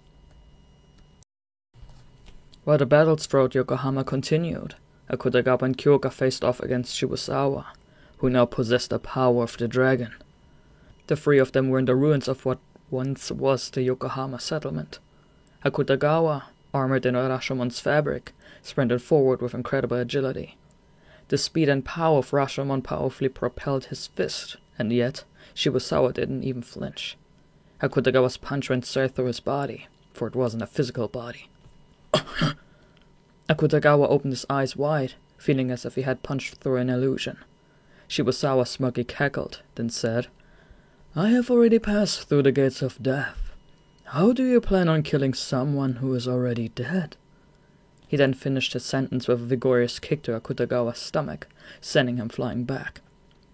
Akutagawa couldn't even touch him, and yet Shibusawa's attack connected. It didn't make any sense. Akutagawa used Rashomon to regain his footing. "You abomination!" But glaring at Shibusawa wouldn't do anything either. Demon Snow lowered her stance and soared toward the enemy with her katana in hand. Shibusawa's burning eyes gleamed as he ran at Demon Snow. They clashed. The white blade grazed the air before snapping in half in Shibusawa's hand. Neither in power nor in ability were they a match for him, but Akutagawa and Kyoka didn't have the luxury of giving up. In a daze, Atsushi stood in the prison cell-like stone room. "Your soul demonstrated that will to live when you killed me. So show me your soul, your spark!" Shibusawa had loudly demanded before disappearing from the room of memories. Atsushi was the only one left. "Spark of life?" Atsushi softly uttered to himself. "What does that even mean? I don't have any spark. I was actually kind of relieved when the fog took my tiger powers from me, because that meant I couldn't hurt anyone anymore. I thought that proved that the tiger and I were separate entities all along." However, Atsushi saw evidence of what happened 6 years ago. How he killed Shibusawa and how he survived after almost being killed himself. The tiger's savage claws were frightening. There was no mistaking that. "But," quietly uttered Atsushi, "the tiger saved me that day." The room suddenly vanished before his eyes, and a path appeared in its place.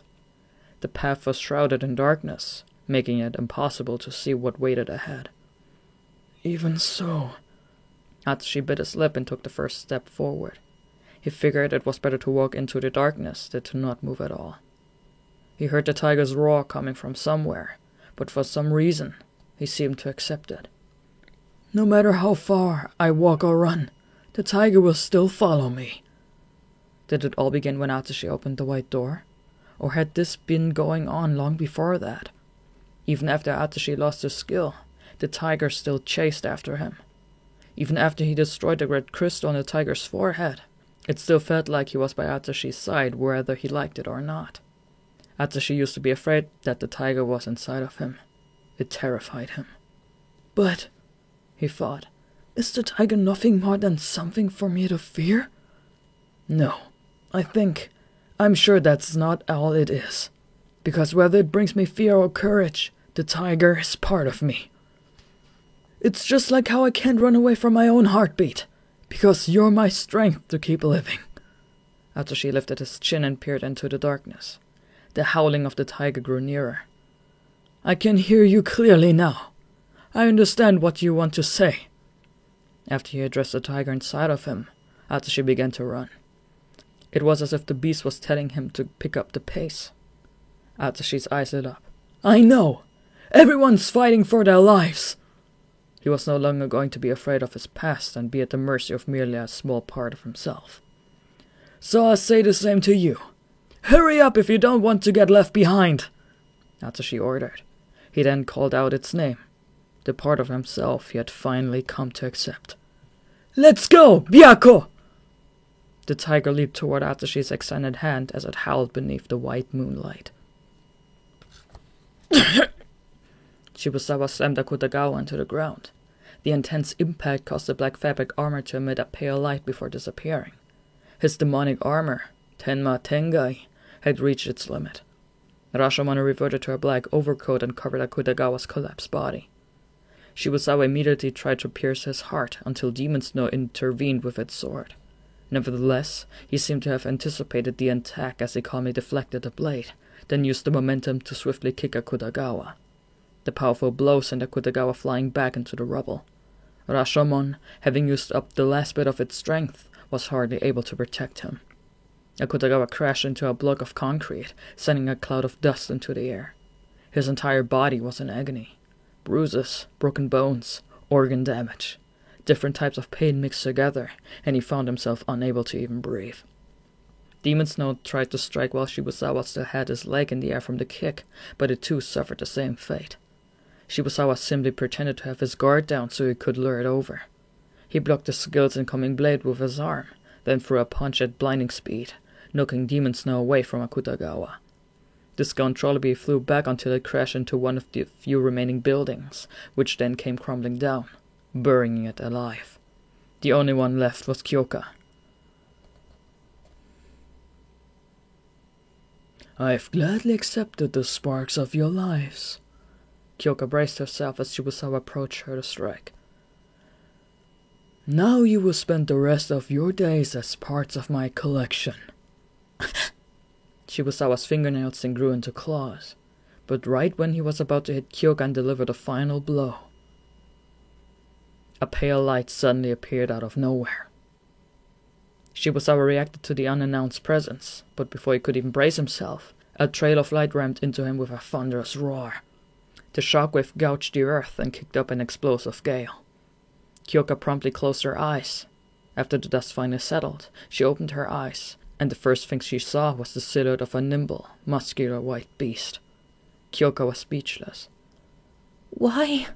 She wondered. After enduring the first hit, Shibusawa created some distance between them. His lips curled into a sneer. "The dragon and the tiger. I see now why they are called rivals," he said, seeming to be strangely enjoying this. "The Russian man who told me about you said that the dragon is the true form of the chaos that all skills possess, which means..." Shibusawa scrutinized the beast. "You, the white tiger, are the one who resists all skills." The beast's silhouette glowed blue as it took the form of a human. Akutagawa sat up off the rubble and weakly clicked his tongue. "About time, man-tiger." Kyoka, however, appeared to be regarding Atsushi in a somewhat sorrowful manner. Shibusawa, Akutagawa, Kyoka, while each of their expressions were different, they were all watching the same person. Atsushi only looked at Shibusawa after transforming into a half-tiger, half-human. The scars on his body were already healing thanks to the tiger's skill. He got into position with his claws. "Here to kill me again, Atsushi Nakajima?" asked Shibusawa. Kyoka jumped when she heard the word "again," and Akutagawa narrowed his eyes a little. But Atsushi didn't even blink. He had been ready to pay for his sins. "I'm just sending something back to where it belongs," he replied. Atsushi instantly leaped toward Shibusawa with unbelievable speed and threw the first punch.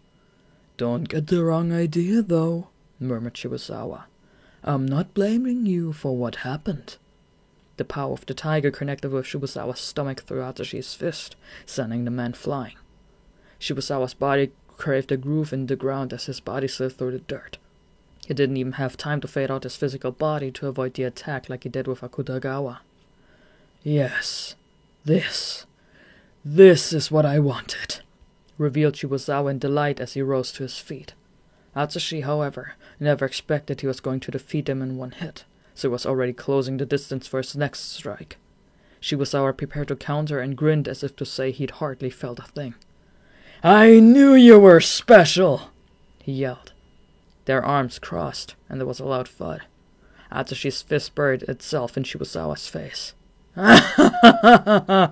"Boredom is foreign to me now," guffawed Shibusawa as he grabbed onto Atsushi's extended arm. "I finally understand the meaning of life." Right as Atsushi was about to deflect Shibusawa's fist, Shibusawa kneed him in the stomach and sent a dull pain through his body as he was tossed backward. Atsushi's body hollowed the ground, and a cloud of dust rose into the air. Akutagawa ground his teeth in irritation. "Rashomon!" He stood, glaring at Shibusawa. His overcoat wriggled, and the black strips of fabric grew a jaw like a hellhound, which immediately pounced at Shibusawa. "You're wasting your time," Shibusawa said with a laugh. He grabbed the incoming strips of black fabric with both hands, then vigorously pulled them forward. Akutagawa's eyes flew open, but it was already too late. He couldn't escape, and Shibusawa wasn't going to let go of Rashomon. Akutagawa tried to attack by extending the black strips of fabric Shibusawa was holding, but Shibusawa deflected each blow, then brandished the fabric like two whips, spinning Akutagawa in the air. Rashomon was overpowered. "You are weak," jeered Shibusawa before swinging his arms down, slamming Akutagawa into the ground. "Demon Snow!" yelled Kyoka as her skills swung its sword, but Shibusawa promptly deflected the blade. "Doing the same thing over and over again will get you nowhere," he coldly dated. A rigid sound echoed. Shibusawa blocked the blade with his arm. Demon Snow immediately pulled her blade back, then relentlessly swung it multiple times. Each slash was soon followed by the sound of wind brushing off the blade. However, her blade never reached Shibusawa. "See?" he said with a cruel smirk. Shibusawa raised his sharp, elongated claws, but his target wasn't Demon Snow. It was Kyoka. As she tensed up, Demon Snow rushed in front of her to protect her. The claws tore right through Demon Snow, and the impact shot Kyoka into the distance. "Demon Snow!" cried Kyoka in a pained voice. Her skill then disappeared as if it had faded out of existence. "No!" As Kyoka soared through the air, her eyes went wide with anguish until her back slammed against the ruins of an old building. Kyoka braced herself for the impact, but no matter how long she waited, she didn't feel any pain. Instead, she felt someone's arms gently wrap around her. They were Atsushi's. Shibusawa had kicked him to the ground, but immediately noticed that Kyoka was in danger and rushed back to save her. "I'm so glad I made it in time." Atsushi deeply exhaled with Kyoka in his arms. He wasn't fast enough to prevent Shibusawa from attacking, but at the very least, he was able to catch her before she actually crashed into the ruins. The damaged building behind them crumbled. Atsushi stared fixedly at Shibusawa and racked his brain. Shibusawa was strong. He literally possessed inhuman powers. Neither Atsushi, nor Akutagawa, nor Kyoka could defeat him. So what could they do? "We won't be able to protect our home unless the three of us work together," muttered Atsushi, filled with determination. Atsushi met Kyoka's astonished gaze and asked, "You can summon Demon Snow again, right?" Her eyes trembled with fear. "Kyoka, Man-Tiger," Akutagawa called out. He staggered back to his feet, then looked fixedly at them. "You know what you need to do, right?" Atsushi nodded. "Yeah, I do," he decisively responded before facing Shibusawa once more. "Kyoka?" He stood with his back to Kyoka, the one who had been leading him all this time. Facing Shibusawa, he confidently whispered, "You never wanted to hate Demon Snow. She will listen to you. I promise." Kyoka snapped up her head in astonishment, and Atsushi couldn't sense how she was feeling even without looking back. He began to run. He roared as he threw his claws at Shibusawa. Shibusawa narrowed his crimson eyes. "That naivete of yours is a sight to behold." They collided. Atsushi and Shibusawa were battling once more. Sometimes they threw and dodged punches. At other times, they focused on defending while waiting for an opening. They went back and forth, vying for the upper hand, so it wasn't going to be easy for Akutagawa or Kyoka to help.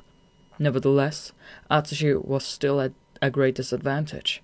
In fact, Shibusawa was starting to dodge each of Atsushi's strikes while landing every one of his own. Atsushi braced his legs so he wouldn't get knocked back like earlier, but he was struggling. Kyoka could see that, and she tightly clenched her fist.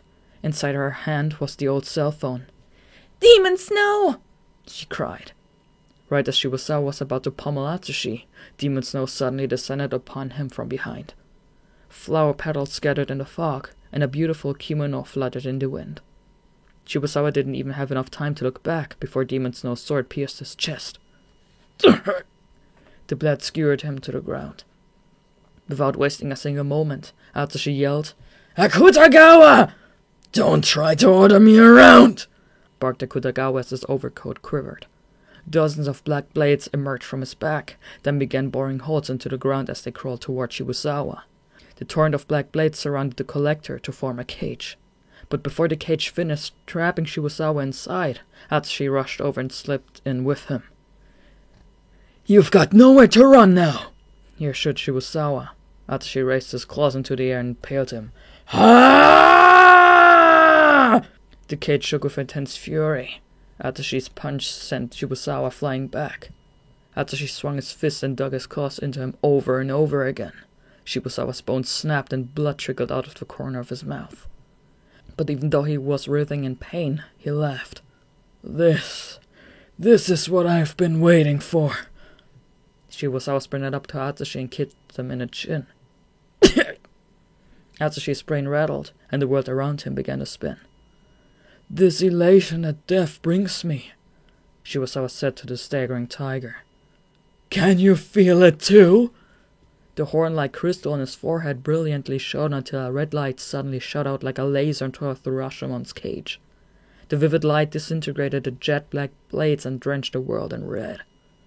The blast wave was so powerful that it even reached Akutagawa and Kyoka outside the cage, forcing them to grab onto the ground so they didn't get blown away. Before anyone had even realized it, Shibusawa had gathered the red fog around them and enclosed Atsushi and himself in a red sphere of light. As if he were telling Atsushi that he wouldn't let him run away any longer. "Show me once more the spark that resists each and every skill." The crystal on Shibusawa's forehead glowed red once more. A powerful, blinding red light. Atsushi's body slowly transformed as he bathed in its radiance. The powerful spring in his step vanished, and his muscular arms covered in white fur returned to normal, while his claws simply vanished. The power of the tiger gradually faded, and a pale skill crystal emerged from Atsushi's chest. "Come, show me that skill once more." Shibusawa reached for the crystal. "He's gonna steal my skill!" This was just like what happened 6 years ago. Atsushi was overcome with excruciating pain, and an unbearable sense of loss gnawed at his heart. "But I won't let him!" "It's beautiful," muttered Shibusawa in admiration. "This is the ultimate skill." "The tiger isn't a skill!" screamed Atsushi, pouring his soul into every last word. "The tiger is me!" He desperately reached out, opposing fate with every fiber of his being, and grabbed the pale crystal. Atsushi felt the warmth on his palm as his power gradually returned to its rightful owner. A pale blue light wrapped his body, and the Byaku's power returned. His fingernails extended into claws, and his body became covered in fur. He felt himself brimming with the tiger's power. His body had grown used to it now. Atsushi immediately tried to crush Shibusawa's head with both hands, but Shibusawa grabbed Atsushi's hand with his own. Their fingers locked. Their powers clashed. Their muscles were at their limits as their bones creaked. They pushed as hard as they could, and their arms began to fatally tremble. Atsushi glared ferociously at Shibusawa, who was practically nose to nose with him. "I understand everything now," muttered Shibusawa with the same desperate expression at Atsushi. "I know why you're here, why you appeared before me, and what his words truly meant." Their energies sent the fog swirling. Shibusawa was the only thing reflecting in Atsushi's eyes. As if he was starting to crack open, a shadow began devouring Shibusawa whole. "You!" Shibusawa laughed as the dark shadow continued to take over his body. "You are the angel who will save me!" The scars on his face glowed. He moaned with evident satisfaction as his body continued to be stripped of its flesh, swallowed by the darkness. Even his beautiful features and pale skin were stripped away. Not a single strand of white hair remained. All that was left in Atsushi's hand was a skull. A skull with the claw marks of a tiger. Nothing more than bones of a man who died 6 years ago. But Atsushi didn't relax his grip. As if he wanted to erase all the contradictions and return the past to the past, he crushed the skull. To make sure that something like this would never happen again. The bones shattered, and the skull broke apart until it was ground into a fine powder. The remnants of the skull then turned into particles of light that streamed about, and a pale blue light appeared in Atashi's hands. The light spread from within his hands, slowly swallowing the fog that Shibusawa created. The venomous red fog disappeared, and the pale blue light stretched across Yokohama just as daybreak began. It was as if the beautiful light was purifying all that it touched. By the time the red fog cleared, the darkness reigning over the sky had started fading into grey. The long night was finally over, and the morning sun had started to rise. Atashi gently descended onto the surface as he watched the pale light born from his hands. After letting out a sigh of relief, he smiled at Kyoka, who looked deeply worried. Her tense expression gradually loosened. Out of the corner of his eye, Atashi saw Akutagawa wordlessly departing the scene. "I have confirmed the disappearance of the Singularity and the fog," came Aoki's trembling voice from the Special Division's operations room. After a brief moment of silence, the room erupted in cheers and laughter. Even Ango instinctively sighed in relief as his body went limp, and he dropped into his chair. The operator's similarly relieved voice assured everyone that the order of the clock tower confirmed they had aborted the mission. Around the same time that day, in a room filled with stately, traditional furniture was a woman perched on a couch decorated with intricate embroideries. "How unfortunate," she muttered after hearing the news in Yokohama, then elegantly picked up her porcelain teacup. "The smell of a burning nation goes so well with tea." Her whispery voice was calm and collected. She lowered her somewhat distant gaze upon the surface of an amber-colored tea. The morning sun slowly rose over the crystal-clear skies of Yokohama. People were returning to the ruins of the downtown high-rise district, the highways littered with countless cars, and the abandoned fast food joints. A small-framed man wearing a black overcoat wandered the remains of Skull Fortress in search of something. It was Akutagawa. A voice suddenly called out to him from the shadows of the rubble. "The hell you doing here?" Akutagawa turned his gaze in the direction of the crude voice to find Chuya slumped over on the ground. He'd clearly been through a lot since Akutagawa last saw him, and his trademark hat was nowhere to be found. He must have fallen off somewhere nearby. "Dazai's alright. Still an idiot, but alright," Chuya lethargically uttered as if he could read Akutagawa's mind. Akutagawa abruptly straightened his back and bowed. But as he quickly started to walk away, Chuya added, "Hey!" and stopped him. "Give me a hand, will ya?" he asked, flashing a toothy grin.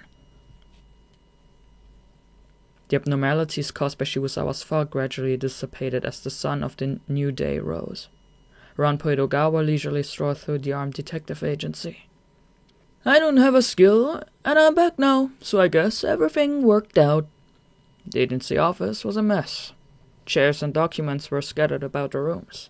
Perhaps the only things still in one piece were the safe and its contents. Ranpo snacked on a few sweets that were inside the safe while looking out the blinds at the sun. "Atsushi really starting to get things done. Don't you agree, Dazai?" A snack cracked in half between his teeth. The man who would reply to Ranpo's question was already on his way to meet up with Atsushi and Kyoka. "It's finally over," Atsushi thought while he and Kyoka gazed at the mountain of debris once known as Skull Fortress. The darkness of the night had made it hard to tell, but the morning sun showed it clearly. The city was in a rather dreary state. Of course, it made sense, given what had happened. Nevertheless, Atsushi was inwardly relieved that the battle ended before things got even worse. He was relieved that he was able to protect someone important to him, at the very least. All of a sudden, Atsushi heard footsteps approaching from behind. He and Kyoka immediately looked back to find Dazai wearing his sand-colored overcoat. Atsushi quietly stared at him. It felt like it'd been ages since they last met. "Atsushi," began Dazai with a calm expression. "About what happened, you were trying to protect the city, right?" Atsushi broke into a smile before Dazai could even finish his sentence. He naturally felt a warmth in his heart. Dazai's surprised expression turned pensive. "Do I really look like the kind of person who would risk his life to save others?" Atashi blinked at him quizzically because, to him, it was obvious. There was no doubting Dazai was a good person. He had no idea what Dazai even meant with his question. So Atashi simply nodded and replied in earnest. "Well, yes." Dazai's eyes bulged slightly. Before long, he smiled in amazement. His grin was bitter, yet sweet. "Whatever you say," he muttered, then ambled past Atashi and Kyoka. He gazed into the distance. "I really hope he was able to fill his boredom and loneliness with something in the end." "Are you sure this is what you wanted?" Kyoka asked Atashi with a worried gaze. Atashi looked down at the ground. He knew what she meant. That was why he had to pick his next words carefully.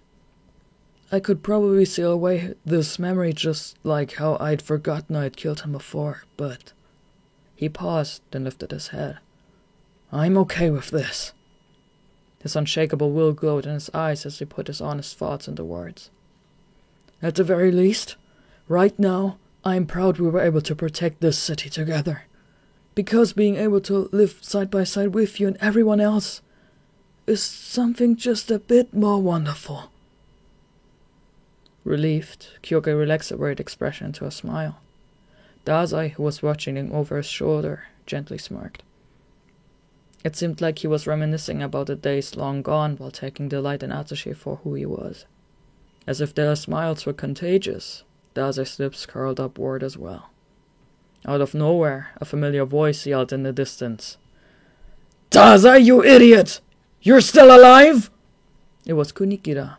When the three of them looked back, the rest of the armed detective agency's members were walking their way. Tanizaki's head was hung low in exhaustion. Kunikida was waving his hand. Kenji seemed as cheerful as ever. Yosana had her head held high, and Fukusawa was taking calm, quiet steps forward. Their smiling faces looked even more radiant amid the bright scenery of Yokohama. "Everyone's okay," observed Atashi in relief. "Of course they are," replied Dazai. "We're the armed detective agency, after all." He shot Atashi a placid smile. "Right?" Atashi grinned from ear to ear and nodded. "Right!" Epilogue. A few nights had gone by since the night of the Red Fog, and peace was finally returning to the city of Yokohama. The streets were filled with commuters, happy families, and the voices of students as they shared laughs. But for the Special Division for Unusual Powers, the incident wasn't over yet. "I guess we should be grateful there wasn't any civilian casualties," muttered Ango from his chair until he suddenly noticed something odd about his subordinate who was seated at a nearby desk. Tsujimura, the subordinate in question, was nodding off despite being on duty. Her head slammed into her LCD screen, and she shrieked as the impact woke her up. "Ouch!" Ango sighed and opened the file in his hands. "Please get back to work, Tsujimura. We are only on our 4th consecutive all-nighter." Littered across Ango's desk were bottles upon bottles of empty energy drinks and a file labeled "The Dead Apple Report," lying on top of a mountain of documents. "Oh, come on," whined Tsujimura. "There's no way we'll manage to cover up what happened. Not after all the damage that giant monster did to the city." But Ango didn't reply, so she gave up, rubbed her eyes, and resumed working. "Ango, sir?" She glanced over at her superior. "What even happened here anyway?" "I don't know," he replied as he looked down at the report. "The 3 masterminds behind this all had conflicting motives, and I still can't grasp the big picture yet. Dazai would just evade the question like he always does, and there's no way of knowing what Fyodor the Conjurer's true motivations were either," he claimed with a matter-of-fact tone. He was being completely truthful. "However," Ango paused, then raised his eyes from the report. "If we ignore all the schemes and trickery involved, this may actually be a surprising simple case." Tsujimura appeared confused. Perhaps the 2 of them just wanted to get a glimpse of something like them. Ango thought of his old friend. A man with a mind so extraordinary that he seemed almost alien. That was Shibusawa. Perhaps they wanted to see what he would do and how he would meet his demise. Or perhaps how he would be saved. He sounded somewhat sentimental. The only 3 aliens in the world. We can't even begin to imagine the isolation and loneliness they feel. He tried to bitterly laugh it off and change the subject, but when he looked back over at Tsujimura's desk, she was nowhere in sight. She had been earnestly listening up until a moment ago, so where could she have gone? Tsujimura? Ango sat up from his chair, only to find Tsujimura sound asleep over a desk. The Port Mafia leader gazed out the glass walls of his spacious, tidy office at the clear blue sky. Chuya stood with dignity in the room that most never even get a chance to enter. "Were you aware of the mechanism behind the fog, boss?" he asked Ogai Mori, the Mafia's leader. It was a simple question to which Ogai coolly replied, "I figured Daze would require your help getting rid of the fog if he was indeed acting alone. He needed a forerunner." "So I was just the opening act?" "Daze had the starring role." Ogai spoke as if it were a trivial matter. "So what's my reward?" Chuya asked. A sharp light reflected in Ogai's eyes. "The return of order to the city," came his blunt response. Chuya's smile was unrestrained. "In other words, the city's peace, huh?" An airplane cut through the clouds. Traveling seagulls could be seen out the window as well. Ogai showed Chuya a sympathetic smile. "Good work." "Don't thank me, boss," Chuya casually replied. "I just follow your orders." His boots tapped gratifyingly against the floor as he departed.